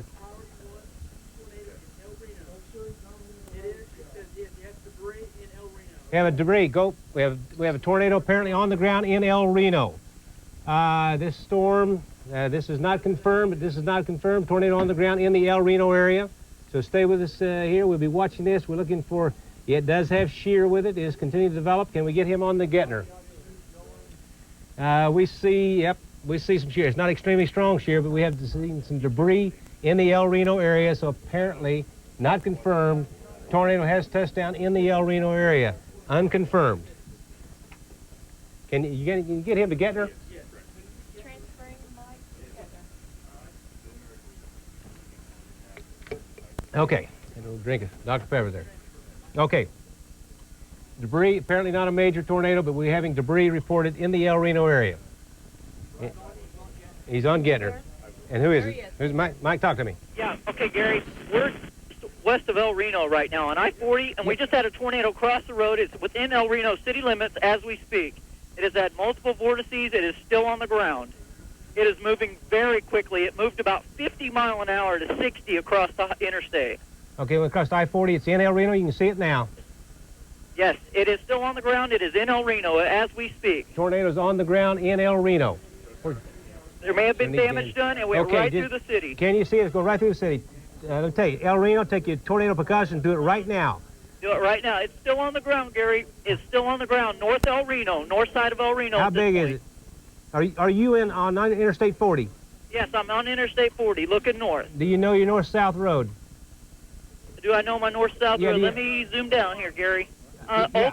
Old Country Club Road. Old Country Club Road. Yeah, straight north on Old Country Club Road. Old Country Club, looking due north. Tornado on the ground is reported in El Reno. I would put it by Parkview Hospital at this point, Near Gary. Parkview Hospital in El Reno. Yes.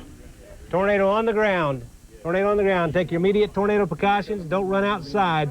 Just grab the pillows, the blankets, and get in the bathroom. Get in the bathtub. Get between the stool and the wall. We have damage being reported in El Reno as we speak. Tornado moved rapidly across Interstate 40. Priority 1 for Dover. Okay, Priority Gary. 1. Okay, we have also. What do you got? Give it to me. Okay, Gary, we're moving back east now on I-40. We need to get back east of this. Okay, just stay with us. Just stay with us on the phone. Okay, we'll do. Okay. Okay, we've reports of a tornado touching down with damage in El Reno. Yes, sir. And we've got to move up here. We have a priority 1, Bobby. Bobby, talk to me. Did we have Bobby? We had a priority 1 on Bobby, and that was a tornado near Dover. We see the circulation right there. I'm just going to have to start racing these. Folks, I'm just going to have to start telling you where they are. Okay, this is a tornadic thunderstorm right here. We have... You have to kill it. There's a lot of noise in my ear. I can't understand. I don't know whether it's sirens or what. Here's El Reno.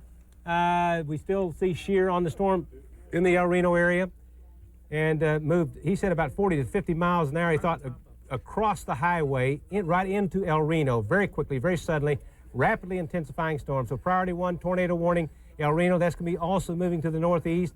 So keep that in mind. And what we'll do, as you look at these storms, we have a tornado warning on this storm right here, and that's the one in the El Reno area. Okay? Now I'm going to move a little bit to the north.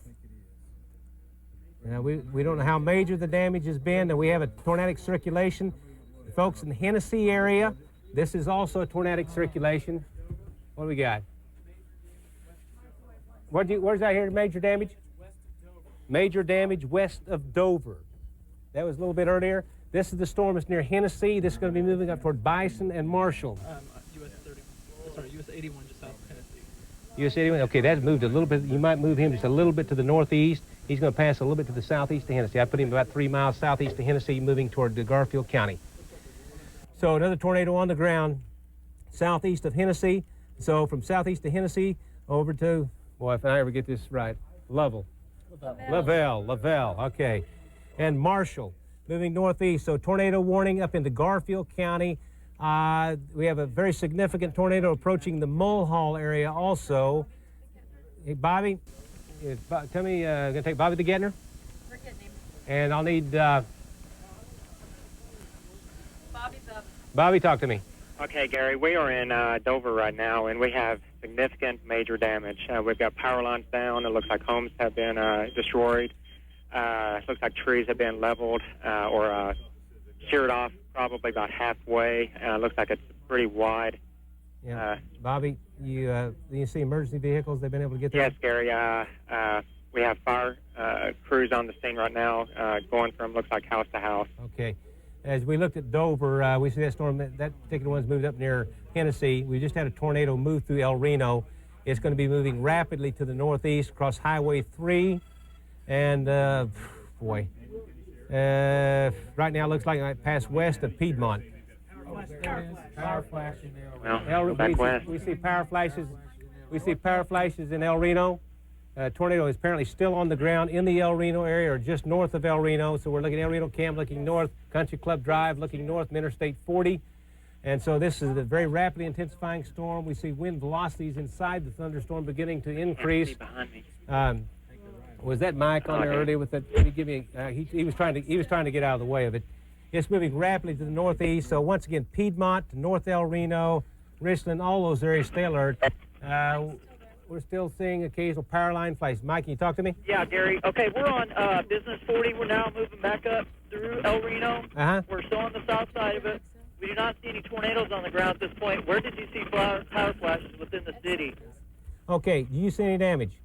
No, I haven't seen any damage at this point. If there's going to be damage, it's going to be to our west. Okay, you said cut across the road right in front of you. Yes, it did. Okay. Very, very quickly. You will not have time to get out of the way, so people need to be in we there. we just saw another power line flash. Another power line flash? Yeah. Very possible. We're going to come over the hill. Okay, we're looking... Hey, Gary? Yes. Where's the major circulation on this storm at this point? Major, I can believe it. And the wind velocities are continuing to increase. It's going to be moving up over Highway 3 toward the Piedmont area once again. Just stay with me, Mike. Okay, I will. And I'm going to have to look at these other storms. We have a tornadic thunderstorm right in here, okay, just southeast of Hennessy, produced significant major damage in Dover. Houses destroyed and such. Emergency vehicles are on the scene. So from Hennessy to Marshall to Bison, you all keep in mind it's moving northeast at about 35 miles per hour. Some of them have been changing directions. So Fairmont and Covington, Marshall, stay alert. Let me back off here just a bit, and we'll check all these storms. This storm continues, come on.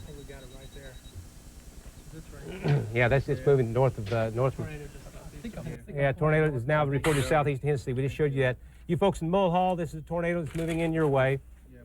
Tornado is moving in your way to Mulhall. So Mulhall area, take immediate tornado precautions. That could move toward Lake Carl Blackwell. Lake Carl Blackwell. And let me see, that thing is a major circulation. So western Payne County. Whoa, look at this, look at this, look at this. Look at it on the velocities, look at that thing. That's in the Mulhall area. Gary Horker, Val Castor, is anybody on that storm? It's lifted rapidly to the northeast along Highway 74. Now, if you're traveling Interstate 35, north of Guthrie, stop. If you're coming south on Interstate 35, northern Oklahoma, stop. These are tornadic thunderstorms, and you don't want to be caught in your car. So Mulhall area, Orlando area, this is a tornadic circulation right here with extremely strong winds. So it's moving up toward Mulhall and Orlando at the present time. And let me back off again, see where the next one is. We've been watching this storm over to our east. It's moved northeast of Sparks. The circulation is right in here.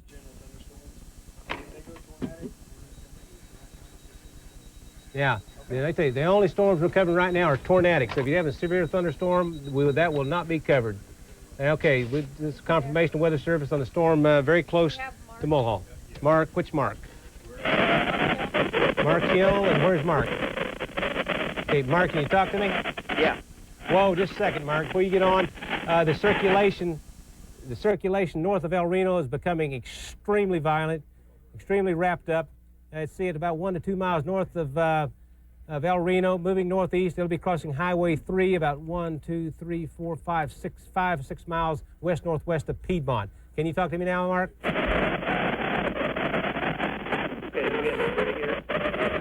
You guys are blowing my eardrums out. Make sure you've got some sound on there, okay?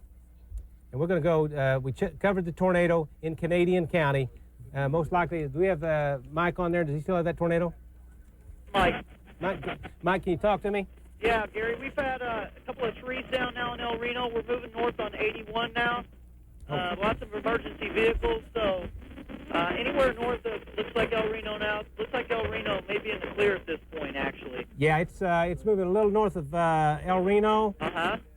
It's really wrapped up, probably has a tornado on the ground right now, the way it looks to me. Okay. The Mulhall storm, it looks extremely dangerous. Mulhall moving northeast at about 30 miles per hour. Probably doing damage as we speak. Along, that's not 74 over there. What highway is that? That is, is that 77? Along Highway 77. So Mulhall to Orlando, Highway 7. This thing is paralleling Interstate 35. So if you're driving Interstate 35 north from Oklahoma City, I-35 to the south, out of northern Oklahoma, to the south, stop, find shelter. These are damaging tornadoes. The sound is killing me in my ears. Okay. And another tornado warning, Canadian County. Okay, that's on the one that's a tornado that slipped through El Reno just a few minutes ago. It was moving northeast at 70 miles an hour. Okay, in the Orlando Mulhall area, tornado warning continues there. I'm going to drop down to the southwest. The Mulhall storm looks extremely dangerous, and also still southeast of Shawnee looks pretty scary. The southeast of Hennessy. And let me move my velocities over here. You can't see the velocities at home, but I'm looking at them here. The Davenport storm, there's still a mesocyclone. Davenport Sparks area. This storm is not as well organized as it was, but still watch out for the possibility of a tornado. Stroud, Davenport, Sparks, Meeker, Prague area. And I'm just going to have to keep rotating around through here. Let me know when you got somebody on the phone there. Gary Horker's on. Gary, can you talk to me? Okay, we'll have Gary Hoker on in just a minute. Hoker. We have a mesocyclone. The Hennessy's right here. Let me know when you have him. A mesocyclone moving toward Marshall. Could be producing a damaging tornado at any time. Boy, the storm in the Mulhall area should be producing significant. Yeah, I can hear you. Go ahead, Gary. Yeah, heading north on I-35, just about everybody in Guthrie who's been on the road that we can see is right under taking shelter underneath the overpasses. I guess we need a little advice as to how quickly to proceed north on I-35 here, because every time we look, it's just like we're driving into blackness, like the clouds just reaching the ground. Okay, while you're talking, Midwest Regional Hospital, all or staff? All or staff to report to the hospital immediately. So things not good. Okay, what do we got? Damage in El Reno, Redlands Community College. That storm was moving at about 70 miles now. I got to tell you, the storm in, where is this? Mulhall. They're reporting a tornado 3 miles wide, not out of the question. Gary Horker, you're on that storm? Yeah, absolutely. 3 miles wide, it would not be out of the question, because what we're looking at, I can see the far western edge. Lightning is kind of illuminating the far western edge, and it's just it's going east as far as the eye can see. Heading north on I-35, there is absolutely no traffic. So people obviously are listening, paying attention. People seeking shelter at the overpasses. Well, let me ask you this, Gary. Give me your exact location again. We're north of Guthrie, sir. We're... how many miles? I don't know, a couple miles north of Guthrie on Highway I-35. Okay, you can go ahead and go 1, 2, 3, 4, 5, 6, 7, 8. You can go 10 miles north now of Guthrie. All right. And I tell you, this storm is moving toward Orlando. It's over Mulhall. Should be doing extreme damage as we speak. It is huge. Orlando area, it could move over toward Lake Carl Blackwell. The circulation, the velocities, the wind speeds on Doppler are extreme as we speak. Also, I'm going to back off and show you these other storms. And there may be more occurring at any time, so just hang with us. There's a lot of folks that are at risk. Okay, just a second here. I've got a circulation, looks like to me southwest of Barr, not too strong. I saw 3 with a tornado north of Piedmont. Okay. Now you folks, the Barr, here's Drummond, the Barr area. We're picking up circulation. Priority 1, go to me, Mike. Priority 1. Gary, this is Mike. We've got a tornado on the ground, large tornado, 5 miles north-northwest of El Reno at this point. Give me your location again, and I couldn't hear you. Okay, we are 5 miles north of El Reno right now on Highway 81. We're looking east, about 1 to 2 miles, and there is a tornado on the ground at this point. Okay, I see roughly where you're located. Large tornado on the ground. Marty Logan's right here, looking toward it. He's on the Okay, let's go to Marty Logan. Thanks, Mike. Marty? Southeast of OKC on Highway 3, I can see the tornado. It is probably nearing Highway 3 at this time. What, can you give me a size on it, Marty? I'm going to say I'm probably about 5 miles from it. I'm going to say we're probably in the 200 to 300 yard range. Okay. I'm quite a ways from it. In fact, right now, it's real tough to sit in this lightning. Okay. Just hang in there with us, Marty. Okay, all I see now is a lowering. I do not see the tornado on the ground right now. Okay. Okay, I can see traffic going down Highway 3, and the lowering is over the highway right now. Now, if you're traveling Highway 3 in the Piedmont area, I'd certainly get off of that sucker and find some shelter if you listen to this on KXY radio, because you don't belong out in this storm activity. So you folks that are listening on KXY 96.1, there's a tornado getting ready to pass up over Highway 3 just to the west of Piedmont. Last report, do we still have Mike on there? He could see a large tornado on the ground. You guys stay with us. Garfield County, about 13 miles southwest of Drummond. I think we were just talking about that storm. Tornado on the ground. Tornado on the ground. Okay, Mike, talk to me. Talk to me, Mike. Tornado on the ground right now, Gary. It's getting ready to cross over Highway 3. We're looking due east. Give me a size of tornado. And the size of the tornado, it's not a wedge, Gary. It looks approximately kind of like the Watauga tornado. Does that do? Yeah, that'll do fine. You did great. Okay. Okay, we have another tornado warning. This is the one we were talking about just moments ago on this line up here. This is southwest of Barr, southwest of Drummond. It is not extremely strong, but there is a tornado developing with it. And this one is going to be moving toward Barr and Drummond and Vance and Enid. So, and there's also a very strong circulation, strong tornado indicated east of Hennessy, right in this area, southwest of Marshall. So tornado warnings for Garfield County. Tornado warnings for Garfield County, over into northern Logan County, and also back here southwest of Barr. So this storm will be moving up into Garfield County. And delete all these. And just move these just a little bit. Give me that movement we had on that storm southwest of Drummond. And I'm going to try to do a storm projection on that thing. This thing to work right. Northeast at 30. Northeast at 30, okay. Gary, this is Mike. Yeah, go ahead, talk to me, Mike. Yeah, still tornado on the ground, Gary. Still moving north. Oh, is it on Highway 3 or past it? That's about approximately on, it's just south of Highway 3, about 5 miles east of Highway 81 at this point. Okay. Okay? All righty. I'm going to keep talking to me because It's starting to rope out, Gary. Okay. You're looking at the storm down. We're going to get down in just a second. You're looking at a tornado that went through El Reno, and it still has, it's still got a great circulation with it, Mike. Yeah, oh yeah. It's right over the highway, just west of we've had a Piedmont. tornado on the ground for about 5 minutes. Okay. Gary, it's roped out and it's lifted now. Okay, look for it to pulse. I'd look for it to pulse. Is what I sure I'd do. will. That's exactly what I'm doing. It has high speed velocities on Doppler wind speeds. Also, we're showing high speeds developing. Yeah. And let me go back up here. Look at this other storm. We see high speed winds developing in the Barr storm south of Drummond.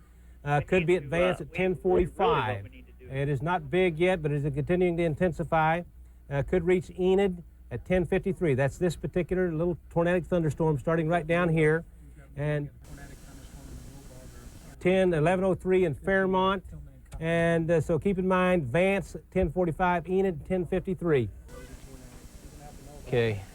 Tell me when they get a little bit closer. We have tornadic thunderstorms southwest of southwest parts of Oklahoma. But we'll cover those as they get a little bit closer. But you folks down to the south of Altus and such, not needing the map down that way. Stay alert. Now, you folks, right over here, Okay, thanks, Gary. this storm is extremely intense. Marshall could suffer significant damage with this. Tornado did hit Redlands Community College. The tornado did hit Redlands Community College in El Reno. The storm that's near Marshall right here is extremely intense, moving to the northeast. And let me see if I can get you a storm projection on there. And it looks like northeast about 30 on this too. I'm gonna move her about like Gary. that. Okay. We're looking at the storm, the tornadic thunderstorm approaching you folks in Marshall. Marshall 1029, Covington 1049, Hayward 1051, Garber at 1004. Go ahead, Mike. Yeah, we got another tornado on the ground again, Gary. It's still moving north. It's not quite the Highway 3 yet, but anyone driving on Highway 3 needs to stop what they're doing. Okay. Anywhere between Banner Road and Highway 81. Between Banner Road and Highway 81, yeah, we see this, the circulation is Yeah, looks get like out of the way if you're between Banner Road and Highway 81 on Highway 3 at this point. eventually may have to deal with this thing again in the Piedmont area. Oh, Gary, it's large now. We have a large tornado on the ground now. Okay, this is the one that's crossing Highway 3. Okay, we got a damage report now. Highway 77 south of Mulhall, impassable trees and power lines down covering the highway. Yeah, Mike, this thing is the curvature, the signature becoming more pronounced. Yeah, Gary, large tornado on the ground. I see it right now. We see it 1, 2, 3, 4, 5, 6 miles west of Piedmont, roughly. Yep. And Exactly where I've got it. crossing the highway. Now, We have debris cloud, too. just stay with it. Shoot the best video you can. And we're going to have to look at some of these other storms. They're continuing to intensify. The bar storm is not too strong at this time, but could, let me move this thing, could reach the Enid area. Could reach the Enid area. Let me get storm 1 over here. And we're looking at this, there's a circulation on it, not extremely strong in the bar area, Drummond area, but could reach Vance 1045, Enid at 1053. This storm near Marshall, I'm telling you, it is extremely strong. And it could reach the Marshall area 1029, 1049 at Covington, and Hayward 1051, and Garber at 1104. We're going to move over just a bit. The storm that's in northern Logan County, western Payne County, I know it, Dan. I see should it. be producing significant severe weather as we speak. It's in the Orlando area. It's right in here. You can't see the configuration too well, but we see a major circulation with it in the Orlando area. And, yes. Large tornado continues on the ground at this point. Always It's constant now, Gary. It's not lifting at all. tell me. Constantly on the ground at this point. Okay, I need to know where you are. And Okay, where I'm at, I'm just south of Highway 81. I'm say 2 again. miles. Yeah, I can hear you. Go ahead. Okay, I'm 2 miles south of Highway 81, and I'm looking east, and it's about probably 4 miles to my east. So it's not past Highway 3. It's actually moving quite slow at this point. Okay. It's not moving at like 60 mile an hour like it was when it crossed Highway 40, I-40 earlier Okay. by El Reno. It's slowed down, but it's gotten larger is the problem. So you're talking about this storm right in here, and it's just it's pretty well wrapped up. It's a small storm, the thunderstorm itself, but moving northeast rather rapidly. We have numerous tornado warnings continuing. Gary Horker or somebody. Just stay with that rascal. Looks like Cash may have to deal with it now. I'm going to look.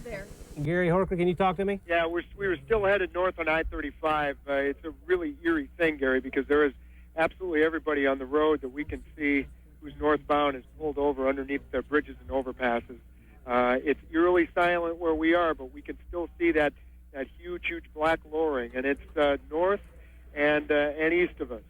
And it's a rare truck that passes us like this one just did. Yeah, keep talking to me, Gary. All right, and I guess the one thing we were concerned about is if we continue to head north, this one that might be north of Piedmont might be right behind us. You're okay. All right. You can go within about 2 miles of the Mulhall exit now. Okay. It's lifting on the northeast.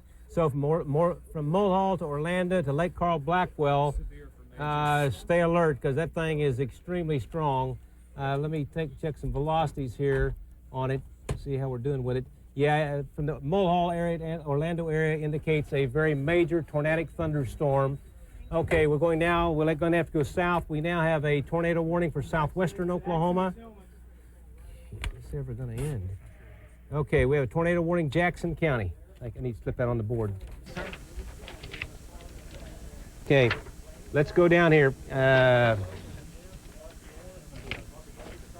Okay, we need Jackson County, southwest Oklahoma. We've got a tornado, boy, possible tornado moving north at about 40. So you folks in Altus, Davidson, Elmer, Frederick, Friendship, Hedrick, Humphreys, Mantoo, Martha, and Tipton, be alert. This is this storm right down here. Let me go ahead and save this thing. If you save, U.S. 5. Okay. We're watching this thing down here, and there's a tornadic thunderstorm back in this area. Let me go back here. There we go. There we go. Okay. This storm is going to be moving north, right up toward you folks in Elmer, Olustee, Altus, and Tipton. So tornado warning for Jackson County down to the southeast and Tillman County. So Jackson and Tillman County tornado warning continues in effect. So southwestern Oklahoma, we'll go jump back up here to the north, and we have numerous tornado warnings. And let's see. Let me see. Okay, Marty does see the bar storm does not look quite that strong, but we see some other shear going on back southwest of Ames, back in this area here, which might produce a tornado. So you folks, for Ames, Drummond, Bar, Vance, Wacomas, Enid, Breckenridge, stay alert. Okay, give me back to Marty. Marty, go. Marty? I'm on Highway 3. Yes? The tornado passed just to the east of Uncle John Creek. Okay. It's illuminated so much that I got the camera out and got some night shots. That's how much lightning there is with this storm. It's still around probably 200 to 300 yards wide. It's a beautiful cone shape, rain-free base. It's real easy to see. Okay, it looks looks like it's still heading north, probably northeast. Okay, it looks like an unfortunate thing. I hope these people have radios up there. We're broadcasting on KXY 96.1. This one appears to be headed toward Cashin. I don't know how you can get up that way or where you're from, Marty. Gary, we have elm trees out in the road on Highway 3. Large elm trees, very large, probably 2 to 3 foot diameter at the base. They're blown over. Edge of them, part of them is in the road. Okay, Marty. And I don't know if you can. I don't know how you can. I'm not sure the road's up that way where you can get across and follow. But this thing looks like it's going to go up toward Cache and take a similar track, so it's going to have to be watched up through parts of Kingfisher County into Logan County. Okay. Okay. So just do you still have the funnel in sight? Oh yeah, yes I do. The tornado's still on the ground. It'd be northwest of Piedmont, a couple, 4 miles. Roughly? Correct? Yes, yes. Yeah. Okay, Mike's on Gator. Mike probably has the same tornado. Mike, you have the tornado northwest of Piedmont? Marty? Yes. Do your best to follow this thing because it may become even more significant. Okay, we'll stay with it. And we're seeing multiple circulations in many parts of the state, so I'm going to have to work them all. Let me know when you have Mike. We have tornado warning for southwestern Oklahoma. We have tornado warnings running from Bar and Drummond and Vance up to the Enid. We're also seeing development back southwest of Ames. So you folks in the Ames area, and Mike, can you talk to me? Yeah. Talk to me, Mike. Okay, we got a tornado on the ground again, Gary. It's still large. It's moving north. It's north of Highway 3 now, probably about, I'll tell you where we're at. We're at 81 and Highway 3, so we're 2 miles south of Okarche. Okay. We're looking due east. We're about looking due east about 2 to 3 miles, and there's a large tornado continuing on the ground. Okay, Mike, looks movement northeast, northeast, about 30, 35 miles an hour. Okay. This is Oklahoma County over here. So it is, Piedmont is just west of Oklahoma City.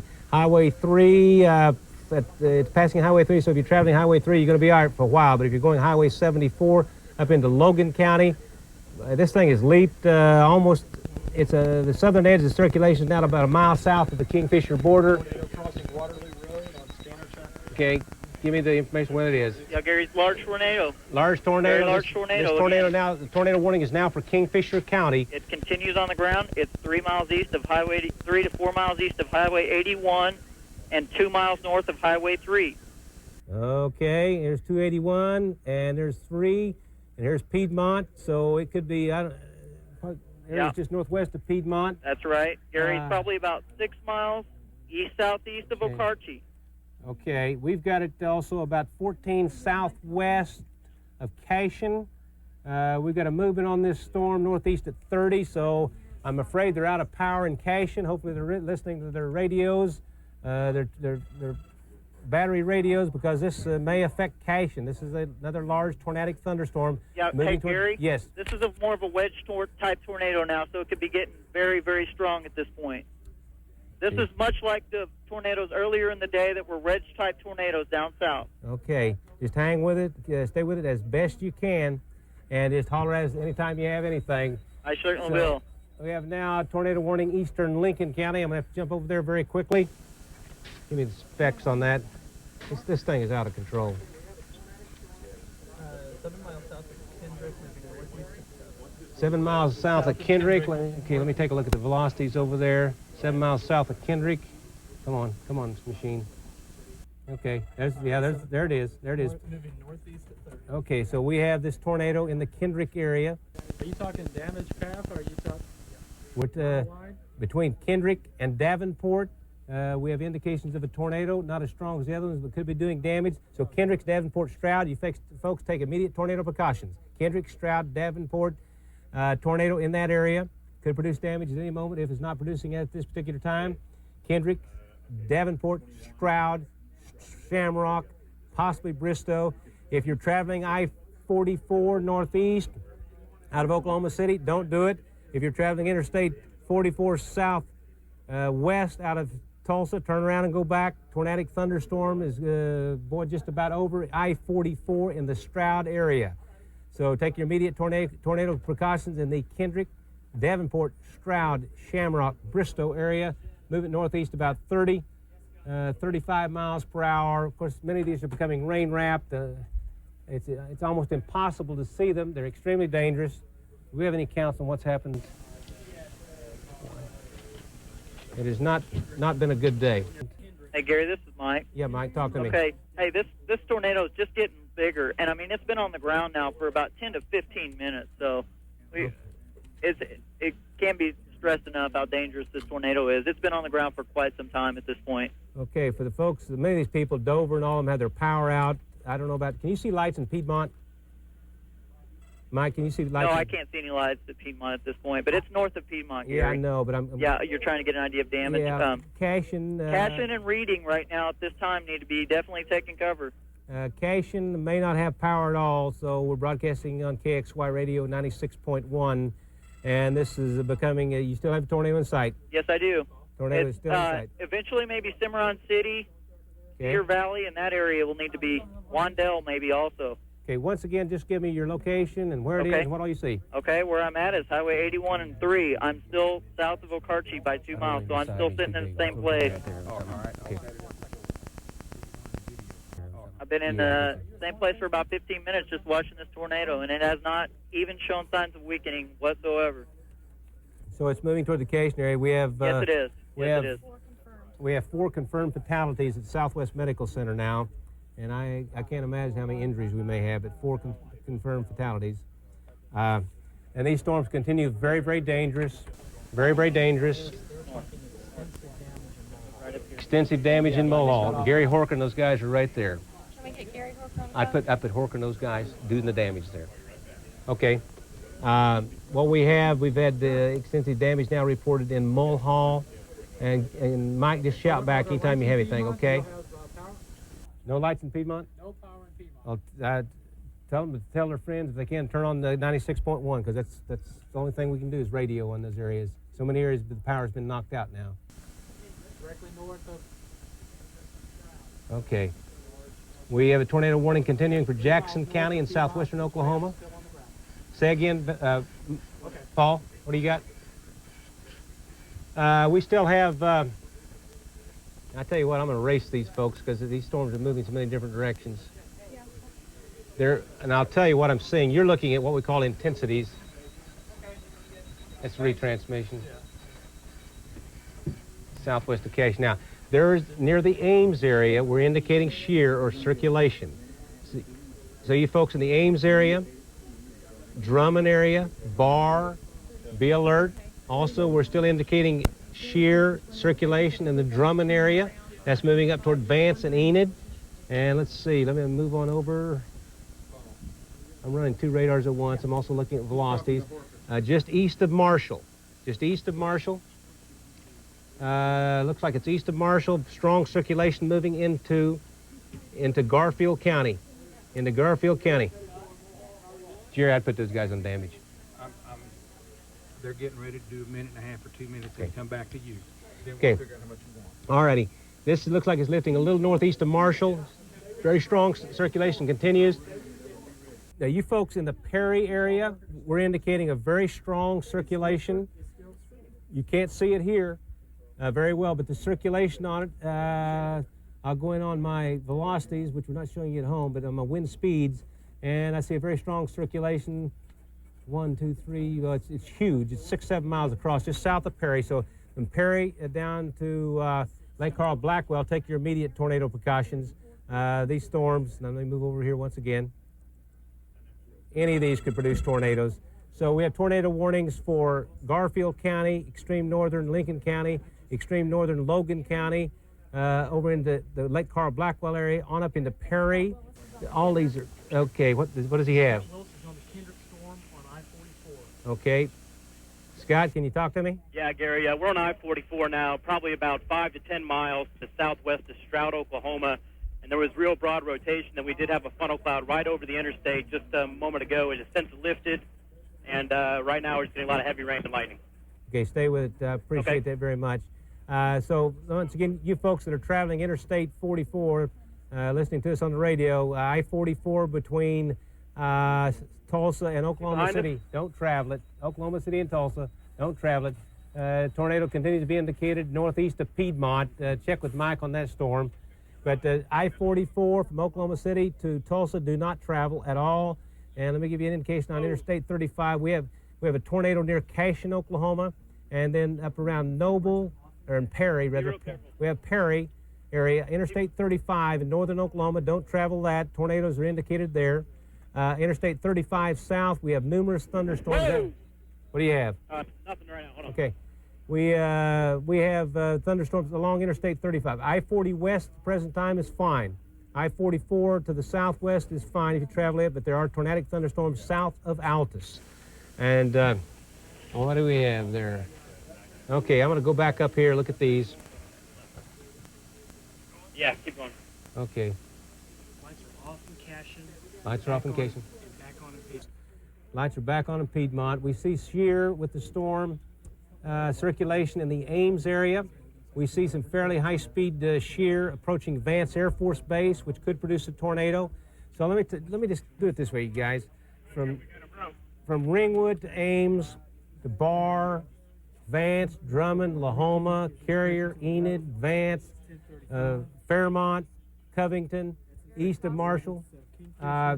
Continue the tornado warning. Any of these, we have 3 circulations right now that could produce tornadoes. One is southwest of Ames. One is in the Drummond area, could produce a tornado. And we have another one just to the east of Marshall, is south of Covington. This could produce a tornado at any time. And let me just finish these, and we'll do a quick throw over to the news desk. And let's see. You folks in the Perry area, there's an extremely strong circulation just south of Perry, so tornado could occur in the Perry area at any moment. Take your immediate tornado precautions there. Another tornado warning, Stroud, Kendricks area. We'll check that very quickly. If you're in the path of any of these storms, don't mess around. Just take immediate tornado precautions. And this storm is in the Kendricks-Stroud area. And we'll go back one more time, check the thunderstorm where a tornado continues on the ground. And that is passing a little west of Cashin. And we're just going to take a quick check, and we'll go to Kelly. Kelly, what do you have? We haven't seen in a long time. Gary and the storm team have been chasing these storms live on the air continuously for almost 6 hours now. And while tornadoes continue on the ground and we continue to follow those, there's an incredible amount of damage and destruction left in their path, especially across the south, southwest, southeast part of the metro into Midwest City and the Del City area. We do know the National Guard has been called in to search through these neighborhoods. You are advised to stay away from those areas on the south. Let me go to Chris Holsney right now. He is at the First Baptist Church in the Moore area, where a lot of folks who are homeless tonight, Chris, are now trying to find some place to stay. Absolutely catastrophic. The human toll, we're told, is rising. Right now we have about 100 injured 20 or more transported from this location to area hospitals, one by medevac in serious condition. We just talked to the Moore Police Department, and they say that they will not confirm reports of fatalities right now, but they say they are expecting some. They have some reports that they're checking out right now. Take a look at the video of it's called Highland or Highland Park neighborhood. There's an apartment complex within this neighborhood with several hundred units in it, absolutely gone. The tornado tore through this neighborhood. People have been frantically searching for loved ones and relatives. Many of them were removed from that neighborhood by the police and sent here to the First Baptist Church on North 27th Street here in Moore to try to relocate families. We were in that neighborhood earlier and were told we absolutely had to leave. There are numerous gas leaks within the neighborhood that are extremely dangerous. The pungent odor of natural gas was very strong. They're still concerned about that in these neighborhoods. Obviously, no power, no electricity, water and gas spewing everywhere. The emergency crews are inside right now going through home to home, rubble to rubble, car to car, to see if they can find any more people inside that area. We're also told by the police department, obviously, avoid this area. I said, kind of what's the parameter here? He said it's the worst place south of about 12th Street on the north side, 27th, to the west Santa Fe, to the eastern. They basically said all of Moore is someplace you do not want to be tonight. There's some more video there of folks searching through the rubble. That's what it looks like in at least 3 major neighborhoods in the Moore area. We'll be here at the Emergency Command Post talking with officials, National Guard, rescue crews throughout the evening. We'll be here to keep you updated and give you all the latest information. Right now, we'll go back to Kelly and Robin. If you have any questions at all, we're out here. We have some answers, but we're still looking for an awful lot more out here right now as to what exactly happened. Just unbelievable. As we continue looking at the pictures of the damage, we do understand in some areas about 300 homes gone down in the Moore area and over towards Midwest City as well. Another neighborhood there, you see someone who's been hurt. Literally, they're putting him in the back of a pickup truck, and we've been in communication with the hospital, Hillcrest Hospital, getting a lot of the injured coming in. What we understand right now is about 100 injuries have come in, and what we're hearing is that they're actually just tagging the people, Kelly, according to their injuries, to see who's going to get the care first. And here, what you see, lightning strike, probably aftermath of this tornado. And as I believe the camera zooms out here, there you see what is left. The one house that is standing is on fire. This is in Moore and southwest part of Oklahoma City. And again, we don't know numbers yet. They're still assessing all of that. And even while we look at this video and all this devastation down there, storms continue and tornadoes continue on the ground right now in parts of the state. Gary continues monitoring those tornadoes for it. Look at all these people down in the Moore area that are left homeless. Kelly, we understand one of the hardest hit areas was down near Southwest 119th. They have set up a command post there. What we are also hearing is that the smell of natural gas is across much of the metro area tonight. What we have been told from natural gas crews is that is from the tornado coming through, ripping through the gas lines. If you have a natural gas odor, to keep your doors and windows closed. But if you are in that hardest hit areas, you do need to go to one of these storm shelters that we've been talking about. The First Baptist Church in Moore is one of them. This tornado damage you're seeing here is a result of a huge tornado that Gary tracked for about 90 miles, more than 2 hours, starting at about 4:45 this afternoon down in southwest Oklahoma, and it came up I-44, the H.E. Bailey Turnpike, and across southwest Oklahoma City, doing an incredible amount of damage to cars on the road and, of course, these homes, too. Just an unbelievable destruction. We need to go back to Gary England right now for the very latest. More storms coming in. Gary's tracking them. Gary, what's the latest? Okay, we have Mike. Let's go to Mike on the getter. Mike, he's been on the storm near the huge tornado near Piedmont, the most recent one. Mike, you there? Yeah. Okay. Okay, Gary, let me tell you where we're at first. We're about 6-7 miles east of Okarchi now. Okay. And we don't have a tornado on the ground at this point. There's still a very large wall cloud at this point. Okay, that'd be over near Cashin. Okay, I tell you what, I'm going to do a quick round robin here on all these storms. And just bear with me on them. Tornado warning continues up in Garfield County. We see We see shear circulation in the Ames area, Ames-Drummond area. We see some shear in the Vance-Enid area, so tornado warning continues there. Over here we still see circulation between Covington excuse me, and northwest of Orlando. And is that a new tornado warning on that? So we have a new tornado warning on that. We've been watching that for about a half hour now. So tornado warning there. Hey, Gary. Yeah, go ahead. Is that Val? Gary, this is Mike. Yeah, Mike. Hey, can you tell me what's to our south, if anything? Mike, I can't talk to you about it now. Okay. Okay. We have the circulation is very strong right in the Orlando area. You can see the hook echo. You folks in the Perry area, stay alert. Most of this is moving to the northeast. I'm just going to come across these storms. Any of these could go ahead and produce more tornadoes. Move north of Stillwater now, and we'll go back down. So there's tornado warnings, Major County, Garfield County, to our north into Payne and Noble County. And let's see, what do you have there? We have, well, that's not what we're saying. 3 tornadoes in Garfield and Noble County, 3 miles northwest of Wacomas, 5 southwest of Lucene. 4th is just south of Perry. So, this storm is in the Stroud area. We've had a tornado warning on it, moving to the southeast. I'm going to go ahead and check these storms to the south. These appear to be intensifying some. Heck, they're every place. No tornado warnings down here at the present time. But I will tell you once again, tornado warning continues. Eastern Major County into Garfield County, the Vance-Enid area. Now just moving on over. Covers most of Garfield County. The Perry area, there's a threat in the Perry area as we speak of a significant tornado. So keep that in mind. And there's a circulation southwest of Perry. There's a circulation east of Perry. So east of Perry, stay alert there. Tornadoes could occur at any of those locations. And we continue down to the far southwest with tornado warnings on the storm south of Altus.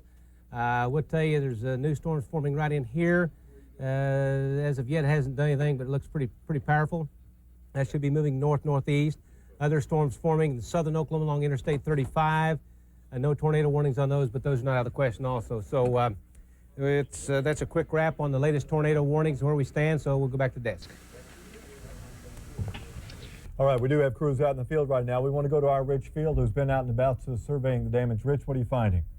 Kelly, we can just tell you there is a lot of devastation where we are, just like there is throughout the entire metro area. We are right now at Southwest 134th Street between May and Penn in the Country Place edition. As you can see from a little bit earlier, we arrived here at the scene about 5 minutes after the tornado ripped right through this area and continued going northwest through the area. Ambulance and rescue crews were just arriving on the scene when we showed up. A lot of people in the area really not knowing what to do. The smell of natural gas was very, very thick in the air. Open pipes were spewing out gas. People began walking around just trying to look in the wreckage of the homes, trying to find any survivors, calling out names, asking if there was anyone alive in the rubbled heaps that were just left of slabs. There were just bare slabs everywhere. This housing addition, there's probably about between 80 and 100 homes in this area. It looks like all of them sustained some very, very serious damage. Several of them 10 to 20 completely wiped off their foundations. We do know, we have been able to confirm from Oklahoma City Police Department that there was one confirmed fatality here. There were numerous people transported out of this area, and this storm blew through here and kept going toward the northwest and did some severe damage just across the street up toward Penn, just a little ways north of here. Very, very serious damage. They're reporting some major injuries, as many as 30 deaths in that area. That is not confirmed, but police I've been speaking with here in this area have told me that they have heard as many as 30 people dead in an area just not far from here. Very, very serious damage. The crews have come through here with dogs trying to find any more survivors that could possibly be in the home. Right now, they're not finding any. Right now, a lot of emergency crews still coming in and out of this area. This area is very dark. There is no power. There is no phone service. There's really nothing left. It's basically a disaster site. Rich, tell us exactly the area you are again, and are there any rescues underway right now, or have they given up that? Kelly, we are right now basically at Southwest 134th Street between May and Penn. Yeah, that water, we had to stand down there. And there is really not any rescues going on at this time. Earlier there were several. There was just masses of people walking around. People would stop and come into this housing addition trying to do whatever they could to try to rescue their neighbors or just anyone that might be left here in this area. Kelly? All right, News 9's Rich Field tonight. Rich, we'll be talking to you again in just a little bit. We might mention that area where Neri is, south of Rich is, right now we'll finish in just a moment. We got to get back to Gary right now. Gary, what's up? This will be another tornado warning. Let's go to DOP 9000 XL. This is a continuation of the tornadic thunderstorm near the Perry area. This would be just east of Perry. But I got to tell you, there's a very strong circulation just to the west of Perry also. So in and around the Perry area, looks like movements northeast about 25 miles per hour. We have a strong circulation here. We have one to the west of Perry. You folks in the Perry area are at threat. And I'm going to move just a little bit to the west here. The thunderstorms are just intensifying all over the place. We continue with, could produce a small tornado in the Ames area. We've had reports of funnel clouds in the Enid area, but there's not a strong circulation at the moment. So right now the strongest circulation we have is west of Perry and also just to the east of Perry. And we're going to go over quickly and check these other storms. We've been continuing with a tornado warning in parts of eastern Lincoln County. We'll get over and check that here in just a second. And it's just northeast of Stroud. And let me drop on down to the south. And we have very strong shear on that storm in the Stroud area. So that's you're traveling Interstate 44, not a good idea. We're indicating a circulation just northeast of Stroud, right on Interstate 44. We also continue with tornado warning back to the southwest. And has not quite made it into Oklahoma at the present time. So what we're watching very carefully, we've had a very strong mesocyclone with that storm just to our north, and that's produced a wedge tornado at times. This particular storm passed through El Reno very quickly, so we've had damage in El Reno. And right now, it doesn't look as strong as it did. So, but we'll continue watching this storm. Let me look at there's still shear on the storm northeast of Cashion, so some circulation there. And the storm west of Drummond, south of Lahoma, has circulation with it. So let me jump up there real quickly. So let me tell you, eastern Major County, spotters just a little while ago reported tornado in Cashion, and Cashion is just a little bit to the northwest of Oklahoma City. I suspect a lot of these people, a lot of these areas are out of power. We know that many of these areas have been hit. Dover's been hit, Mulhall or Orlando, many places. But we've got a circulation right here in the eastern Major. There's still a circulation close to Enid, in and around the Perry area, also over towards Stroud. And that's about it at the moment, Kelly. All right, Gary. We are trying to assess, as the National Guard has been called in to assess the damage and injuries. Marlo Brower's been working that angle of our story tonight from the newsroom. Marlo, what is the news right now? Well, I've been out at Integra Southwest Medical Center, and injuries were coming in minutes after the tornado hit in the Mercy area, hit in the Moore area. As you can see, all the different hospitals are reporting various injuries. Mercy Hospital has no injuries. St. Anthony's has 9 injured at the moment. Norman Regional has 30 injured. Southwest Medical Center has 50 injured, and 4 are now confirmed dead. Baptist Integris, 10 to 20 injured, as well as 8 overcome by gas, and also there are some walking wounded walking around as well. We do know that as they do come into the hospitals, the doctors and the nurses have been called into all of these hospitals. Most of the hospitals are on priority 1 alert, trying to help all the people that come into the emergency room. Most people who made it here are feeling lucky. They survived. Others will be fighting for their lives throughout the night. People like this woman. A board speared her head. Complete strangers brought her here. Don't even have to ask names in a situation like this. You just help. Adults and children alike, hurt and rolled in one after another. Some so traumatized, only a mother's arms can calm them down. Those who brought them here wish they could have done more. The bad part was as people, as we're driving through, are yelling that they've got people trapped and we can't help them because we've got a woman that, is hurt.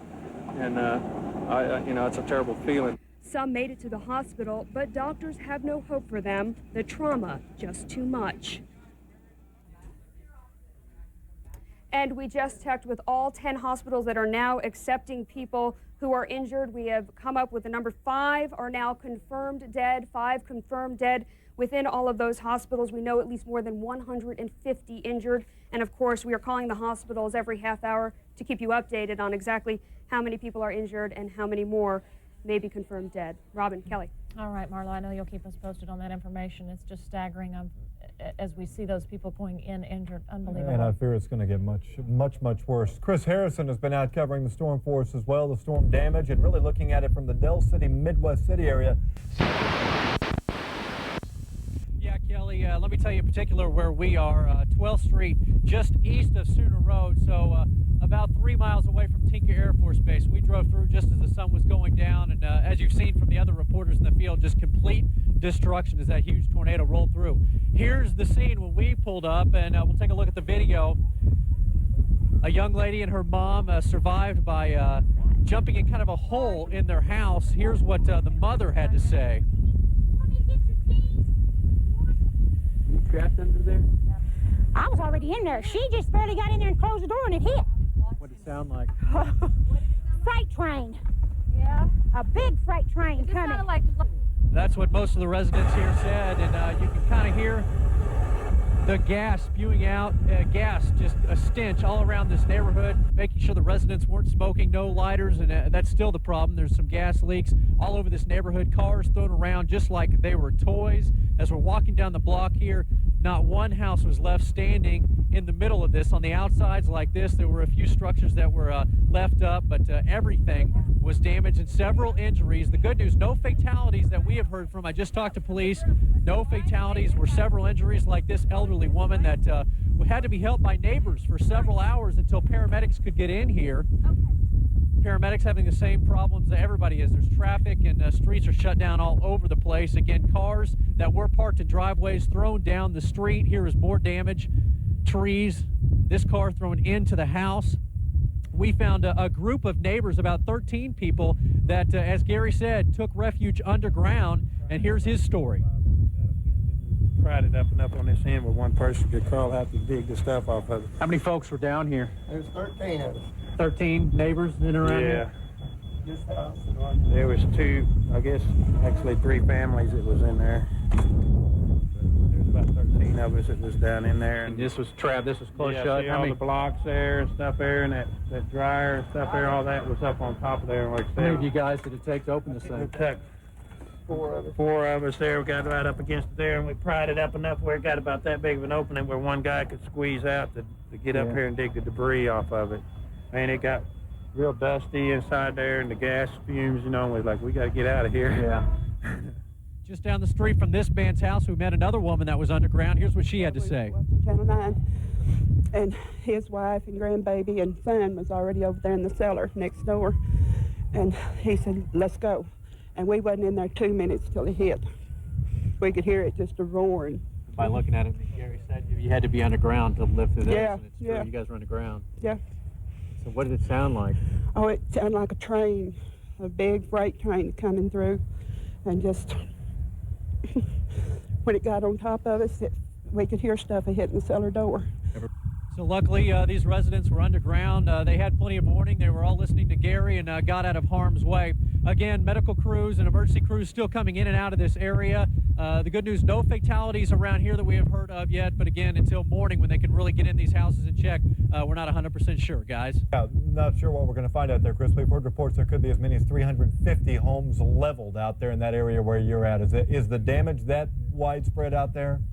Kelly, it's unlike anything I've ever seen. When we pulled up to this neighborhood, it's at least a mile down the road where there's just nothing. It's like you're in the middle of a field and you know that there were houses here. There's some cars and some trees to show that there were houses, but there's nothing. And it was as far as I could see that this tornado just cleared a huge path, and it's just amazing. And to see people actually walking around, it's amazing that anybody lived through this destruction. Really is. Chris Harrison tonight. All right, Chris. Well, we watched as that tornado started from really the Apache area and moved up to the Newcastle area and then that southwest side of Moore. That's where Amy Holly is now. Amy, tell us what you know. Robin, I'm at 119th and Western where authorities have set up a command post for people who are still looking for their loved ones. Now, authorities say there is one fatality confirmed, possibly two, and dozens more injured. And tonight they continue to search for survivors, especially in the Emerald Lake apartment complex. Take a look at some of the video that was shot earlier. The East Lake Addition neighborhood is nearly flattened, and take a look at this mass exodus of about 300 people coming from Westmore High School. Now, these people earlier today were stuck inside as the storm came through and peeled away the school's roof. As far as we know, no one was injured there. They were finding their way to safety. Now, tonight, police continue to search for survivors in that flattened apartment complex, the Emerald Lake apartment complex. That's really where the focus is tonight, and many of the survivors were found because firefighters could hear their screams underneath the rubble. The damage is so extensive that police are bringing in bulldozers and huge earth movers here. The search for survivors does continue, and in fact, the damage is so extensive that they've moved the parameters out, and here's where they are: 104th to 149th and Santa Fe to May. It is a large area that is extensively damaged, and they're not letting anyone in throughout the night. One firefighter said to call this a war zone doesn't even come close. Robin and Kelly. Oh, it's just incredible to look at those pictures. Here is more damage tonight. This is unedited pictures that you're looking at, but what we understand is that tornado, as we watch from about 4:45 this afternoon, and for about a couple hours, this one tornado, winds possibly up to 260 miles an hour. It was a half a mile wide, is what some of the storm spotters were saying. A very intense, as Gary was saying, he has never seen a day like this before. Amy, I've been through storm damage areas like this, but not on this kind of scale. How difficult is it to get through there with the power lines down there? How dangerous is it for the people who are still down there? Well, that max exodus that you're now looking at right here with about 300 people, the reason why they had to go through this field is because the damage is so extensive they couldn't go on the south side of Westmore High School. And as you can see there in some of those pictures, the power lines are down too. As I said, the roof is peeled off and the roof has been thrown all over the street. They had to maneuver a fence to get through there. It's just indescribable, Kelly. Well, these folks saw this tornado coming on television, and it looks like a lot of them did a tremendous job of trying to get to a safer place than a home would have been. Right. And a lot of them credit our early storm warnings for that.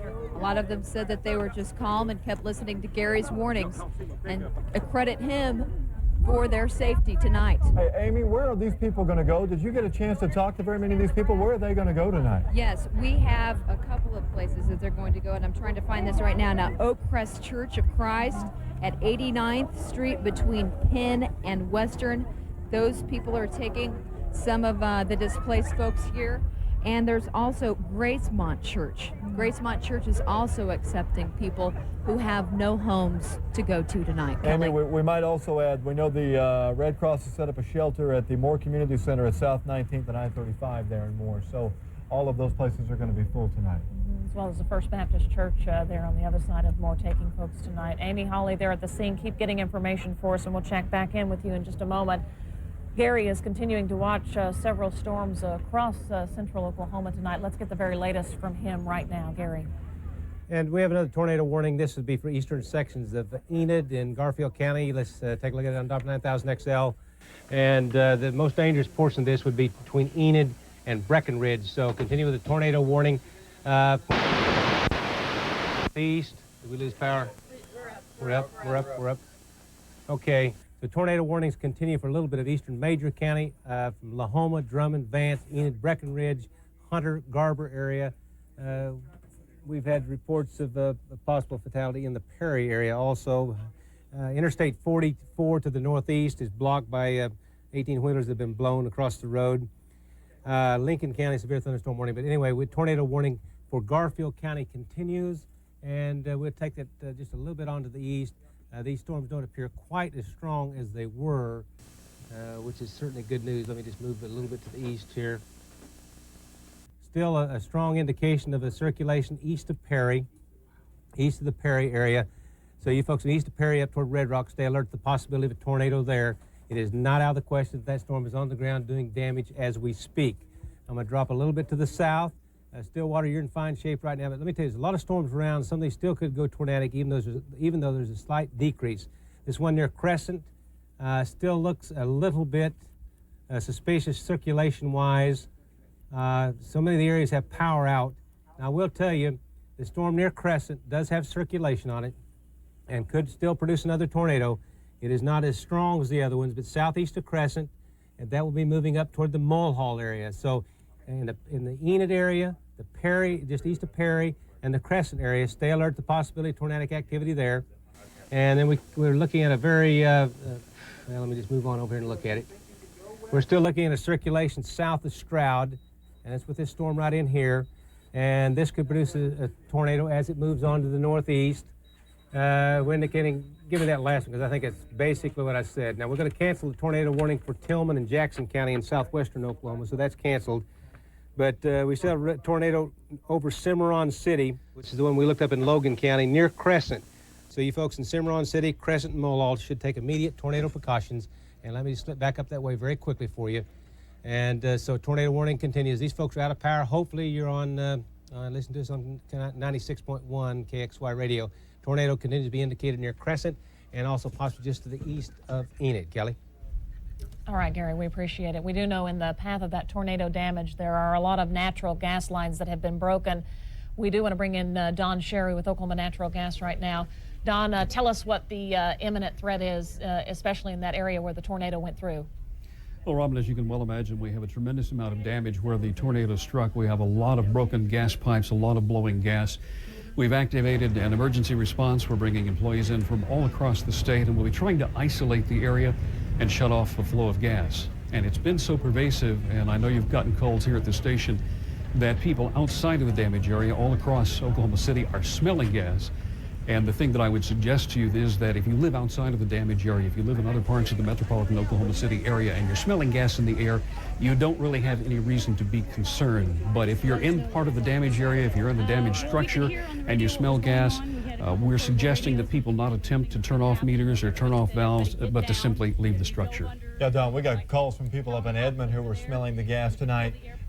How difficult, how big of a job do you guys have ahead of you getting all of that shut down and secured? Oh, Kelly, it's going to be an enormous job, as is the case with all of the public safety responders. The damage is so terrific, as we've seen from your video tonight, that it's going to take some time to isolate the area. What we're trying to do is obviously shut off the flow of gas, shut off the meters where we can, shut off pipeline valves where necessary, and stop the gas from flowing. And part of the difficulty that we're facing right now, I'm told by our people on the scene, is simply access to the area. The damage is so pervasive, it's difficult to get where we need to be. So we'll be working throughout the night and on into the days to come to isolate the area and shut down the flow of gas. All right, Don, we appreciate your help tonight. Don Sherry with ONG. We might also add that Oklahoma Gas and Electric told us at one point earlier this evening 60,000 people were without electricity, but I've got to think the number's higher than that here in the last couple of hours. Well, 6 substations were knocked off tonight, so probably there will be a lot more folks without power. We are watching with you these pictures that have been coming in from our crews who have been out in the field. I presume I'm clear? Folks who have been displaced from their home. Many of these people coming from Westmore School down in the Moore area. Chris Halsney also in the Moore area tonight at First Baptist Church, where a lot of folks have gone. That's now a shelter area. Chris, talk to us about what's taking place there. Well, Robin, we are at the First Baptist Church, and there are hundreds and hundreds of people coming here from a complex of homes over here just to the south called Highland and Highland Park. There are 300 to 500 people that live in that area. They've been evacuated to this spot here, mostly because of the natural gas leaks, and really, quite frankly, there is just nothing left. Take a look at the video we shot just moments after the tornado ripped through this neighborhood. You can tell that the homes just aren't there. There was metal and wood and plastic all merged together, and there were a number of neighbors who at first started going home to home, helping injured, trying to make sure that animals and neighbors and kids were all safe. They shouted into the debris for quite a while, but as the hissing of the natural gas pipes became more intense and the air filled with gas, the police department and the military eventually came in and just told folks they absolutely had to leave the area and come over here. They are concerned about that still at this hour, but the evacuation crews have been planning here, the emergency crews, to go back in with big equipment and searchlights and go home to home, and they're doing that right now. We've talked to the police department here in Moore a short time ago. They said they have at least 100 injured. Every street in town is virtually impassable. They obviously want you to avoid this particular area around Northeast 27th and south to 12th Street along I-35. It is the path of the most serious destruction.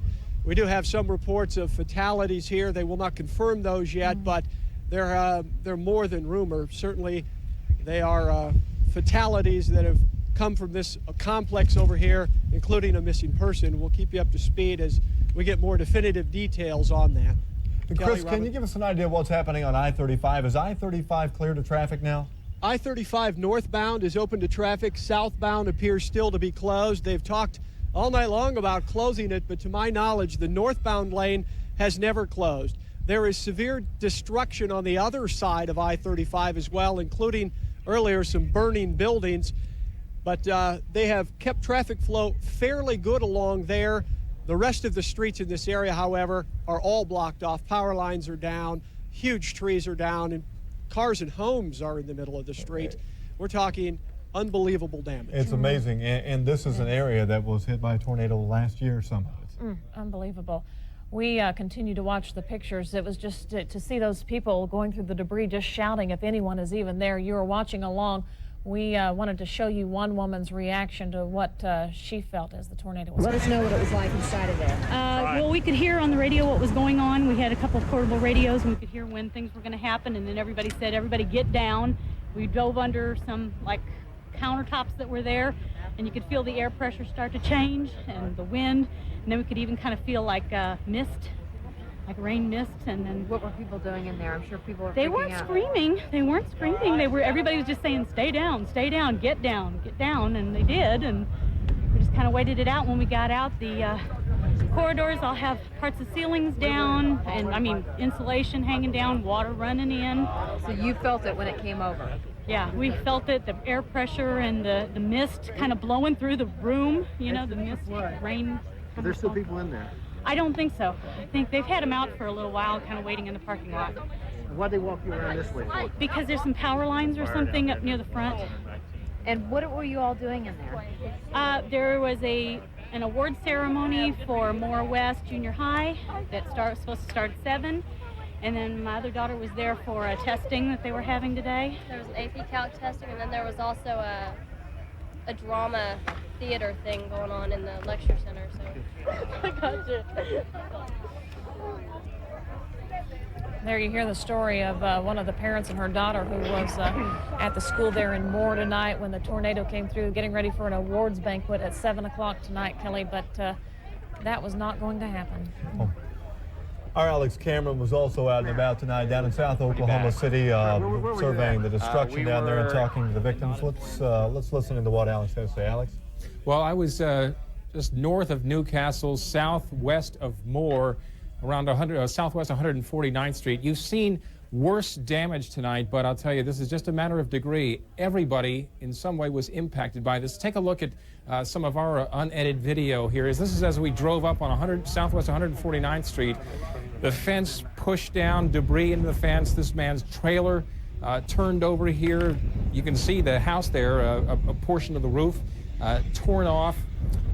Turns out the people who live here had just moved in, a month or so ago. Family from Indianapolis. There's the man right there, pointing out the storm cellar that saved him and his daughters and some of their neighbors. It's filled with water. They didn't want to go down there at first, but after a while they realized that might be their only way to escape injury, escape death. Since they went down to that storm shelter, there's a chain there on that door. They had to hold that chain. Several men had to hold it as tight as they could to keep it from being pulled open and keep them from being pulled out. H-A-Y-N-E-S. They made it just fine. Again, I'm Felicia. I'm Brittany. What happened? Well, we kept watching the Weather Channel, and nobody wanted to go down there because of the water. So my wife says, let's get in the truck and let's run from it. I said, we can't run from something like this. So we get down there and made some pillows and threw some tires down there, spare tires, and we get the kids wrapped up in the corner, you know, best thing.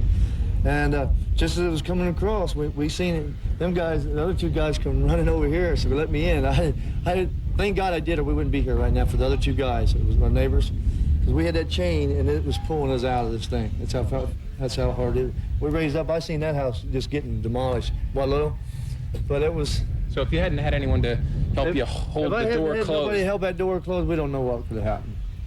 I mean, really, you never know. But it went through quick. I think a little bit longer. Your ears down there with the two holes. It was, you know, you got the two kids you're mainly worried about. But you just moved here. Yeah, first time I've been in Twin I never knew they could do this. I got respect for them now. Did it help to have some warning? You know, did the weather stations? Well, yeah, we can say Gary England, but she watches Gary England. Yeah. But I thank God for all you guys. You know, if it wasn't for the news, we wouldn't be here. You know. Thank God we have people like you guys out there chasing storms. What do you guys? You got something to say? First time you ever been in one, you want to say something? You're on TV. What do you think about now that it's over? I'm happy that I survived. I'm happy that you survived. Were you scared for a little while? Thanks. Yes, you could go with her. She's not going to. But our trailer's over here, and I had two dogs. I seen. Tell you what, it's interesting. You meet people who go through this experience, and for these people, the first tornado they've ever experienced. You can see, as he said, they have new respect for Mother Nature and for tornadoes. He was taking us inside his house here, showing us around, and this is his kitchen. This is our kitchen. Table here, and you can see now we got a sunroof. But oh yeah, you just wonder how a tornado could do. Then stuff like into the this. next room. This is a living room, brand new furniture he just bought a couple days ago. Unreal. Also says that in a few more days he was going to get insurance. He has no insurance. You say you had some new furniture? This is 3 days old, and you know, that's just. But my truck is still in one piece out on the other side of the garage. I was going to put it in this garage here. There's a garage over here. There was a two-car garage. Now you can't tell, but there was a two-car garage on the other side where the trailer is. The garage is gone and the trailer's sitting right there. And then I got two more garages back here, and I was going to put my truck right here because we was in a hurry. And I said, well, I better take it against the wind. Alex, we hate to interrupt you, and we'll come back to you in a moment. But Gary, tell us what's up. Let's go ahead and go to Doppler 9000 XL. Another tornado warning in Logan County, just to our north.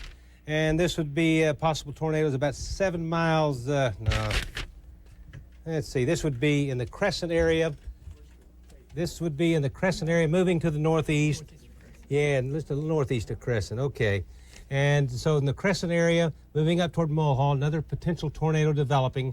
So this is Guthrie area. So from Crescent to north of Guthrie to Mulhall, take your immediate tornado precautions. All right, Gary. And the numbers, as we'll go back to Alex in a moment, but as the numbers keep coming in, we have now learned 350 people have been injured, and the death toll is climbing. It is now at 7. We want to talk to Alex Cameron a little more. Alex, tell us as we look at more of the video about the things that you saw on the way down there. What got your attention as you started making your way south and seeing the damage for the first time? Well, what I was amazed by, Kelly, and you don't see this right here, but you've seen it in another video, was the metal wrapped around trees and just the sheer force of this tornado. And obviously this man would probably look at this now and compare to the other tape and say, boy, I was fortunate. You know, when you see some of the damage. But Alex, how many people were down in that storm cellar with him?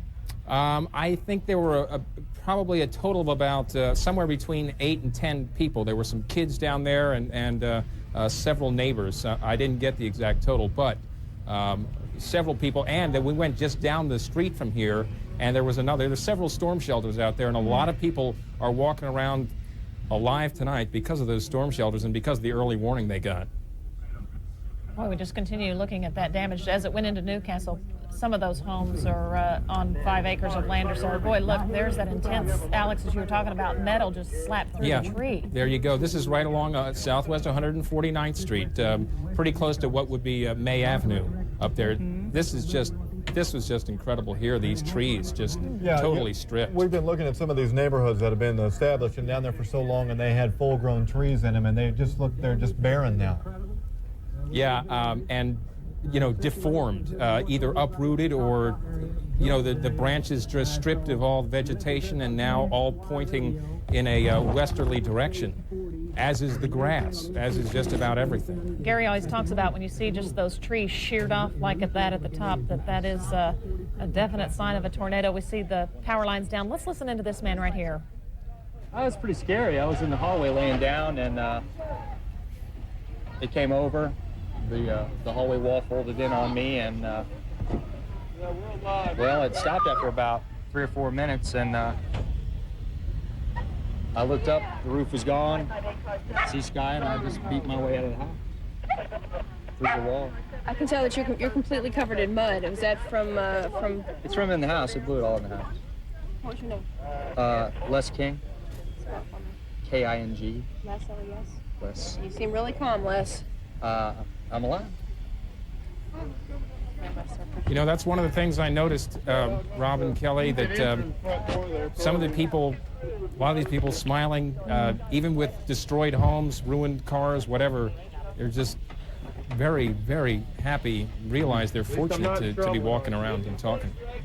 It really does look like a war-torn area. Wow. Gary England tracking more storms tonight across our state. Let's get the very latest from him right now.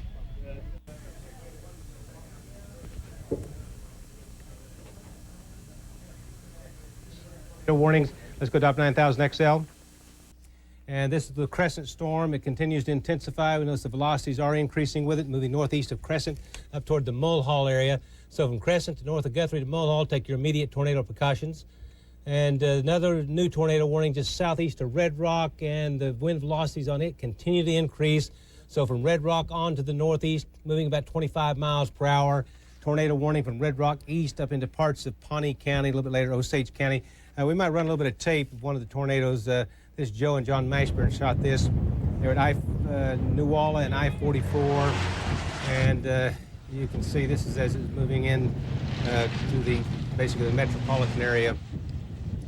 And this tornado, probably at times may have been a mile wide, maybe wider.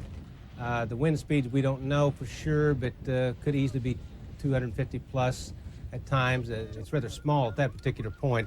But once again, Joe and John Mashburn brought this in. It was moving in toward the Moore area, and once I mentioned the Newalla area, moving to the northeast at about 30 miles per hour earlier this afternoon. Of course, we have video of tornadoes from all day long, but this particular storm, as they were shooting from Interstate 44 around the Newcastle area, and extremely deadly storm, as we all know now, and movement northeast. At times, it was so large, it would not fit in the viewfinders. Extremely large circulation. The circulation on the Doppler itself inside the thunderstorm was 6 to 7 miles across, but on the ground, a mile maybe, some cases maybe just a little bit larger. And I would think within that circulation, there were individual, what we call multiple vortex tornadoes. And I don't even recall how long this particular one produced tornadoes, but it was an extended period of time. And we've had other tornadoes. Tornado quickly moved about 60 to 70 miles an hour, 50 to 70 miles an hour across the Reno area tonight. We've had, we know damage, a lot of damage in the Mulhall area. Many areas are out of power that we know. There was considerable damage reported, at least was reported in the Dover area, some near Cashin, near Piedmont. There's just no telling how many areas. And here, this is what can fool you. To some folks, this may look like a rain shaft on the ground, but this was just a gigantic mesocyclone, a gigantic tornadic thunderstorm. The entire storm was rotating, and at times, the only way you could tell it was an actual tornado on the ground is we could see power line flashes. And once again, it was moving northeast about somewhere between 30 and 40, and probably at times close to a mile wide. Winds probably 250 plus, maybe stronger in some cases. So right now we have two tornado warnings continuing, one in Logan County and one up around Red Rock. And Kelly, that's all we have for the moment. All right, Gary. We do want to talk with News 9's Amy Holly, who's down in South Oklahoma City with a couple of our city leaders. She is with the Mayor Kirk Humphreys and the councilman from the Moore area, Jerry Foshee, tonight. Amy, go ahead. We are here at 119th and Western, where I've been telling you that the authorities have been setting up a command post for people who are still looking for their loved ones because the devastation is so unbelievable around here. And I know that you two have been talking to people here in the city. And what have you heard from people? Well, there are several fatalities. We don't know how many injuries. Incredible devastation. Hundreds of cars down there. An entire apartment complex wiped out. Entire subdivision wiped out. And so the main thing we would say to people is, if you don't have business here, stay out of the area. Please stay off of your cell phones. Police and fire are using those to communicate. If you're looking for loved ones and you can't locate them, we're working on a system on that, and we'll give you information on that as soon as we can. Police and fire are doing all they can. Public Works, they're down there right now digging through the apartment complex. The school itself will not be open tomorrow. There's extensive damage to Westmore High School, probably 4 foot of water standing in the auditorium. The administration offices are completely wiped out. If it hadn't been for a female police officer, I think her name was Vanessa Sanders, they were having probably 300 students. There was an assembly going on when it hit. She got the students and the parents out of harm's way into her stairway because she heard it, because they didn't have the televisions. They were busy during an assembly, so it could have been a lot worse. It's still very bad. There's at least 4 fatalities and many, many injured people. All the emergency rooms are completely covered up. But we'd ask sightseers, please do not come into the area, because you're just blocking emergency vehicles and you're blocking the police and the fire department from doing their jobs. That's anywhere from May Avenue east to Santa Fe, and then from 104th clear down to 149th Street. And that's just this area. Anything specific that the city is already planning to take care of this incredible devastation? Well, you know, we're working on it, the police and fire are working on it, and we'll be communicating with people as we have more information for them. So much, both of you. Thank you It's very going to be a very long night out here. Here again at 119th and Western, and I will tell you, as the councilman said, there are 4 confirmed fatalities here, and John Hansen from the fire department tells us that there are hundreds of more who have been injured in this area. Yeah, Back to you guys. The latest we're getting is 7 confirmed dead, up to 350 hurt. Is the councilman still there with you, Amy? Has he already gone off? I'm good. You guys want to go? Councilman Foshee, is he still there with you, Amy? Amy, can you hear us? She's having some trouble hearing. Yes, he is. I couldn't hear anything on the IFB. You still have Councilman Foshee there with you? Yes, I do. Can you ask him how close this came to where he lives? Councilman Foshee, can you tell us exactly how close the storm came to your home? I went to another home whenever I saw it, which was about a mile away. I was on 119th and my house is 108th. We could hear the tornado. It sounded like a huge jet engine when it hit over at Westmore, and you could hear it. So it's within probably a mile and a half of my house. I know a lot of people described it as a freight train. Freight train, jet engine. It was. It sounded like a constant roar, just constant roar. Matter of fact, I think that the weather stations here did an outstanding job, because when they had it in Newcastle, they said it was a mile-wide tornado. They said nothing above ground would survive. And if you went into the housing addition back there, there are literally no standing homes in that entire addition. So it wiped out an entire addition, not counting an apartment. Amy, can you also ask the councilman about businesses down there? What do you know about the devastation to the businesses in this area specifically? I know a lot of them are without lights tonight. Well, electricity's off. A lot of the windows have been knocked out. We had some literally baseball-sized hail hitting the roofs. So we've got damages to most of the businesses within this area. Right now, our main coordination activities are involving trying to unite families. We have a lot of family members out here who are trying to find out where their loved ones are, and that's always very, very disturbing to the people. Very hard to see these people looking for their loved ones, and they are bringing earth movers in because the damage is so extensive here at 119th and Western all the way down to 134th. Back to you. All right, Amy Holly and Councilman Jerry Foshee. Let's watch and listen. And they wouldn't let us get in it. Well, they had a toy. But you're okay. You're okay. Everybody in our family here We're is fine. okay. Our pet. What's his name? Rushi. Rushi. Spell it for me. R-U-S-C-H-E. William Beverly and Beverly. And Alan and Susie and Kenneth. That's our kid, our grandkids, and my son. Thank you very much. Take It's care, total okay? my house. It's total. It totaled a lot worse, more of them a lot worse than ours. Our back bedroom is fine. This side of my truck, but the other side it lifted up bad. Honey, we got insurance. We was right on there. everything. We was right there behind We're that in the window hallway. right there. Covered with mattresses. And I got my hiney This is our all grandbaby. over. She was worried about her puppy. Other Aaron's than brand new that- Tahoe got Susan Paulson. Aaron's brand new Tahoe that he was so worried about up Go down there with the car. If there's anything we can do, let us know, all right, if you need. I don't know what we can do either. Our cell phone's not working. Thank God we were all right. I just can't stand up.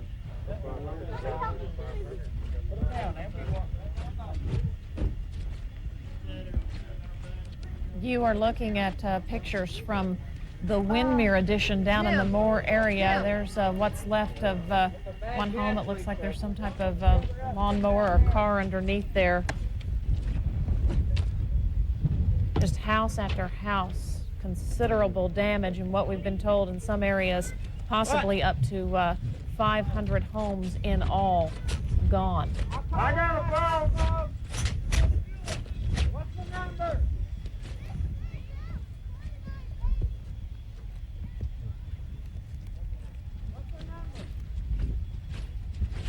Is everyone okay? They're going next street over. They said nobody's been over there. They've got some injured people next street over.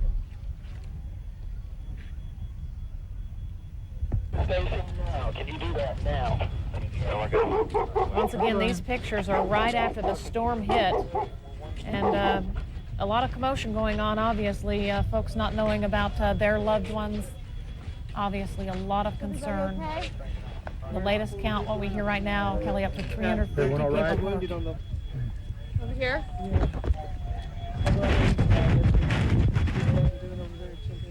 Yeah, we got one guy out. Yeah, I got 4 of them out here.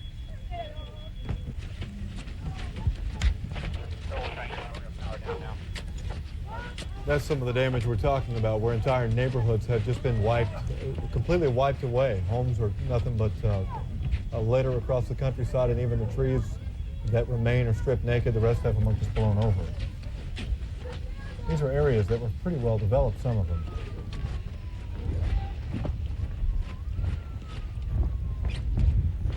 Watch out for the lines. Not a home left standing down there. Not at all. Boy. Folks combing through the debris, trying to find any survivors.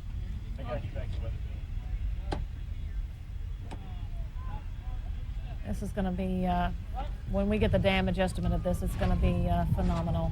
There's of course, there are several shelters set up tonight. We have mentioned that, and as you can see from this, folks are going to need a lot of places to stay. Some of the hotels are offering the rooms that they have available tonight to some of these tornado victims. Many of them will be staying in these shelters that are set up down in Moore in South Oklahoma City tonight. Have you found anything? Oakcrest Church of Christ is open to anyone who needs He that. was over there on that side. Tell me, we pulled him out. How did you know he was there? We just what we're doing right now, just yelling and seeing if anybody's answering, stuff like that.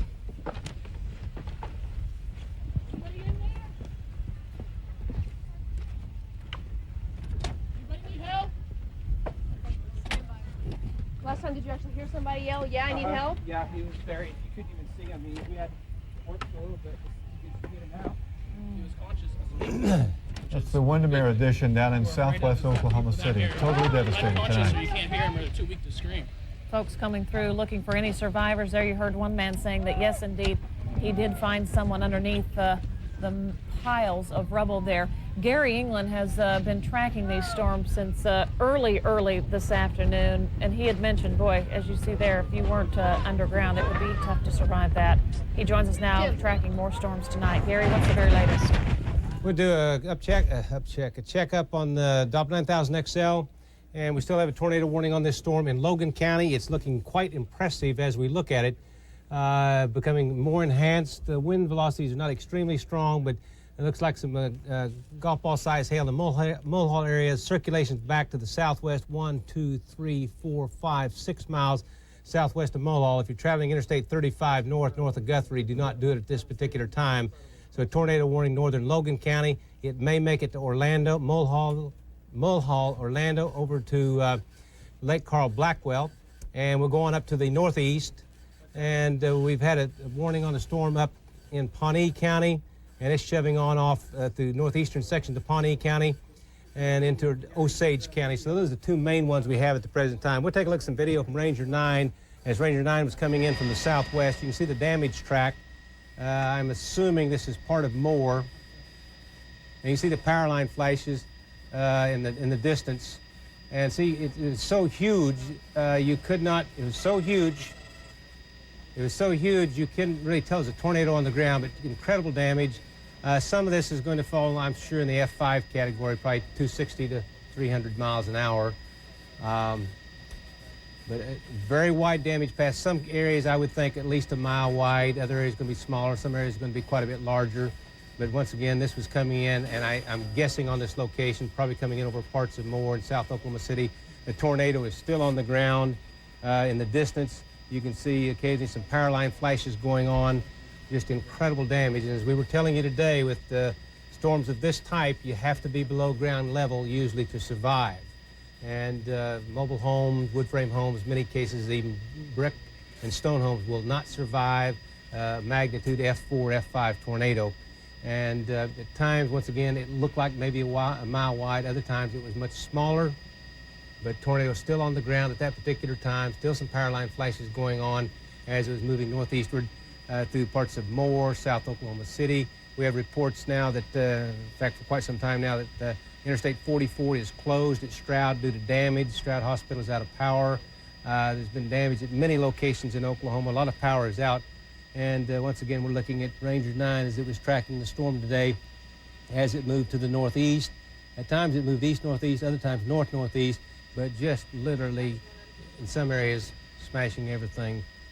So that's all we have from here at the moment.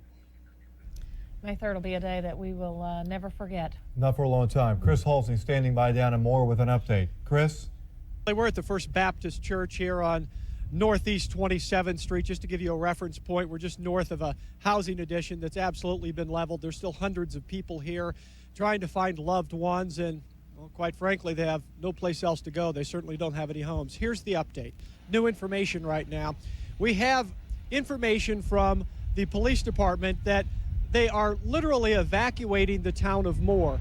They are moving people out of Moore as fast as they possibly can, out the main routes. They've shut down all the exit ramps off I-35, and they are simply not going to let people back in by morning. They are doing a street-by-street shutdown of Moore. They obviously do that for security reasons, for search purposes. There's no power or electricity here anyway.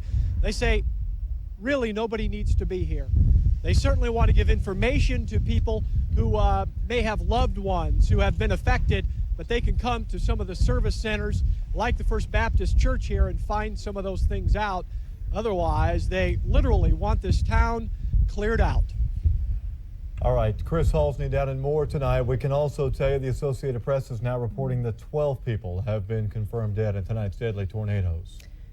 Let's go to Bill Teagans in the newsroom, who is giving us an update. In fact, you even have word when the Blazers game was going on, the evacuations down to Myriad. That's exactly right, Robin. The Myriad was evacuated, as you know, tonight. The hockey game was delayed for about a half hour. They did start it. It went into overtime, and but quite a night down there, as you can imagine. The medical people, very busy tonight. Let's roll some videotape that photographer Stan Chase just shot from Hillcrest Hospital at Southwest 59th and Penn. Ambulances coming in throughout the night. This is unedited video we just got in a few moments ago, but we're told up to 150 people have been treated at the hospital there already tonight, and they've been bringing them in, we're told, from cars, on ironing boards, you name it. People are coming in and being treated with injuries, and you just saw the devastation that we've been showing you on the video over the last couple of minutes, and it's unbelievable what we've seen.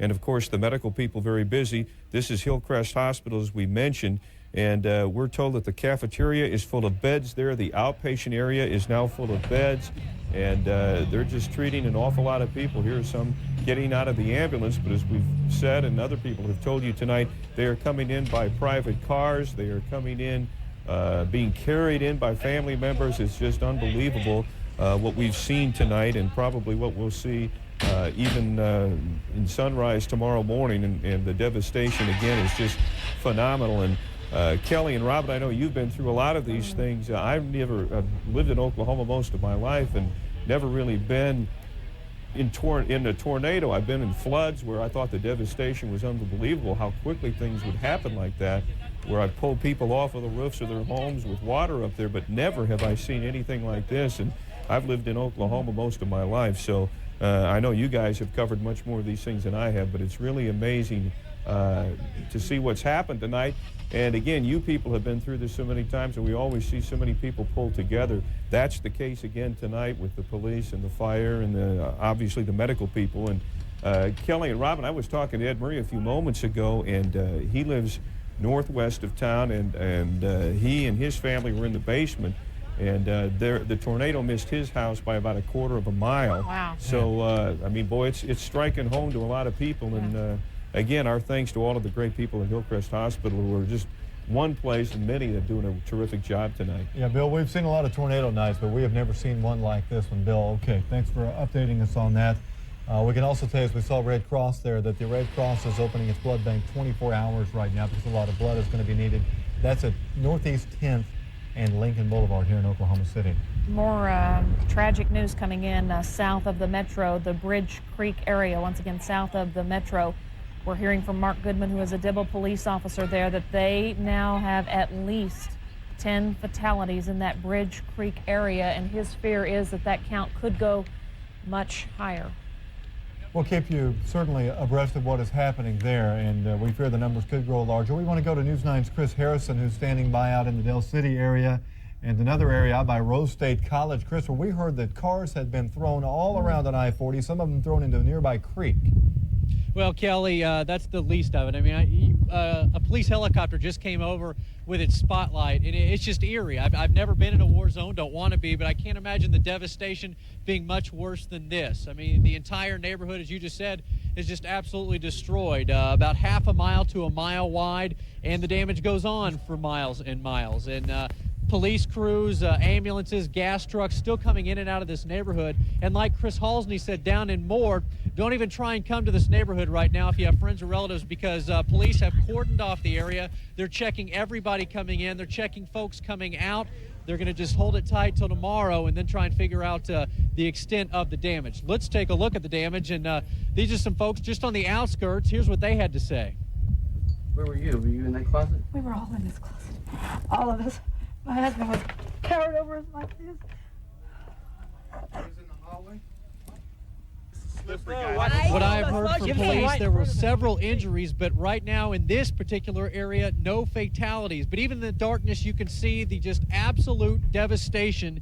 And coming up here, I think, is one of the most telling signs. You will see the foundation of a house. Coming up, you see the cars, but right here, look at the dirt, and you see the cement block coming up around this area. Look, that is a foundation. The house, 100% gone, just like it was made of matchsticks, just blown apart completely. Again, cars blown all over the neighborhood. The folks said they were in their garages and just taken away. The streets, you couldn't drive through these neighborhoods even if you wanted to. 5-6 feet of rubble and debris piled up throughout the streets. So emergency crews, you can see, had to park about a half mile away and then walk in.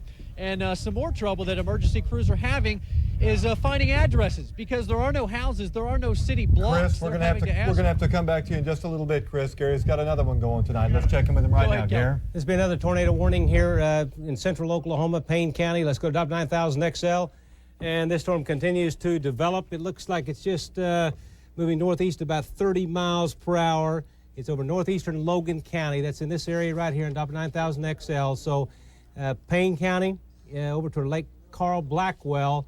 This storm, the circulation not as strong as earlier today, but keep in mind, tornado warning for Payne County. I'll zoom in very closely here for you on W9000 XL. And the circulation will be just northeast of Mulhall, down to the Mulhall area. So from Orlando to Mulhall to Lake Carl Blackwell, stay alert to the possibility of another tornado in there. And we'll just do a quick broad shot for you. Thunderstorms across northern Oklahoma. This one right in here west of Stillwater, moving northeast, is tornadic. There's a line of severe thunderstorms. We also have from the Perry area, right here along Interstate 35, Perry area, that Highway 64 is closed due to debris. Highway 86 is closed to Highway 51. We have one fatality in the Perry area, several injuries, no power. Many parts of Oklahoma are without power at this particular time. Tornadoes today moving in from the southwest.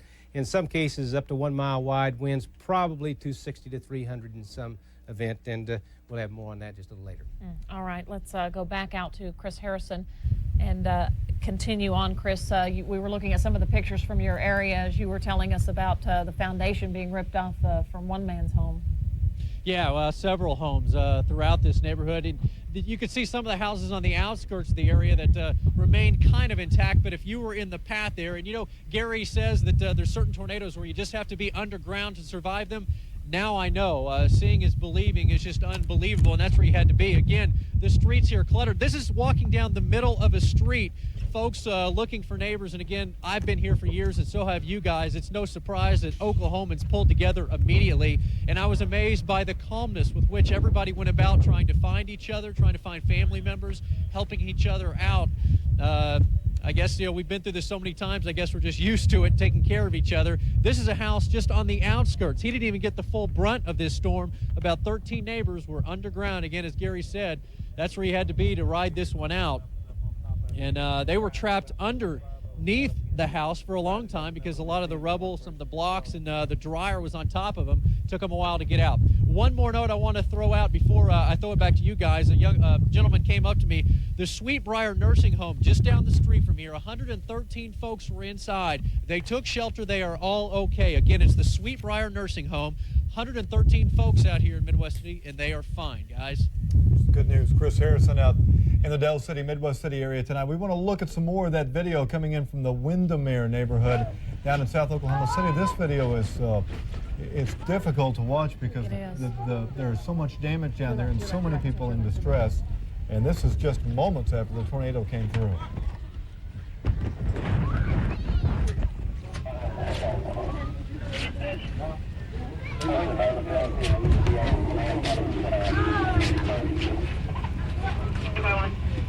There's a lot of walking wounded folks that we've heard about tonight. We've heard about hundreds of injuries. There you see one person being loaded up, getting ready to be taken away. People really in shock, Kelly.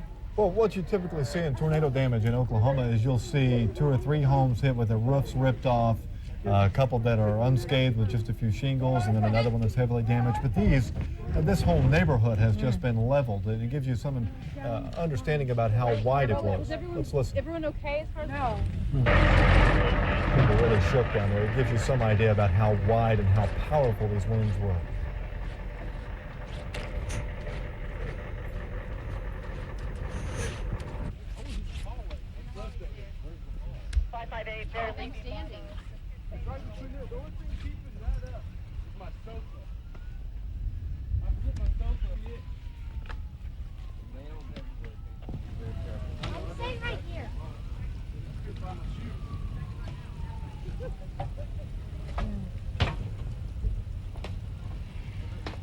Some of these people survived in those little hallways like that right there, right in the middle of the house, and you can see all the exterior walls are pretty much gone. And there right in the middle is a hallway that survived, and they were fortunate because they had that left standing. This scene is taking place in where hundreds of homes were across the metro, especially in the Moore area and in the Midwest City area tonight. 2 of those hardest hit areas. Let's listen to these guys. And I was underneath the sofa in the hallway. Question we always ask is, what did it sound like? What did it feel like? I really can't describe it. It was just tremendous force inside the house. Just got hit with glass shards and dirt everywhere. And then it took a while, but finally passed. I felt I could see daylight off in my house. I could see it from underneath my sofa. What house? Yeah. And then when you opened your door and you looked out and you saw the rest of your neighborhood. Well, I didn't open my door. I just come out from underneath there, and I was in awe of the destruction. It's unbelievable what just happened. It's terrible. How long have you lived here? I just moved in here in October. So he's gone through 2 tornadoes in this neighborhood since he moved in. Last year, same area. Yes, same area.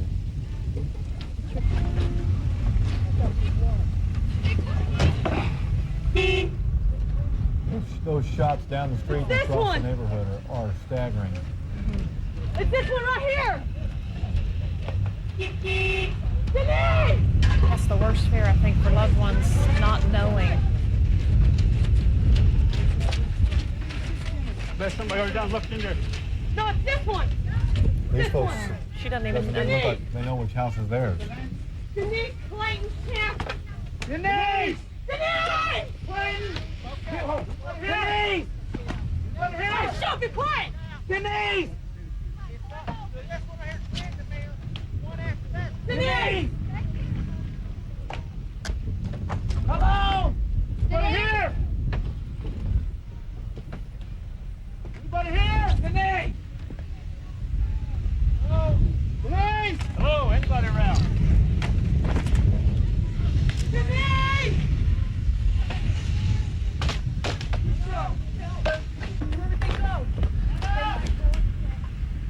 We've seen a lot of videotape like this tonight, folks. The problem is there is no good clearinghouse right now for the information on those who are missing. They're trying to get that organized. A lot of people are still missing tonight. The hospitals are asking that you do not call the hospitals. They're trying to coordinate that family would somehow get in touch with you, but they're trying to keep those lines free for emergency situations. In fact, Hillcrest has asked us to pass along to you, please do not call Hillcrest Hospital tonight. They need to keep those emergency lines open. This edition, this Windermere edition. Can you go? Yeah. He'll go. Okay, we need you in here, hop in here. Let's go. Here.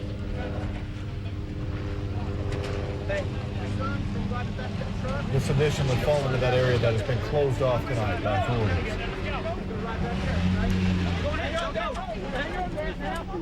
Got other people? Hey, can he get out that way? Can he get out this way?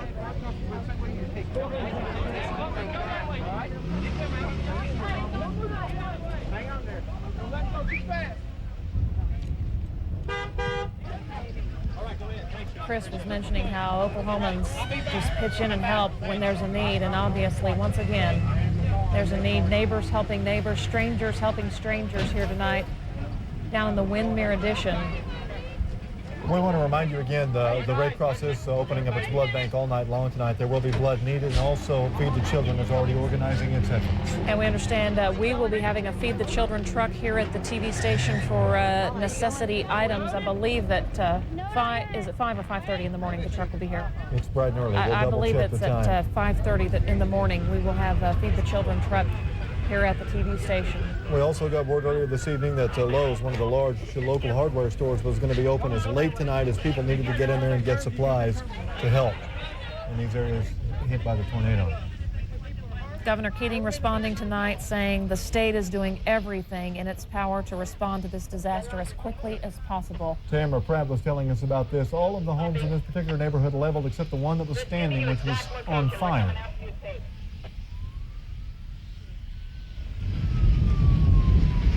She's dead right here. Right there. Yeah, she's dead. Well, a lot of this video was unedited. I do want to warn you that, My sister-in-law was killed. She's over there in the bathtub. Oh, God. There's 3 babies. They're at the hospital. My brother and her newborn. Our hearts And go my out to two these nephews, they're all families who have lost so much tonight. Her brother got his truck over there. And their car's behind. She just had her baby a month ago. This lady had. For sure? She's in the bathtub. Tell me what her name was. Danette Rogers. Spell it for me. T-A-N? E-T-T-E. R-O-D-G-E-R-S. You two are? Sisters. I'm Olivia Henderson, my sister Lyria. When you got here, that's how you found her? I mean, you were looking to find her? We were looking to find her. I seen somebody laying on that tub. Then I just walked up there and it was her. Because we didn't know which house was what. tragic scene down in southwest Oklahoma City. It looked tonight. like her. I was like, that looks like her because the doorway and everything. Oh, God. And again, we can tell you 12 people so far confirmed dead, 350 hurt, primarily in the south and east part of the metro area, but some even south of the metro area too. We've been watching on that southwest side. Let's move over to the other side of I-35, just east of there at the First Baptist Church. Chris Halsney standing by Chris, what's the update tonight? Well, we do have some new information here. Joining us is Sergeant Scott Singer of the Moore Police Department, and we do have some new information on possible fatalities tonight. At this time, we're not confirming, but it appears that we have 3 fatalities. These fatalities were from the area that was west of the interstate between 12th and 27th. We are expecting the remains of those people to be brought to the makeshift morgue here at the First Baptist Church. At that time, an identification will be made, and we will be able to provide other information. This is almost unbelievable at this point with the kind of devastation of this community that's going on, but you've already seen some looting going on. It's true. Apparently, some people don't care that this city will be in mourning for some time and in repair for some time. They see it as an opportunity to go out and vandalize, burglarize. We want them to know that there are a lot of officers on the street tonight from neighboring jurisdictions and our own officers. We will be looking for these people, and when we locate and arrest them, we'll deal with them in the most harsh manner that we can. Okay, thank you very much for your time. Sergeant Scott Singer, Moore Police Department. He is just one of hundreds and hundreds of emergency personnel here working this neighborhood, trying to figure out exactly who's trapped where, and if the neighborhood is clear and safe. Again, you heard they've already had some looting problems. That goes back to them wanting to shut this city down, literally get everybody out that they can and shut off the roads so that they can control situations like looting and rescue operations for the rest of the evening. Now back to you. Hey, we'll talk back with Chris in a moment. We need to get back to Gary, another update on storms. The storm continues to intensify to our north. Let's go to up 9,000 XL. And it's just west of Stillwater. Movement appears to be east right toward the Stillwater area. So the strong circulation continues to intensify. This is just north of Oklahoma City. And this is Interstate 35 right here. And it had been moving to the northeast. It's intensifying a bit, turning to a little bit more to the northeast. So Lake Carl, Blackwell, Stillwater area. Stay alert to the possibility of a tornado in there. This storm continues to intensify.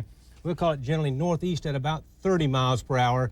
But Stillwater, you may not be out of it. So from Orlando to Lake Carl, Blackwell to Stillwater, up to Morrison to south of Perry, stay alert to the possibility of another tornado.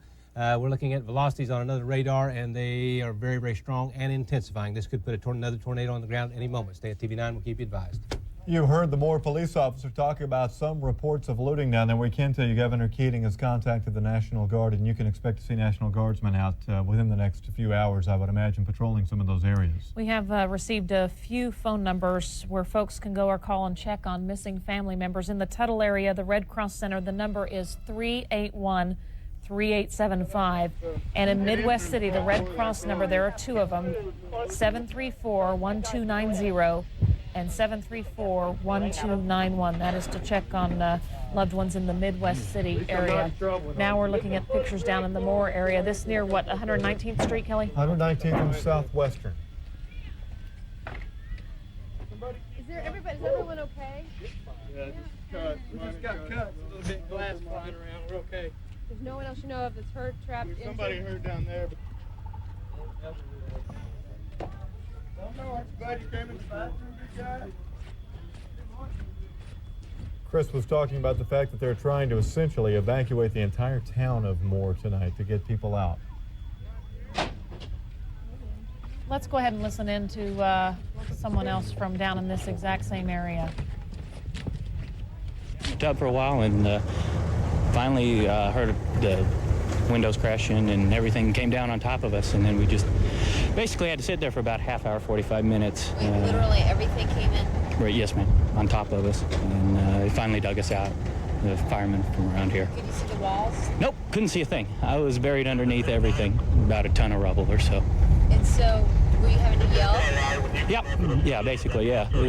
There was the girl from above me, there was myself, and there was another gentleman that was next door to us, and we were all yelling, and finally they heard us. It was a little bit of excitement for a Monday night, you know? Thank God to be alive? Yes, ma'am, very much so. You just seem a little scared that you might not get out? Or? Yeah, about the time that I got hit in the back of the head and in the back with the wall at that point in time, I was like, oh, here we go. Am I going to make it out or not? I'm Steve Gavette. Steve Gavette? Yes, ma'am. You're out safe. I am too. Now I just got to go see if I can get a hold of my sister here somehow. She's about going crazy.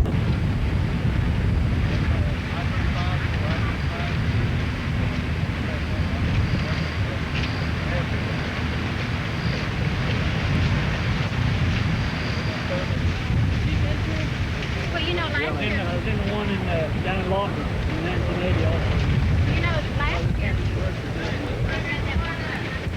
They brought her right down there to the apartment.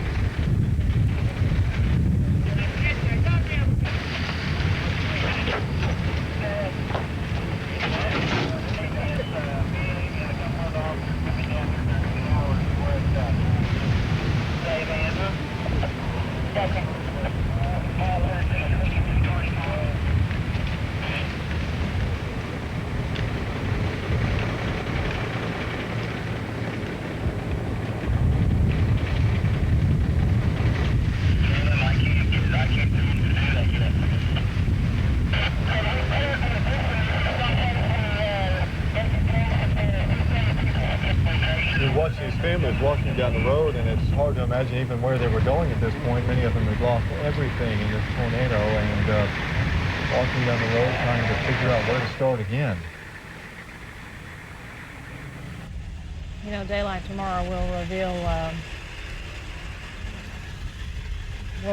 a lot more, and these folks trying to seek some shelter tonight, but this is going to be a long haul. Yeah, and we're looking at focusing on this damage here primarily in the metro, where we have seen so much of the concentrated destruction. But there's damage in Chickasha, there's damage in the outskirts. Reno. Between here in Chickasha, in El Reno, in Cashin. Damage we've heard in Piedmont, Crescent, all through different parts of Oklahoma that we're going to be seeing when the sun comes up tomorrow. I've seen a lot of tornadoes in Oklahoma before. I remember the April 10th, 1979 tornado that hit Wichita Falls and Lawton. And, you know, that one was on the ground for some time. But I have never witnessed a day like this, that even up to midnight when we started at close to 4:30 this afternoon with tornado warnings, and now, you know, some 6.5 hours later almost, we are still seeing tornado warnings in a pretty much concentrated area of our state. And this particular tornado that did all this damage you're looking at on the ground, as best we can figure right now, maybe 95 to 100 miles on the ground, and for a couple of hours, and it was wide most of the way. Started down near the Apache area. Gary was on, I believe, with the first warning. It was just about 4:45.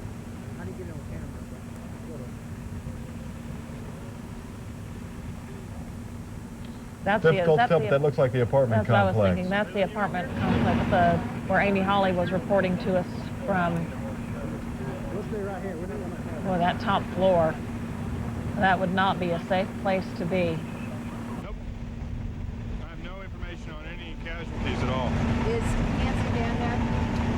I didn't see him. I just came from there. We continue trying to update the situation of how many people have been affected, and even by tomorrow we might not know the full extent of all this, but the last count, as you've heard us, we have said 350 people injured. Most of those injured taken to Hillcrest Hospital, the majority of those hurt. And what we understand, Kelly, from talking with the emergency officials there, as you know, they were just tagging the people as they came in, tending to those who were hurt the worst. Right. We also know Westmore High School has canceled classes tomorrow because it was heavily damaged in the tornado. Bridge Creek schools also closed tomorrow. We're not sure about Moore High School, but I suspect we'll be anxious to hear from them and see what the situation is with classes there tomorrow, because there's a tremendous amount of damage.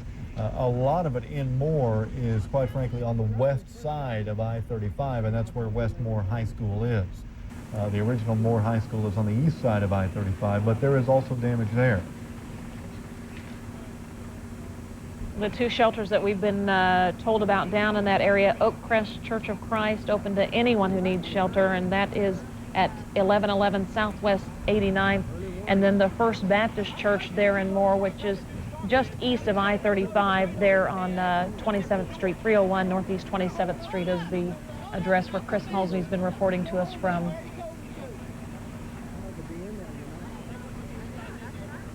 We were watching the tornado earlier this afternoon and watching it traffic. Sounds like we may have some Yeah. breaking news coming out of the Weather Center again. Gary's keeping an eye on things, and we're following storms up there, and as soon as Gary has something he needs to go in with, we will certainly let you know on that. He's nodding that, Gary, do we need to come to you now? Okay, let's, Gary's telling us we need to get over there to him. Gary, what do you have? We'll update on this one tornado warning they have, the most significant one we have right now. The circulation not quite as strong as they were earlier today, but let's go to 9000 XL. And this is a projection. It's still west of Stillwater, moving a little bit to the east. So you folks from Stillwater to the west along Interstate 40 on up toward Morrison and Glencoe should be alert to the possibility of a tornado with this storm. It looks like it could produce a small tornado. Doesn't look like it could produce anything the magnitude of what we had earlier today. In fact, we'll take a look at some tape from earlier today. And this was shot by Joe and John Mashburn. And they're very close to the Newcastle area. And at times, as this tornado came in, it was on the ground. I've forgotten now. We've been so many hours. But at times, it was over a mile wide. We're estimating it at times. It's getting ready to move into Oklahoma City. It's moving southwest, pardon me, to northeast, and moving at about 35 miles per hour. At times, a mile wide. Winds could have easily been in the 260. We reacted a little bit late there, but in the 260 mile per hour range up to 300. Very possible looking at some of the damage tonight. And I said, at times, it was just so large, it would not fit in the viewfinders. Now, you're just a little to the southwest of Oklahoma City, a little to the southwest of Moore, which is very badly hit today. And this is probably F4, F5 category tornado. This is one of its smaller points. At times, it was just so huge and wrapped up so strong, moving northeast at about 35 miles per hour, beginning to widen out.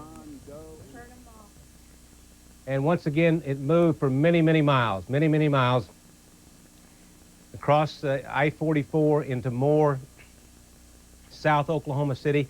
And of course, there were numerous other tornadoes, but this was the first storm that formed in far southwestern Oklahoma, long-lasting supercell. The entire storm was rotating, and at times it was wrapped in rain. The only way we could tell that there was a tornado on the ground was we would see the power line flashes and the debris going up in the air. And we might take a look from Ranger 9 at the storm track that starts at about this same point. It looks like it's moving in toward Moore, Oklahoma. You see power line flashes in the distance. The tornado at times, you can see half mile wide. It's already moved through this area. In some cases, doing F4 to F5 damage. And in the tornadoes we were talking about all day long, in this case, you have to be below ground level to survive in most cases. You're very fortunate if you do not, if you survive and you're not below ground. Mobile homes, wood frame houses, and even many brick and stone homes will not survive the 250 to 300 mile per hour winds. And you can see the tracking northeast. And let me tell you, there were a number of other tornadoes that struck a number of other towns here in Oklahoma, many of them damaged. This is, appears to me, about the worst I have ever seen, without a doubt. And the tornado right now is very large in the distance, just debris, and made it very difficult at times to see if it was on the ground. Then you would see power line flashes. And so it was on the ground for off and on for several hours. Just a gigantic supercell, extremely dangerous.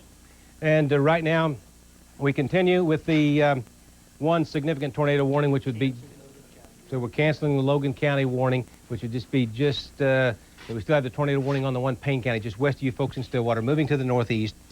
So right now, things are calming down just a touch. Now, there are some collapsing thunderstorms that are causing some wind gusts of 50 to 60, but after what we've had, we won't worry too much about those.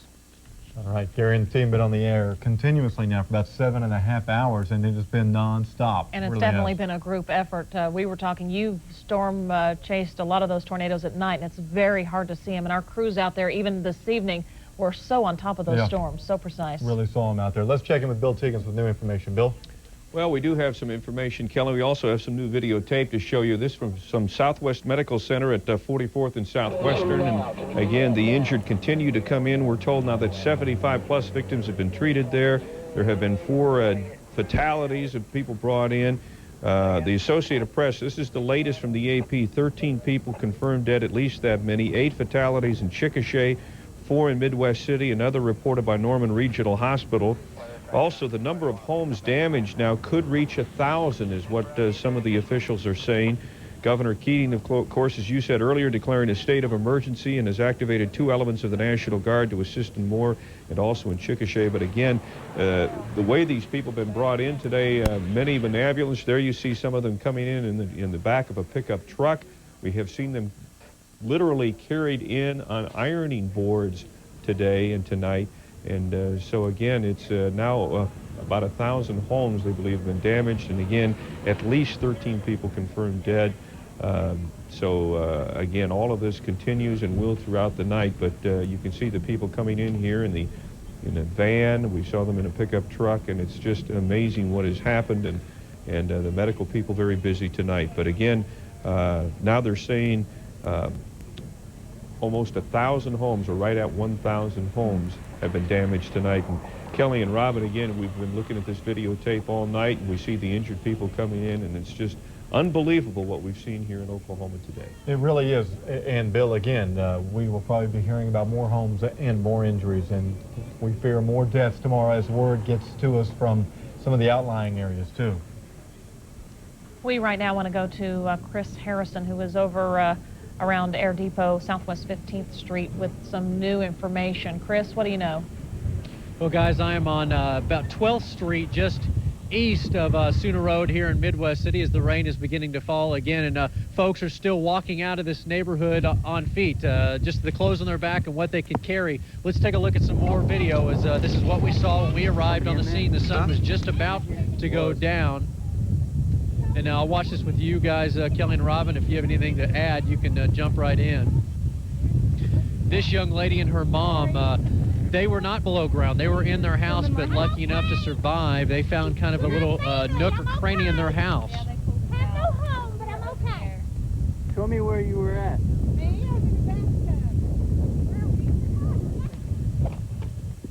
Show me where you were at. Right here. Were you trapped under there? Yeah, my mom worked. Oh, that's my bedroom too. At least that came out of my bedroom. Well, I guess I ain't going back to school, Mom. I won't be going to work. I ain't got no foot. I don't got nothing to drive. Literally hundreds of folks, just like these people, just going through the rubble of what was left of their house. At least they had some rubble left. Where were you guys? In that hole right there where my daughter's standing. Yeah? Right there with everything on top of it. We got in it. How much warning did you have? I was already in there. She just barely got in there and closed the door and it hit. What did it sound like? What did it sound like? Freight train. Yeah? A big freight train. It sounded like a lot of air coming in. And I said, it's coming, it's coming. The pressure of it on top of my back, pushing us. And we could feel like sliding. Have you, are all your neighbors, have you gotten everybody? One of our neighbors is over there really hurt real bad. I might want to go over there. As Bill Teagan said, some folks coming in on ironing boards. That woman, that elderly woman that was injured next door, they carried her in on a piece of plywood. So neighbors and folks here just doing the best they can. It's hard to believe that those two survived, seeing what was left from that house. There's a lot of relief tonight, Chris. I know you're sensing that out there from the people who survived this, and especially those who were uninjured. There is relief foremost, and I'm sure in the next few hours what has happened is really going to begin to set in. Yeah, and you're looking at some of it right there, the foundation of a house. There is no house. You're seeing the dirt of where a house stood, and just that picture alone just tells you the impact that this storm had.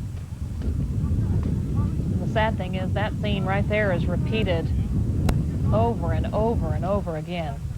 Yeah, I've seen what the other reporters have sent in, and the storm in Moore, and this is the same tornado, I believe, that went through Moore, again, about a half-mile wide. And you're walking down the middle of the street, and there's just nothing. Right where we're looking right there, you're supposed to see a neighborhood. You're supposed to see several hundred houses. It's nothing but a flat field right now. And what you're hearing now, guys, is one of the many dangers, gas leak, a huge gas leak right here. Chris, you're talking about that storm hitting this area after it hit Moore. Well, after it was in the area where you are, it went on to Choctaw, and our Alex Cameron is checking in from there. Alex, can you update us from out in Choctaw what the situation is out there? Can we get to Alex out in Chalk? There you go.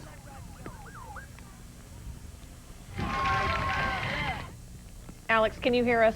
Yeah, I can hear you just fine. We just now are hearing you. Tell us again what you were saying, please. Sure. Yeah, I'm here at the command post, which is set up at the fire station at 3rd and Clark in Choctaw. We just got here, so we haven't had a chance to gather any video, but we have been gathering some information, and certainly, by all appearances, right now it seems this place was hit far less severely than Midwest City.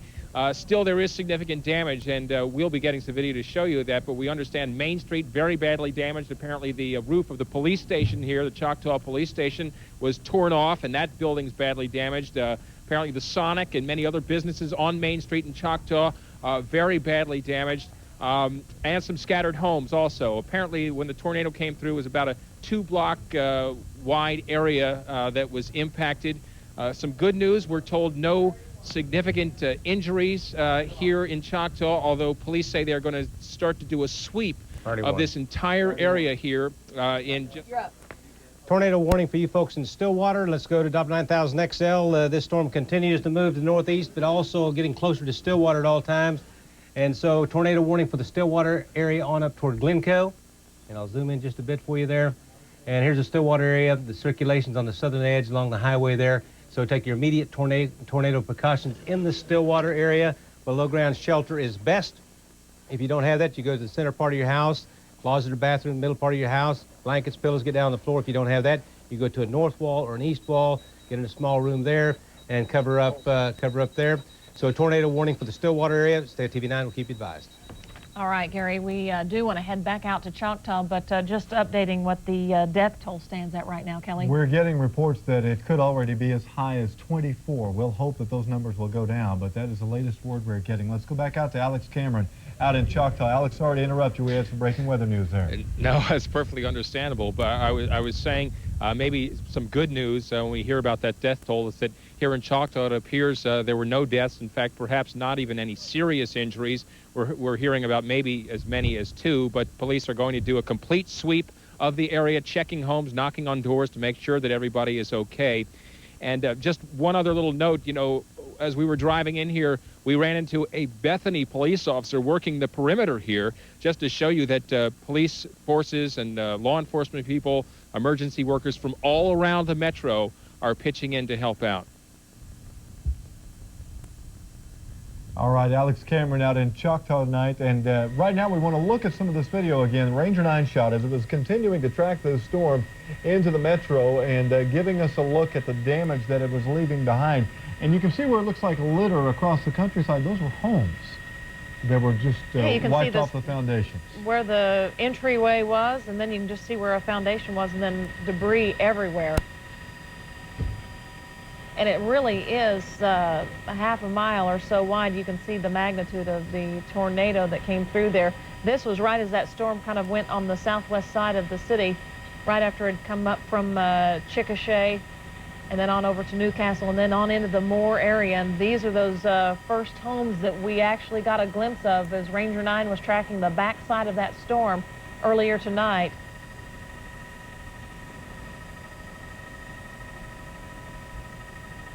There you see some barns untouched, and then you'll go a little ways, and there you'll see more destruction. As you continue to look at this video shot from Ranger 9 shortly after the tornado moved through, we can update you now on the numbers, and sadly they are rising now. Total number of 8 confirmed deaths reported in the community of Bridge Creek, which is southwest of the metro, and more here in the metro. Midwest City telling us 4 people have been confirmed dead. Oklahoma City at this point 8, Moore 3, and Norman 1. We know at least 350 people have been injured from the storms that rolled through this afternoon. A lot of that heavy damage down in the Moore area, and this is basically as we track that storm right on the backside there from when it came through, on from Moore up to Midwest City and then on to the Choctaw area. And Kelly had mentioned that we watched the storm for 2 hours at least. When you say 1,000 homes damage, which was an earlier report we had. That sounds preposterous until you look at this video, and then you realize it could be 1,000 homes that have been destroyed and many more than that that have sustained some sort of damage. Well, in that one addition alone that we were talking about in Moore, possibly up to 300 homes in that one addition. And over on the Midwest City side, we had heard that there were 200 homes that were, Chris was reporting from possibly 200 homes in that area that were destroyed. This is from Newcastle that we're hearing about right now. Damage down there. We can also tell you while we look at this video from Newcastle that the Newcastle schools have been closed for tomorrow. And we want to tell you too, Oklahomans always want to help at times like these. Feed the Children is bringing a truck out to the News 9 studios tomorrow morning beginning at 5:30 a.m. 7401 North Kelly Avenue. 7401 North Kelly Avenue, and that's where you can help. That looks like a live picture from one of the command posts tonight. This is from 27th and Santa Fe, and there you see ambulances, and there are literally probably hundreds of people in this area right now with no place to go. They are at the command posts that have been set up, and you are once again looking live.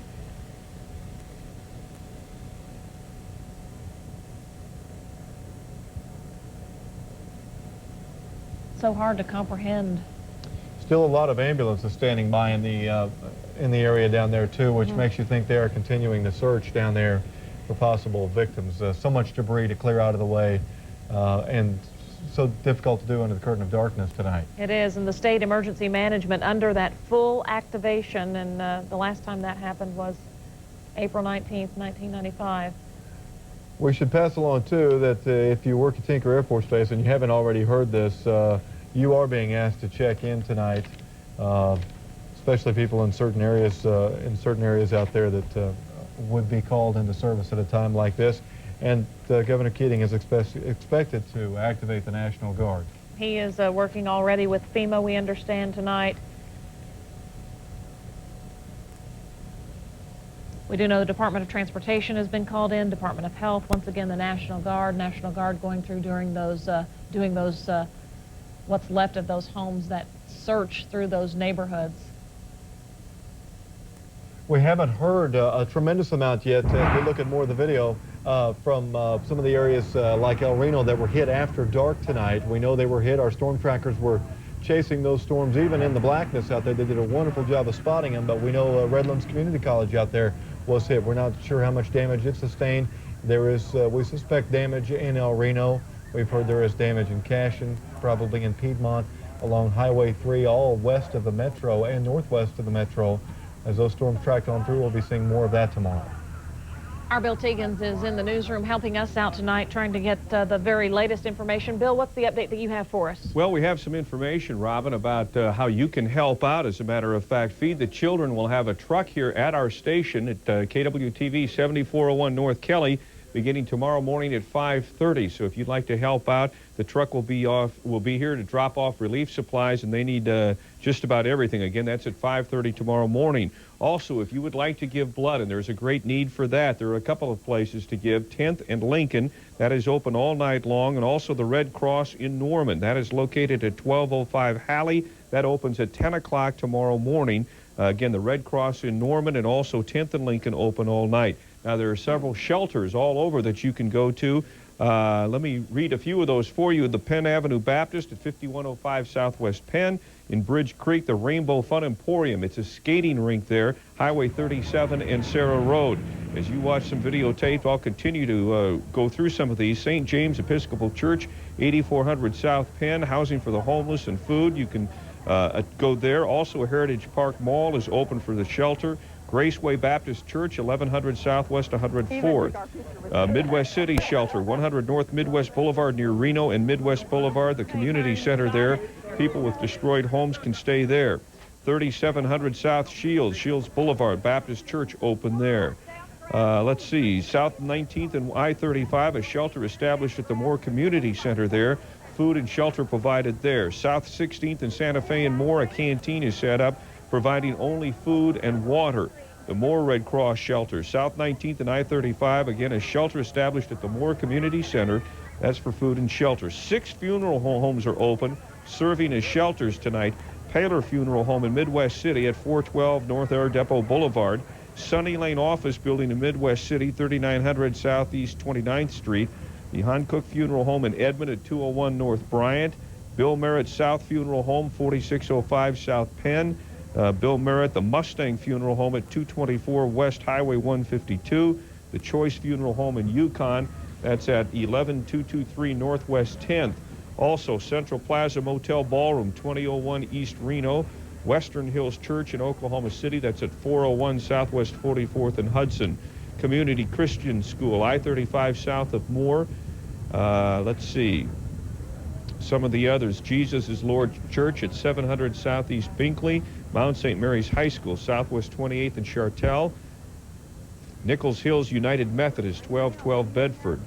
329 West Edmond Road Christian Faith, opening doors, and they have a basement also there, so they have some additional room. Southern Hills Baptist Church, 8601 South Penn. Capitol Hill Church of God, 3100 South Harvey. South Park Baptist, Southwest 119th and May. City Church, Northwest 10th and Robinson. The Christian Faith Church at 329 West Edmond Road. The Ramada Inn at Central Plaza Hotel can house a few families there. You need to call over there ahead of time. The number is 235-2761, but I'd be willing to bet that those rooms are probably already taken. Salvation Army shelters, the Citadel Corps, Southeast 44th and Madison. Family Lodge at 516 South Hudson. The Men's Lodge at 330 Southwest 4th. All of those are helping out tonight. Rockwood Baptist Church, located at 3301 Southwest 25th. The Hillcrest Church of God, Southwest 59th and Villa. The Del City First Church of the Nazarene, Southeast 26th. All open for people who need shelter there. Also, we've got a few more to add. The Rest Haven Funeral Home at 500 Southwest 104th. That is the corner of 104th and Walker. Hillsdale Free Will Baptist College in Moore, 19th and Indian Hills Road, right off of I-35 in the gymnasium there. Also, Soldier Creek Baptist, that's at 9020 Southeast 15th. And Eagle Heights Church, south of 119th and I-44. All of those last two available to provide food and shelter. So Kelly and Robin, many places trying to help out tonight, and we'll continue to pass on that information as we get more shelters available. Okay, Bill, thanks for the update. We have been hearing tonight from the Salvation Army. Here is Kelly Girardi with the Salvation Army, how they're helping. Let's listen.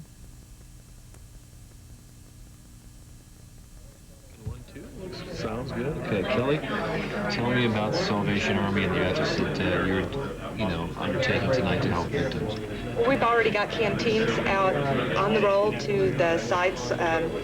We've had them come in not only just from the Oklahoma City area, but we've had them come in from Lawton, Fayetteville, Texas, Enid, and they're all headed out. We've got some right now out at Tinker and Moore and in Del City, and they'll continue to stay out there to help provide food and beverage to not only the victims, but also to the rescue workers. We'll be there, basically as long as it's needed. We have our command open out at Southwest 4th Street if anybody wants to drop off supplies.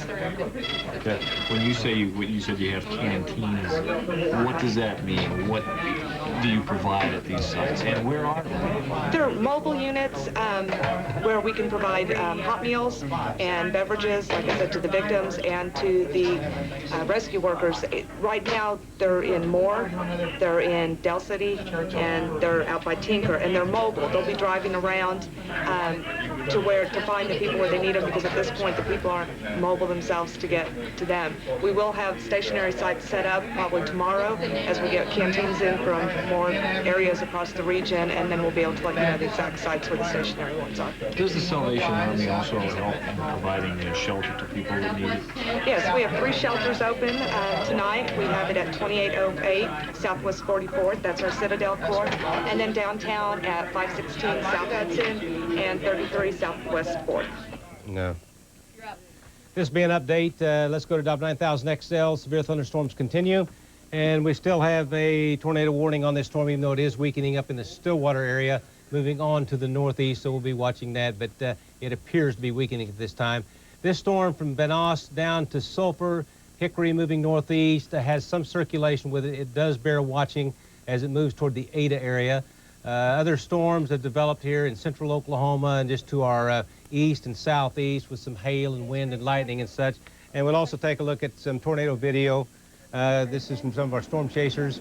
And this is near Cement, Oklahoma, not too far from the Chickasha area, just southwest of Chickasha. This is part of the long-lasting supercell that eventually moved through Moore and South Oklahoma City and Choctaw. And you can see lots of power line flashes going on. Mike Armstrong, Dan Scoff, two of our storm trackers here at TV9. And tremendous rotation with this storm on the ground. It would put a significant tornado on the ground, and then it would weaken, and then the wall cloud would redevelop. And sometimes the wall cloud looked like well over 2 miles wide, and then produce a large tornado. At times there would be a large stovepipe tornado in one location and multiple vortex tornadoes in other locations. Once again, this is about when the tornado was about 40 miles southwest of Oklahoma City, moving to the northeast. And we'll call it a large wedge tornado about 4 miles north of Cement, Oklahoma, 5 to 6 miles west of Norge. And these are extremely deadly tornadoes. And we're not even seeing the entire wall cloud. And you can see tremendous rotation with this storm, moving on off to the northeast. Okay, you have another one right after this that goes behind these trees. So this is when it was once again about, looks like about 45 miles to the southwest of Oklahoma City. Long track supercell tornado. And we have a tornado warning in Osage County to our far northeast. And this is what we would call a large wedge or huge stovepipe, but a large wedge tornado on the ground. Looks like it was passing not too far from the Chickasha area. And in many cases it paralleled Interstate 44 as it moved toward Oklahoma City. But at this point, it was, like a couple hours away from Oklahoma City, and it became obvious that it was obviously a major circulation, and really, if you take a direct hit in a case like this, you just about have to be below ground level to survive. Mobile homes, wood frame houses, even brick and stone houses do not survive in many cases. You see, there's the main circulation. Over to the left, you see another tornado coming down. At times, this thing had many, many tornadoes touching down. Now, I will tell you, we are having thunderstorms here in the metro. Lightning is increasing as we watch. Now, you can see how wide this thing is earlier today, but there's a little bit of hail here in the metro as we're watching this, I'll tell you. There's some lightning going on and some strong wind gusts, but keep in mind the tornadic activity looks like it's moving on off to the east. So what we have, if you're getting concerned about the lightning and such here in the metro, we have some dime-sized hail. We have some strong gusty winds. And no tornadic activity. And we are watching, we'll go back to Op 9000 XL very quickly. We're watching the storms here. They're not going to do anything that significant. The one we want to check on is down to our southeast. And this is going to be moving toward the Ada area. There is some circulation with this storm, so we'll be watching that one very carefully. Quick check of lightning, and you'll see most of the lightning is shoving on off to the east of Oklahoma City. And guys, we'll have more tornado video in just a couple minutes. All right, Gary. Right now we do want to visit with Jamie Fogel. She is with the Air National Guard Family Support Group. Jamie, can you hear me? Uh-huh. Tell me how you're handling this big task tonight to help so many people who are displaced. We're with the field artillery, and we need some bread and water and sandwich stuff and flashlights and batteries, cold cuts, juice. And we're a drop-off point. We're providing for the rescue workers and for the victims. And you can bring it to the southeast corner of the National Guard Armory on 200 Northeast 23rd Street in Oklahoma City. All right, so you need basic supplies. Basic supplies. What else do you need, Jamie? That's about it. We've got the guys, they're heading out right now in the trucks, the National Guard are, and they are taking all this stuff with them as they're going. So we need some supplies for them to take. What about for the families that have been displaced? Any help that you will be providing? As we get stuff in, we'll be able to help provide food and stuff for them, yes. Jamie, you all will be there all night, we assume? Yes. Okay, so folks can bring it to, they can load it up. Yes, or they can call us too. We have a number. And give us that address again, Jamie, and your phone number. It's 200 Northeast 23rd Street in Oklahoma City. It's right by the state capitol.